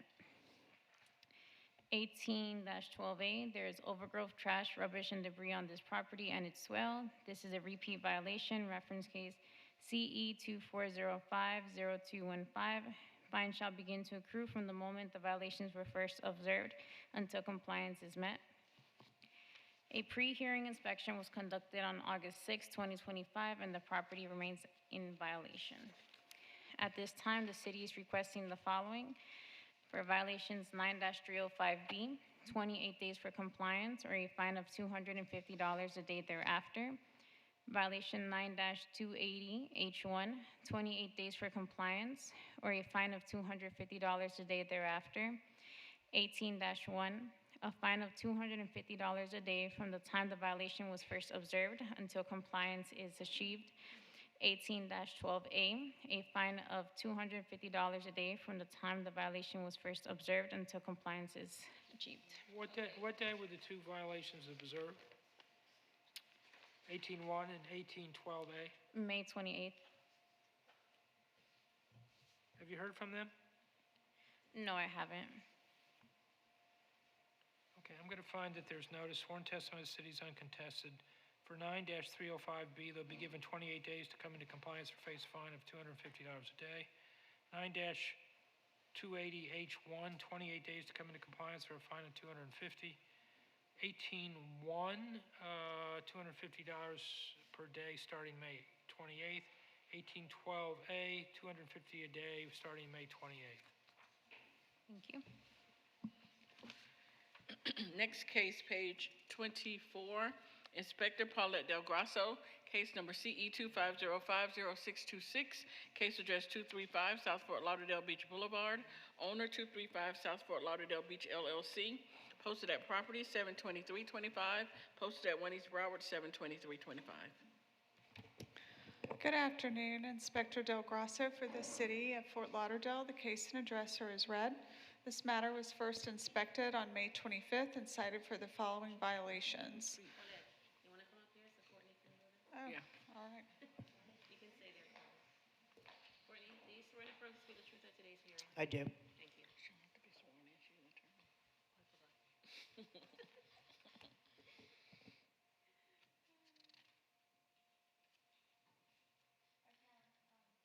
Again, this matter was first inspected on May 25th and cited for the following violations. 25-4, there is an A-frame sign obstructing the sidewalk at this location at Ben and Jerry's. This violation is complied. Violation 47229, signs have been erected at this commercial property without the required permits from the city, and this is a recurring case. An inspection report was posted as well as mailed to the owner of record. To date, while the A-frame sign has been removed, it is a recurring violation with no permit applied for an A-frame sign. Therefore, the city requests a finding of fact for violation 25-4 and 10 days or $100 per day for violation 47-22-9. Good afternoon. Can you state your name for the record, please? Good afternoon, Your Honor. Courtney Crush on behalf of the property owner. We would appreciate Your Honor's consideration of the 10 days. My office and the property owner have been working on these. Hopefully we can get the permit issued for the A-frame within the 10 days. And I'll communicate with Inspector Del Grosso. You okay with the 10 days? Yes, sir. Okay. All right, I'm going to find that there's notice. Sworn testimony of the city is uncontested.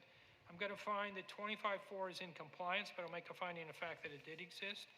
For 47-22-9, I'll find that the violation exists. The respondent will be given 10 days, which would be August 22nd, to come into compliance or face a fine of $100 a day. Yes, sir. And if we can't, my client will remove the signs until we get the permit. Okay. All right, good luck to you. Thank you. I have several. You have another one? All very similar. All right. On we go. This is, Your Honor, this is the elbow room block, so if you can picture that long stretch. Right. Okay. Next case, page 25, Inspector Paulette Del Grosso, case number CE 2505-0633, case address 101 South Fort Lauderdale Beach Boulevard, number 202, owner Las Olas Oceanfront, number 1 LLC, personal service on 7/23/25, posted at 1 East Broward, 7/23/25. Inspector Del Grosso for the City of Fort Lauderdale. The case and addresser is read. This matter was first inspected on May 25th and cited for the following violations. 25-4, there are A-frame signs obstructing the sidewalk on the Cortez side of this location. And 47-22-9, signs have been erected without the required permits from the city. This is a recurring case. An inspection report was posted as well as mailed to the owner of record. To date, the violations remain with both signage and no permit on file. And this is for, to be specific, the business known as Cafe Del Mar. Therefore, the city requests 10 days or $150 per day for each violation that remains non-compliant.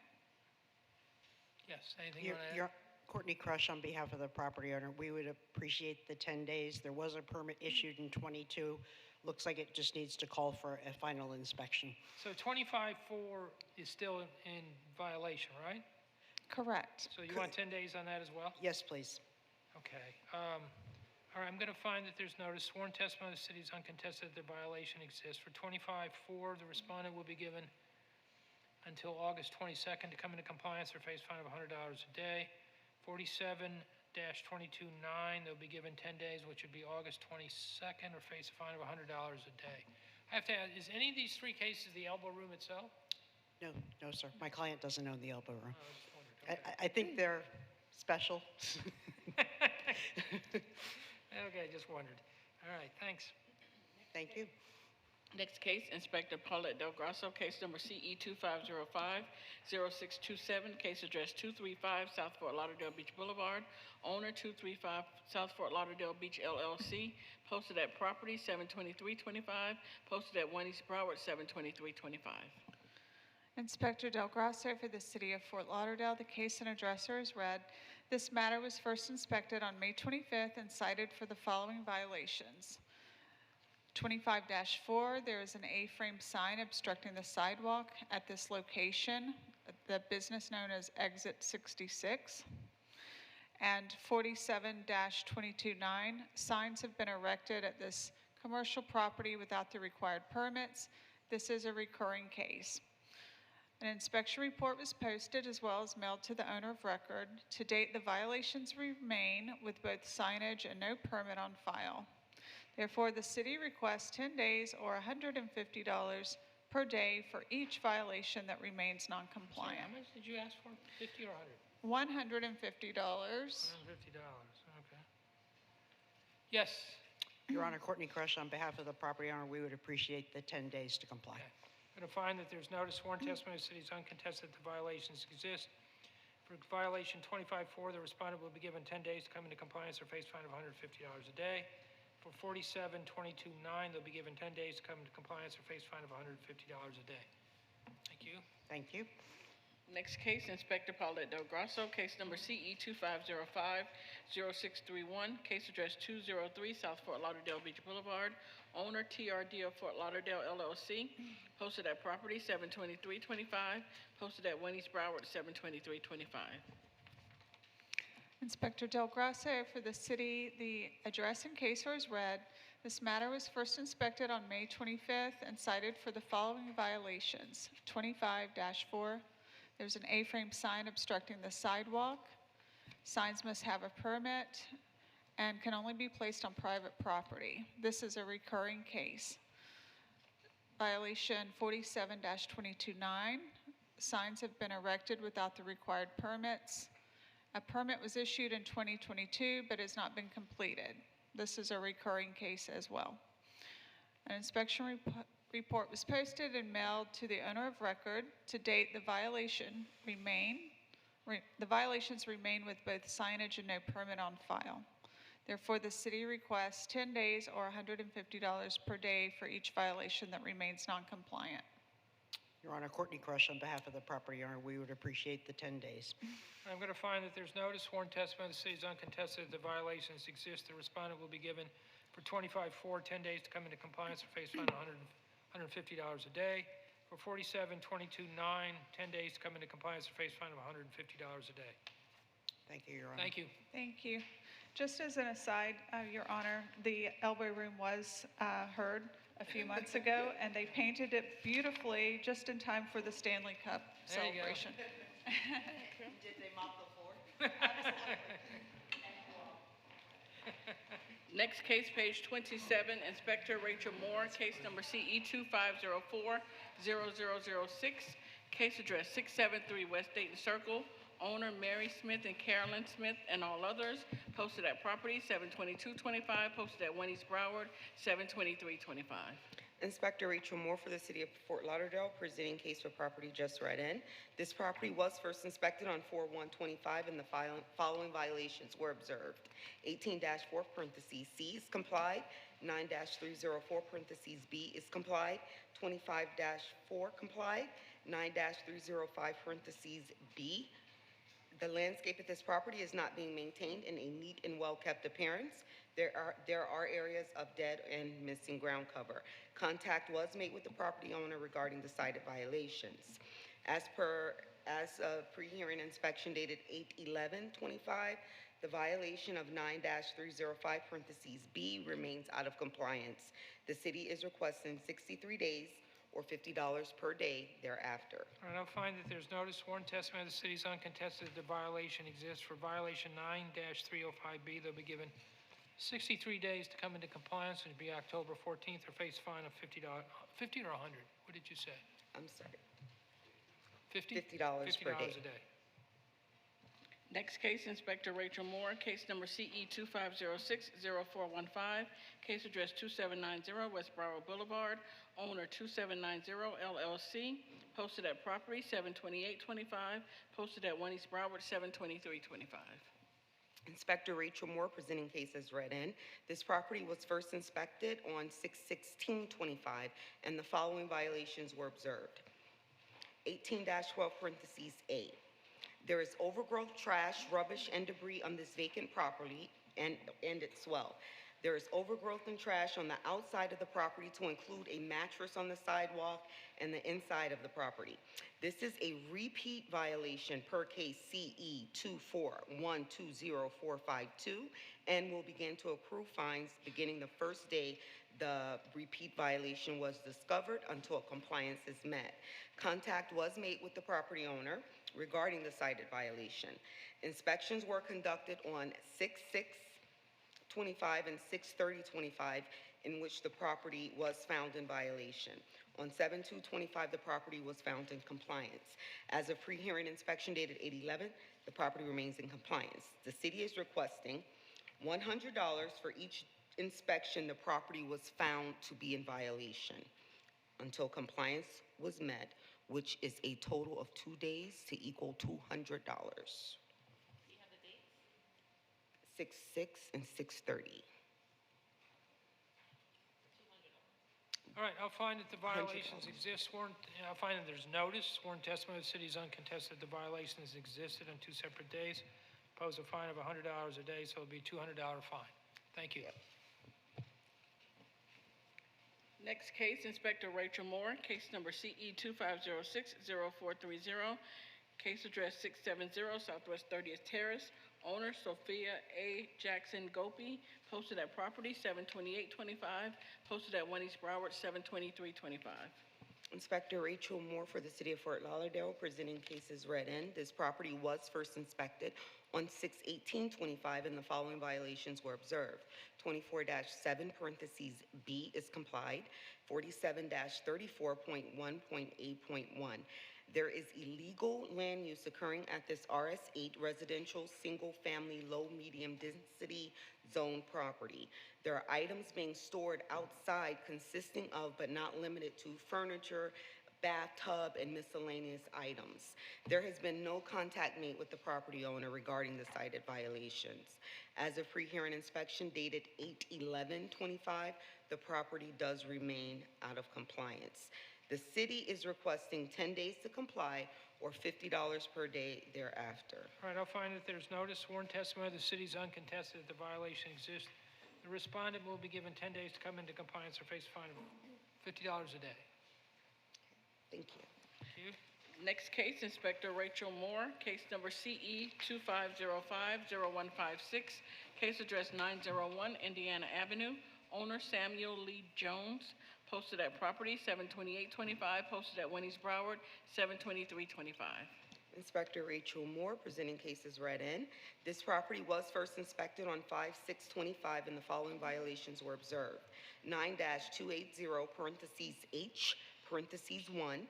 The fence of this property is in disrepair and is not being maintained as required. The cement fence surrounding the property is missing bars, has rusted bars, and stained wall. And the wall along Dayton Road has been demolished. 9-306 was complied on 8/11/25.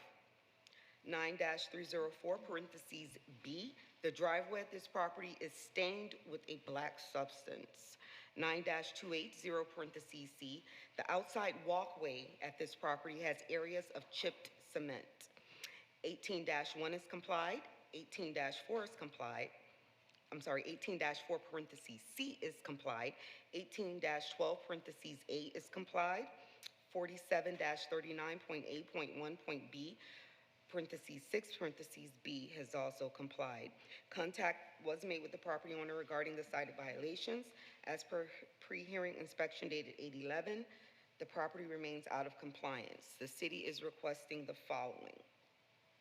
For violation of 9-280 parentheses H parentheses 1, 99 days or $50 per day thereafter.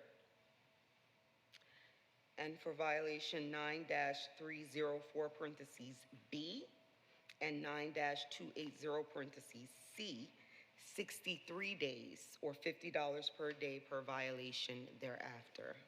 I'm going to find that there's notice. Sworn testimony of the city is uncontested that the violation exists. I'm going to find that the violations do exist. For violation 9-280H1, they'll be given 99 days to come into compliance or face a fine of about $50 a day. 9-304B, they'll be given 63 days to come into compliance or face a fine of $50 a day. 9-280C, they'll be given 63 days to come into compliance for a fine of $50 a day. Thank you. Thank you. Next case, page 29, Inspector Rachel Moore, case number CE 2505-0192, case address 690 Southwest 30th Terrace, owner Claudette C. Melvin, posted at property 72225, posted at 1 East Broward 72325. Inspector Rachel Moore, presenting cases read in. This property was first inspected on 5/7/25, and the following violations were observed. 18-12 parentheses A, there is overgrowth, trash, rubbish, and debris on this property and/or its swell. 47-34.1.8.1 is complied. 9-304 parentheses B is complied. 18-1 is complied. 9-305 parentheses B. The landscape at this property is not being maintained in a neat and well-kept appearance, and there are areas of dead and or missing ground cover. 9-305 parentheses A is complied, and 9-278 parentheses E is complied. Contact was made with the property's responsible heir regarding the cited violations. As of pre-hearing inspection dated 8/11/25, the property remains out of compliance, and the city is requesting the following. For violation of 18-12 parentheses A, 10 days or $50 per day thereafter. And for violation 9-305B, 99 days or $50 per day thereafter. I'm going to find that there's notice sworn testimony of the city is uncontested that the violations exist. For violation 1812A, the respondent will be given 10 days to come into compliance or face fine of $50 a day. For violation 9-305B, the respondent will be given 99 days to come into compliance or face fine of $50 a day. Thank you. Thank you.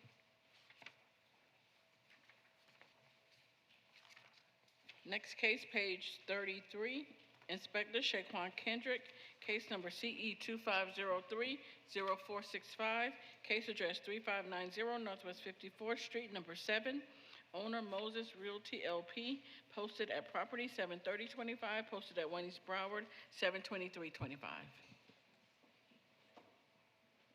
Yes.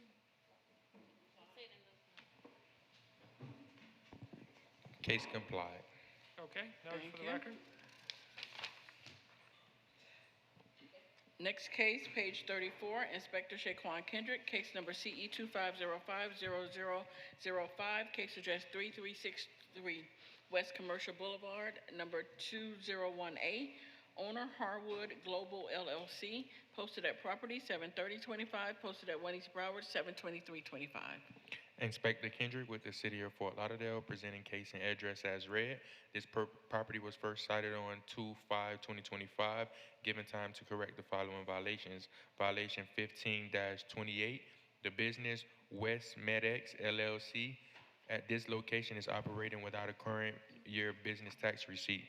A pre-hearing inspection was conducted on August 10th, 2025, and found the business remained operating without a current year business tax receipt. The city is requesting 28 days for violation 15-28 or $100 per day thereafter.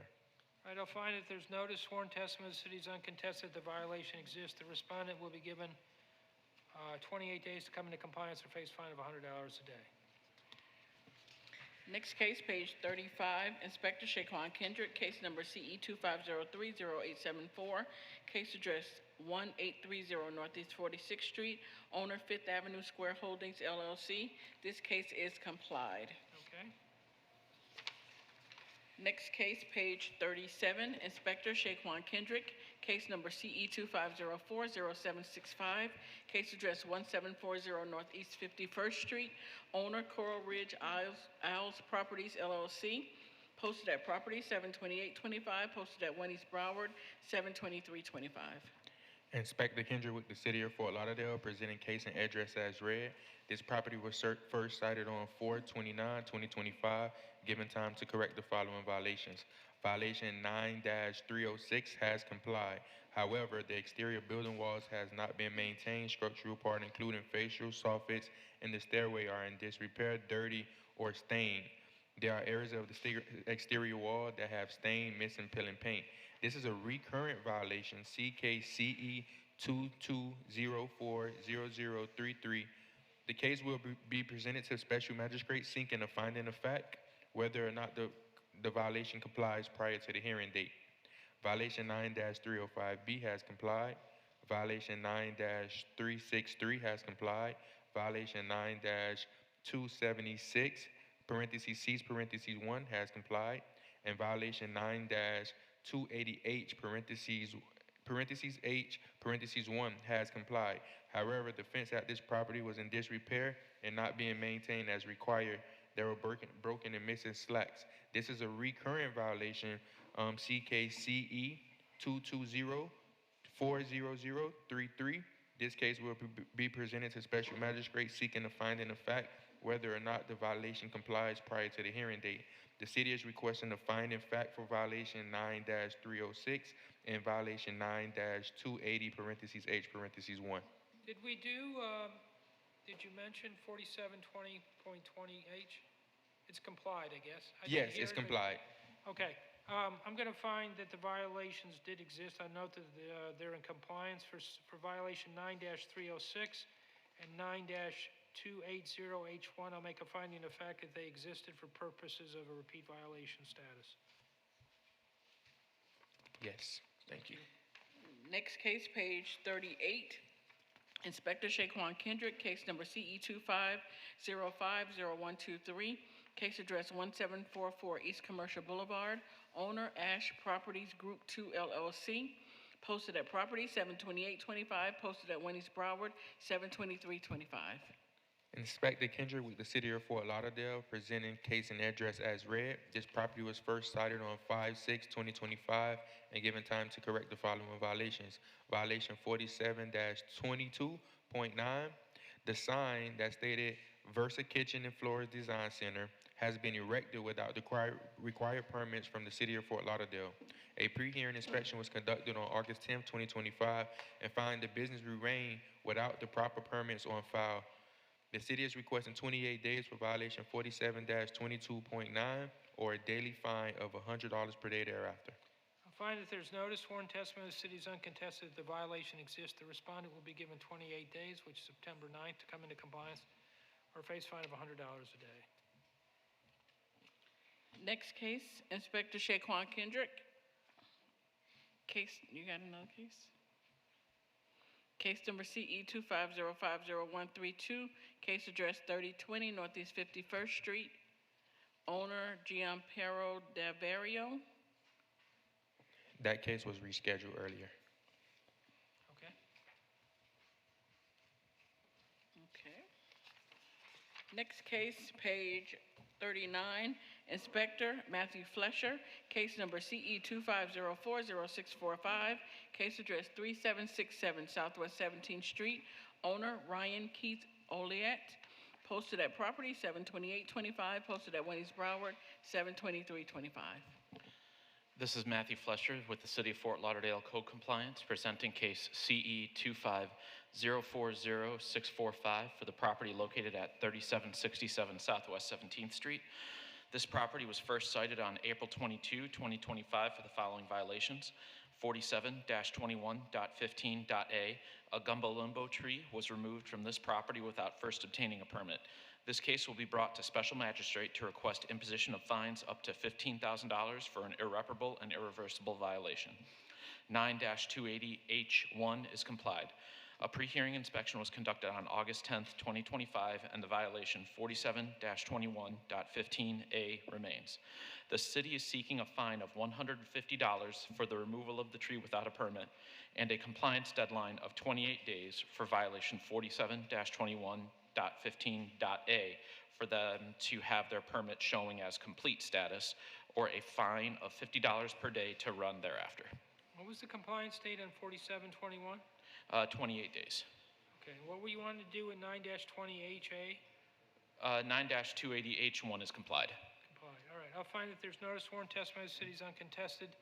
The respondent will be given 28 days to comply 4721.15A or face fine of $50 a day. And what? Oh, and it'll be a $150 fine imposed for the removal of the tree. Our next case, Inspector Matthew Flesher, case number CE 2506-0289, case address 2211 Southwest 27th Terrace, owner Joshua Paul Clinton, posted at property 72825, posted at Winnie's Broward 72325. This is Matthew Flesher for the City of Fort Lauderdale Code Compliance, presenting case number CE 2506289 for the property located at 2211 Southwest 27th Terrace. The case was first cited on June 15, 2025 for the following violation. 9-305A is complied. There is growth of landscape material encroaching upon the public right-of-way. The stop sign on the corner of Riverland Road and Southwest 27th Terrace is obstructed. This is a repeat violation. Refer to case number CE 25030-490. Daily fines shall begin to accrue immediately. Fines shall accrue until compliance is met. This case will be presented to the special magistrate whether or not compliance is met to impose the fines accrued. As of June 16, 2025, violation 9-305A was complied. The city is seeking a fine of $100 for the one-day violation 9-305A was out of compliance. June 16. All right, I'll find there's notice, sworn testimony of the city is uncontested. I'll find the violation existed for a single day, and I'll impose a $100 fine. You're doing that because it's a repeat violation, right? Yes. Okay. Next case, page 40, Inspector Matthew Flesher, case number CE 25040-767, case address 1832 Southwest 37th Avenue. Owner Marie Francois, posted at property 72825, posted at 1 East Broward 72325. This is Matthew Flesher for the City of Fort Lauderdale Code Compliance, presenting case number CE 25040-767 for the property located at 1832 Southwest 37th Avenue. The property was first cited on April 28, 2025 for the following violations. 18-4C is complied. 18-12A. There is overgrowth on this property located on the left side of the property behind the driveway. 47-34.1.A.1 is complied. 9-304B is complied. 47-21.16.A is withdrawn. 9-278E is complied. A pre-hearing inspection was conducted on August 11, 2025, and the following violation remains. 18-12A. The city is seeking a compliance deadline of 15 days for violation 18-12A or a fine of $50 per day to run thereafter. All right, I'm going to find that there's notice, sworn testimony of the city is uncontested, that the violation still exists. The respondent will be given 15 days to come into compliance or face a fine of $50 a day. That's for 18-12A. I think he complied. 18-12A was the last one that was uncomplied. The others complied yesterday. Complied, I think. Yes. It's all right. Next case, Inspector Matthew Flesher, case number CE 25040-779, case address 1848 Southwest 37th Avenue. Owner SRP Sub LLC, posted at property 72825, posted at 1 East Broward 72325.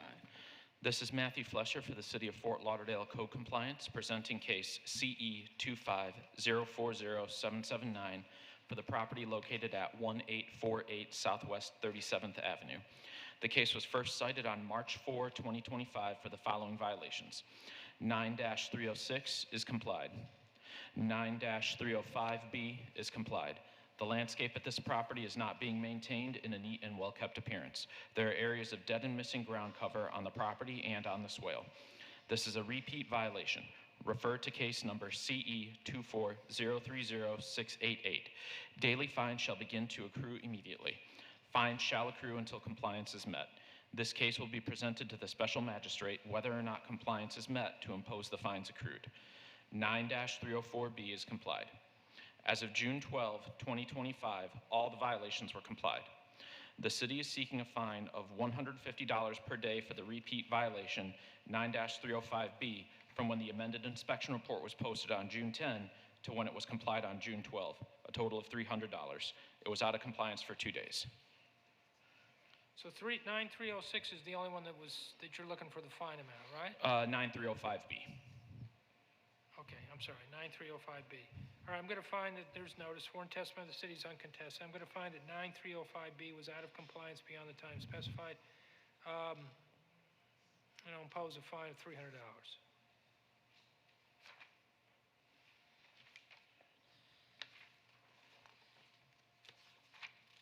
Next case, page 42, Inspector Matthew Flesher, case number CE 0079, case address 2001 Southwest 37 Terrace, owner Sway 2014-1 Borrower LLC, posted at property 72825, posted at 1 East Broward 72325.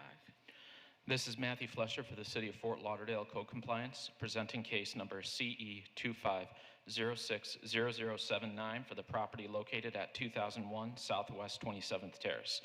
The case was first cited on June 3, 2025 for the following violations. 18-4C is complied. 9-304B is complied. The asphalt driveway has uneven surfaces and has cracks or holes throughout. The gravel driveway has grass and or weeds growing through it. The apron of the gravel driveway is missing. This is a repeat violation. Refer to case number CE 250304221. Fine shall begin to accrue immediately. Fine shall run until compliance is met.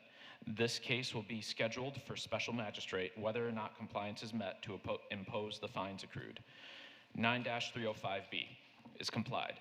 The landscape at this property is not being maintained in a neat and well-kept appearance. There are areas of dead and missing ground cover on the property and on the swale. This is a repeat violation. Refer to case number CE 240808286. Fine shall begin to accrue immediately. Fine shall run until compliance is met. This case will be scheduled for the special magistrate whether or not compliance is met to impose the fines accrued. 47-21.16.a is complied. As of July 5, 2025, all the violations were complied. The city is seeking a fine of $150 per day for the repeat violation 9-305B from when the amended inspection report was posted on June 17 to when it was complied on July 27, and a fine of $150 per day for the violation 9304B when the amended inspection report was posted on June 17 to when it is complied on July 16, total of 29 days. All right, so we're going to find that there's no sworn testimony of the city is uncontested that the violations did exist. They're all in compliance. 9-304B, you're looking for 29 days. For 9304B, $150 for 29 days. Yeah, I have no idea how much that is, but we'll do that. 9-305B, you're looking for what there? $150 for 39 days. 39 days, okay. All right. Yes, the dates. So the amended inspection report was posted on June 17. 9305B was complied on July 27. And then 9304B was complied on, yes.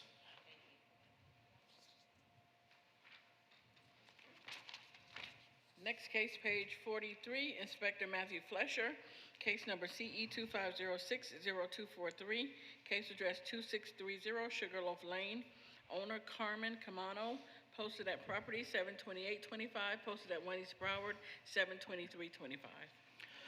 This is Matthew Flesher for the City of Fort Lauderdale Code Compliance, presenting case number CE 2506243 for the property located at 2630 Sugarloaf Lane. The case was first cited on June 10, 2025 for the following violations. 18-4C is complied. 47-39.A.1.B 6B is complied.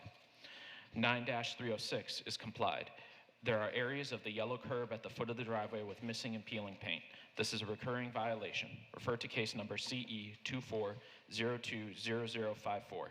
This case will be presented to the special magistrate seeking a finding of fact whether or not compliance is met prior to the hearing date. As of June 15, 2025, all the violations were complied. The city is seeking a finding of fact for violation 9-306. Okay, I'll find that there's no sworn testimony of the city's uncontested the violations that existed. They are all in compliance. For 9-306, I'll make a particular finding of fact that it did exist, and even though it's now in compliance.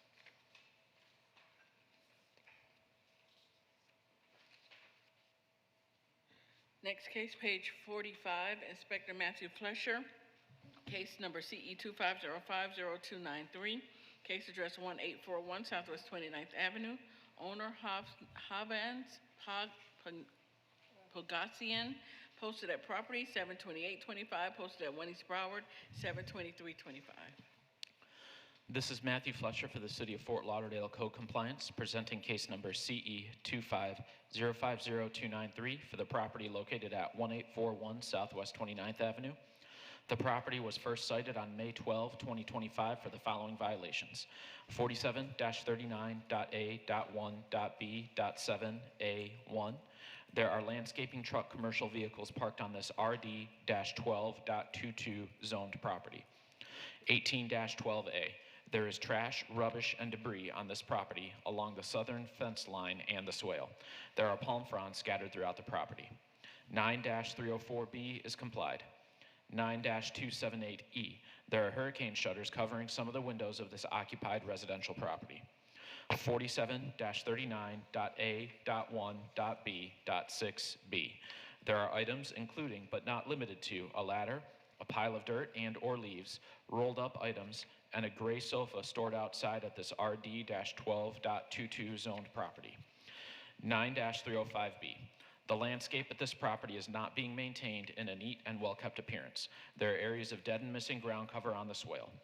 A pre-hearing inspection was conducted on August 3, 2025, and the following violations remain: 47-39.A.1.B.7A1, 18-12.A, 9-278E, 47-39.A.1.B.6B, and 9-305B. The city is seeking a compliance deadline of 10 days for violations 47-39.A.1.B.7A1, 1812A, 9278E, and 47-39.1.A.1B6B, a compliance deadline of 28 days for violation 9-305B, or a fine of $50 per day per violation to run thereafter. Okay, I'm going to find that there's no sworn testimony of the city is uncontested. And I think I'll do what the other hearing officer does and say so ordered.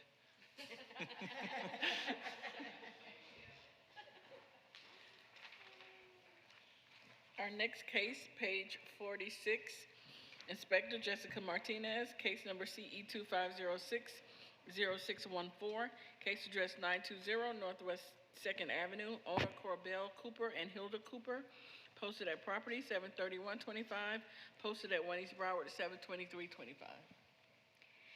Good afternoon, Inspector Martinez with the City of Fort Lauderdale Code Compliance, presenting case CE 2506-0614, address 920 Northwest 2nd Avenue.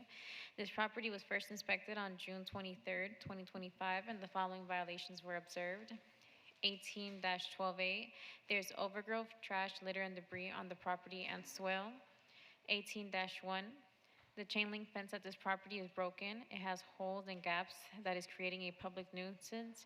It is being maintained in such a manner that the property is or may reasonably become infested or inhabited by rodents, vermin, water animals, or may furnish a breeding place for mosquitoes or threaten and endanger the public health, safety, or welfare. It may adversely affect and impair the economic welfare of adjacent properties. This is a repeat violation, reference case CE 24080150. Fines shall begin to accrue from the time the violation was observed. A pre-hearing inspection was conducted on August 4th, 2025, and the property remains in violation. At this time, the city is requesting the following. For 18-12A, 10 days for compliance or a fine of $500 a day thereafter.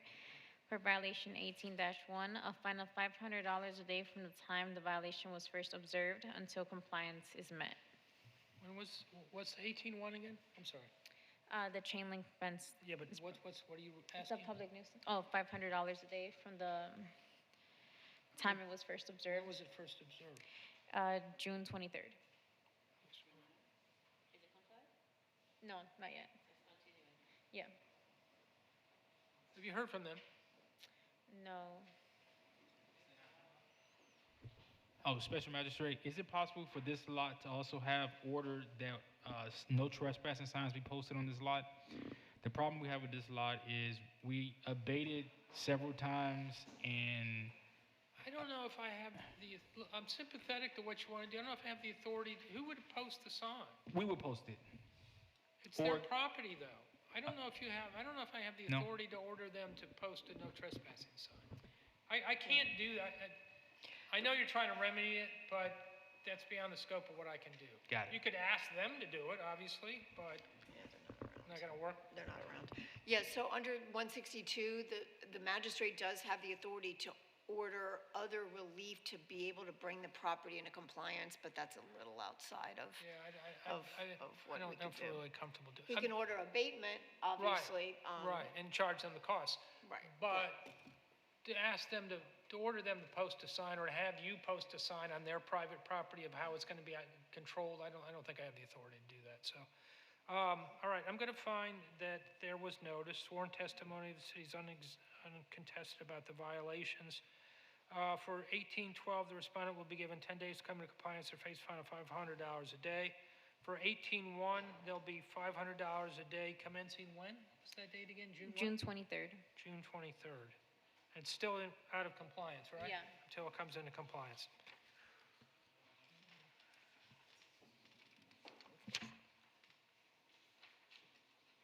Let me just, the reason you're asking the $500 fine, I think you clearly made it clear, I just wanted this on the record, that it's been a problem and that it's reoccurring and it just, they're not getting a response, right? Correct. Okay. Our next case, page 48. Let me ask a question if I can. How much? I think this section will go quicker. But is anybody opposed if we take a 5-minute break here? No, let's take a 5-minute break. All right. No, not at all. Well, everybody wants to get out of here and go home, but I'm getting a little crazy here. I need to take a break. Yeah. Yeah. Hopefully that's not on the table. Especially knowing here. Yep. I'm good with that too.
Page 48, Inspector Ahmad Wallace, case number CE 2506-0590, case address 1139 Chateau Park Drive, owner Nerman M. Henry Trust. This case was first cited at 6/22/25 to comply by 6/22/25. One section complied at $250 for a total of $250. Appeal deadline was 7/7/25. A citation appeal was received, but no respondent. Okay. Yes. Yeah. I just want to, wait a minute, I just want to understand. Yeah, hold on just a second. Just a minute, just a minute. I will tell you this, though. I mean, I want to see it, but a lot of times if they don't, well, they did do an appeal, didn't Yeah, they? they Okay, so I appealed, need but to they see didn't it. show Yeah, up. let's do it.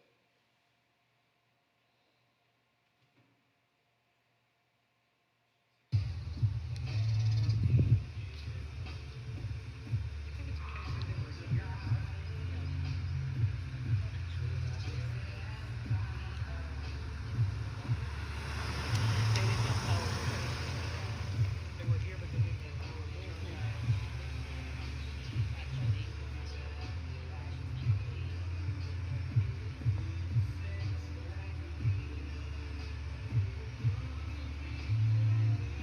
Where's the inspector?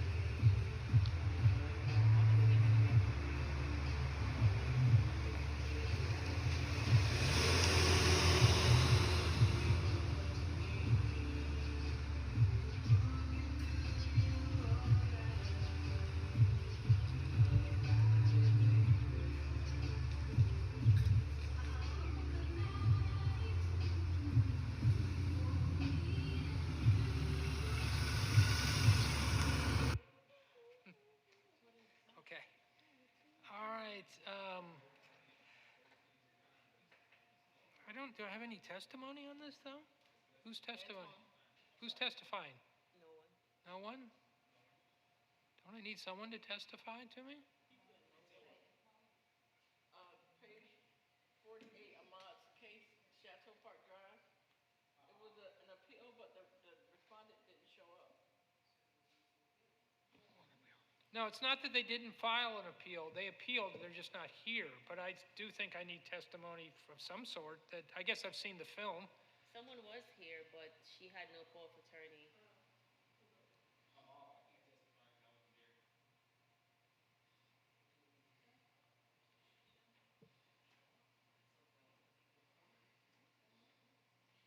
I'm not trying to be difficult here, but I do think that I need to have somebody testify about the case. I mean, I just can't sort of. I've got the tape. I think the code officer needed to stay. Unless I'm missing something, I'm willing to listen to arguments that I'm missing a point here, but I tend to think that if I can't do a case in which I don't have any testimony. Well, I think the fact that the respondent is not here to put their own case in for the appeal. No, but the burden is on the city. The respondent doesn't have to demonstrate anything. So, Well, it's her appeal, or their appeal, so it would be the city's position that they have the burden because they have to Okay. appeal. Yeah, I based- understand. That makes Because sense it's to a me. citation, so yeah, failing that okay. they Hold on. put Give me, forward. yeah, I can see. Give me a second. Okay. So maybe the fact it's a citation. Okay, all right, I get that. I'm thinking it's a typical case, but it's not. It's a citation. So if they don't appeal, then they're in violation and there's really no case to hear. In this case, they appealed, but they're not here to make their presentation. All right, I'll find that the violation exists. What is it, $250? $250. Okay, I'll impose the fine. Okay. Our next case, page 50, Inspector Edward Eason, case number CE 23110729, case address 729 Southwest 2nd Court, owner SP Florida LLC. This is to vacate the order imposing fine from 6/27/24 and close the case. Okay, I'll vacate that order and I'll close the case. Next case, Inspector Ahmad Wallace, case number CE 2506-0391, case address 1504 Northwest 19th Street, owner 19th Street Family Holdings LLC. This case was first cited 6/15 25 to comply by 6/15/25. One section complied at $150. Appeal deadline was 6/30/25, and no appeal was received. Okay, so I'll impose the fine of $150. Find that there's no appeal.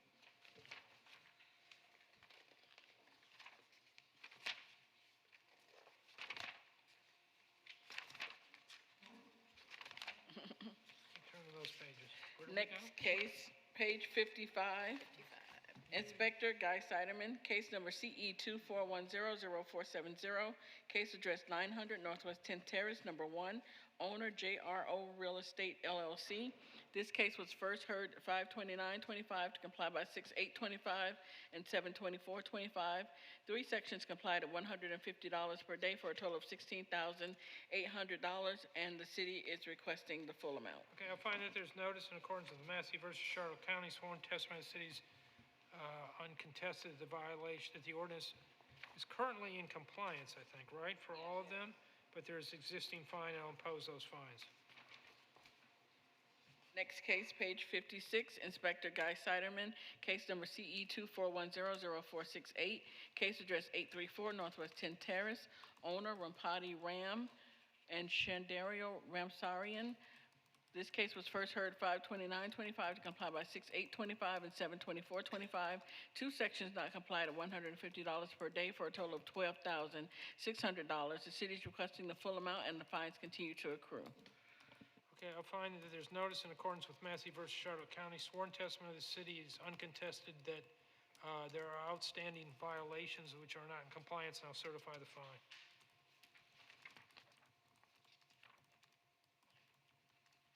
Next case, page 58, Inspector Matthew Flesher, case number CE 24010336, case address 2648 Nassau Lane, owner Roger Ray.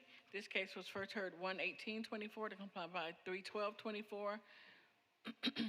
This case was first heard 1/18/24 and 3/12/24 to comply by 1/18/24 and 8/13/24. Four suspensions noted on the agenda. One section complied at $100 per day for a total of $2,200. $200 in fines were already imposed, and the city is requesting no fines. Okay, so you want me to do what? To find that they are in compliance? Just, is there anything you want me to do? There were fines? There's no fines. Oh, okay, so are we vacating the fines of $200 that were imposed? Okay, then I will, pursuant to the city's request, I'll vacate the fine at $200. Next case, Inspector Matthew Flesher, case number CE 2503-0025, case address 2361 Southwest 36th Terrace, owner Bruce Toski.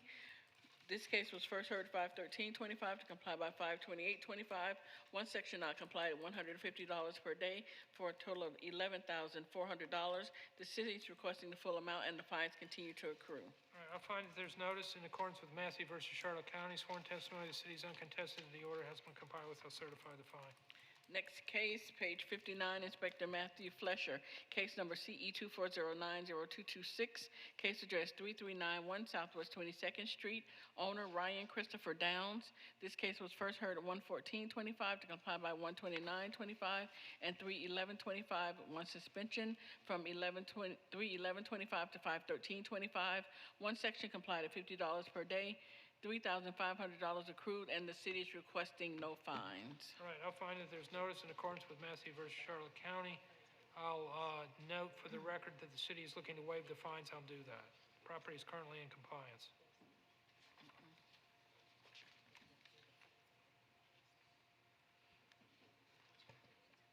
Okay, we're going back to page 58.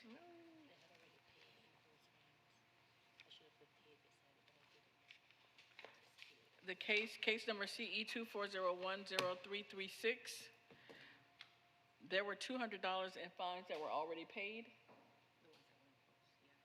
So what are we doing? I think the magistrate said he vacated the fines with the Right, he exception of said he $200. vacated the fines. With the exception of the $200. I'm not sure I did say that, but Yeah, I will. I will. Thank you for trying to cover for me. All right, so what are we doing here? The fines are vacated except for the 200 that's been noted for the That's record already has been paid, right? right. Okay, sounds good. Got it.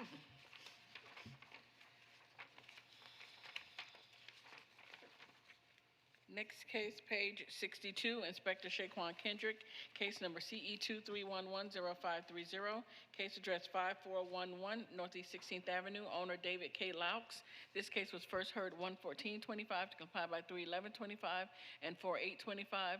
One suspension from 51325 to 7825. Three sections not complied at $50 per day. $11,900 accrued. The city is requesting the full amount, and the fines continue to accrue. I find there's notice in accordance with Massey versus Charlotte County. Sworn testimony of the city is uncontested. The order hasn't been complied with. I'll certify the fine. Our next case, Inspector Gail Williams, case number CE 2409-0180, case address 1441 Northeast 3rd Avenue, owner Jacob S. Reyes and Winter from Hearts. This case is being rescheduled. Next case, page 64, Inspector Gail Williams, case number CE 2502-0583, case address 1100 Northwest 7th Avenue, owner Lucas Aguilar. This case was first heard 4/24/25 to comply by 5/4/25 and 6/26/25. One section complied at $50 per day, $4,900 accrued. One section not complied at $50 per day, $2,350 accrued, for a total of $7,250. The city is requesting the full amount, and the fines continue to accrue. Okay, I'll find that there's notice in accordance with Massey versus Charlotte County. Sworn testimony of the city is uncontested. That there's partial compliance. One violation still remains outstanding. I'm going to certify the fines. Next case, page 65, Inspector Shaquan Kendrick, case number CE 2401-0558, case address 5030 Northeast 14th Terrace, owner Innsbruck Investment Company. This case was first heard 6/10/25 to comply by 7/8/25 and 8/12/25. One suspension from 5/13/25 to 8/12/25. Three sections not complied at $100 per day. $3,500 accrued. The fines continue to accrue, and this wasn't a request for extension. City opposed to the extension? Special Master, we don't know what the extension request was going to be. So we're going to deny it.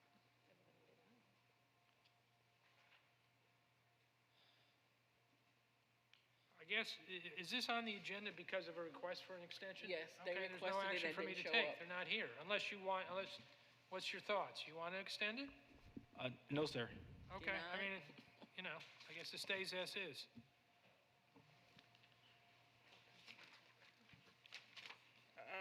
Next. Do you have any idea why they're not here? Did they say anything? I asked the inspector. He hadn't spoken with them, so we don't know. Okay. Next case, page 67, Inspector Karen Proto, case number CE 2403-0710, case address 2340 Northwest 11th Street, owner Henry L. Coleman.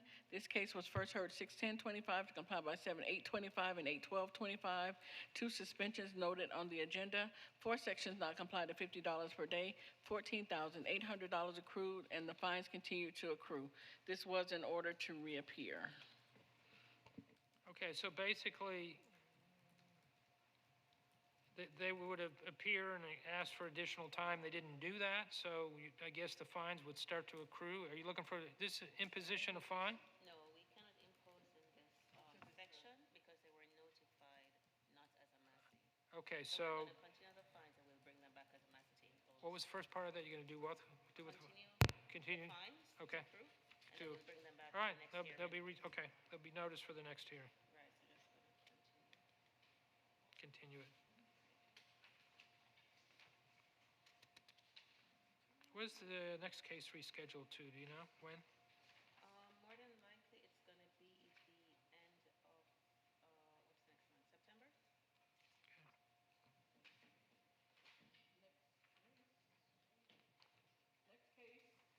Page 69, Inspector Jessica Martinez, case number CE 25050059, case address 737 North Andrews Avenue, owner Flagler Gateway Owner LLC.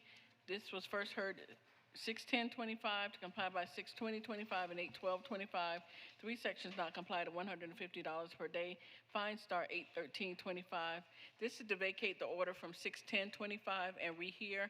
The correct address is actually, I think when we brought it to hearing, we brought it as 745 North Andrews Avenue, but the correct address is actually 737 North So Andrews Are you Avenue. looking to hear this No, case that's now? backwards. That's backwards? Okay. We brought it at 7:37 and it's actually 7:45. Okay. So we need to Are you vacate. looking to hear the case now? No, the case has already been heard. We just need to correct the address for the record. So the address, it was imposed, the folio was... Okay, so I need to talk out loud so I can get it right. Okay. So basically, what you're looking is reissue the same order with the correct address. Correct. I just do want to make sure the notice for this, though, was, for Yes. this hearing was set to the right address? Yes, it was. Okay, thank you. Can I go back? Did we do page 67, 68? I don't remember There doing was that. nothing to do. The top 2 cases was withdrawn and we did Right. the bottom. We did do the bottom one? Yes. Okay. Is that it? That is it. The city is requesting to enter pages 70 and 71 into today's hearing as an exhibit. It is the city's list of complied, closed, and withdrawn and rescheduled cases. Okay, the exhibit will be made part of the record. And this concludes the special magistrate hearing agenda for Tuesday, August 12th, 2025. Thank you, everybody, for your help. Thank you. I'm gonna go home, lie down.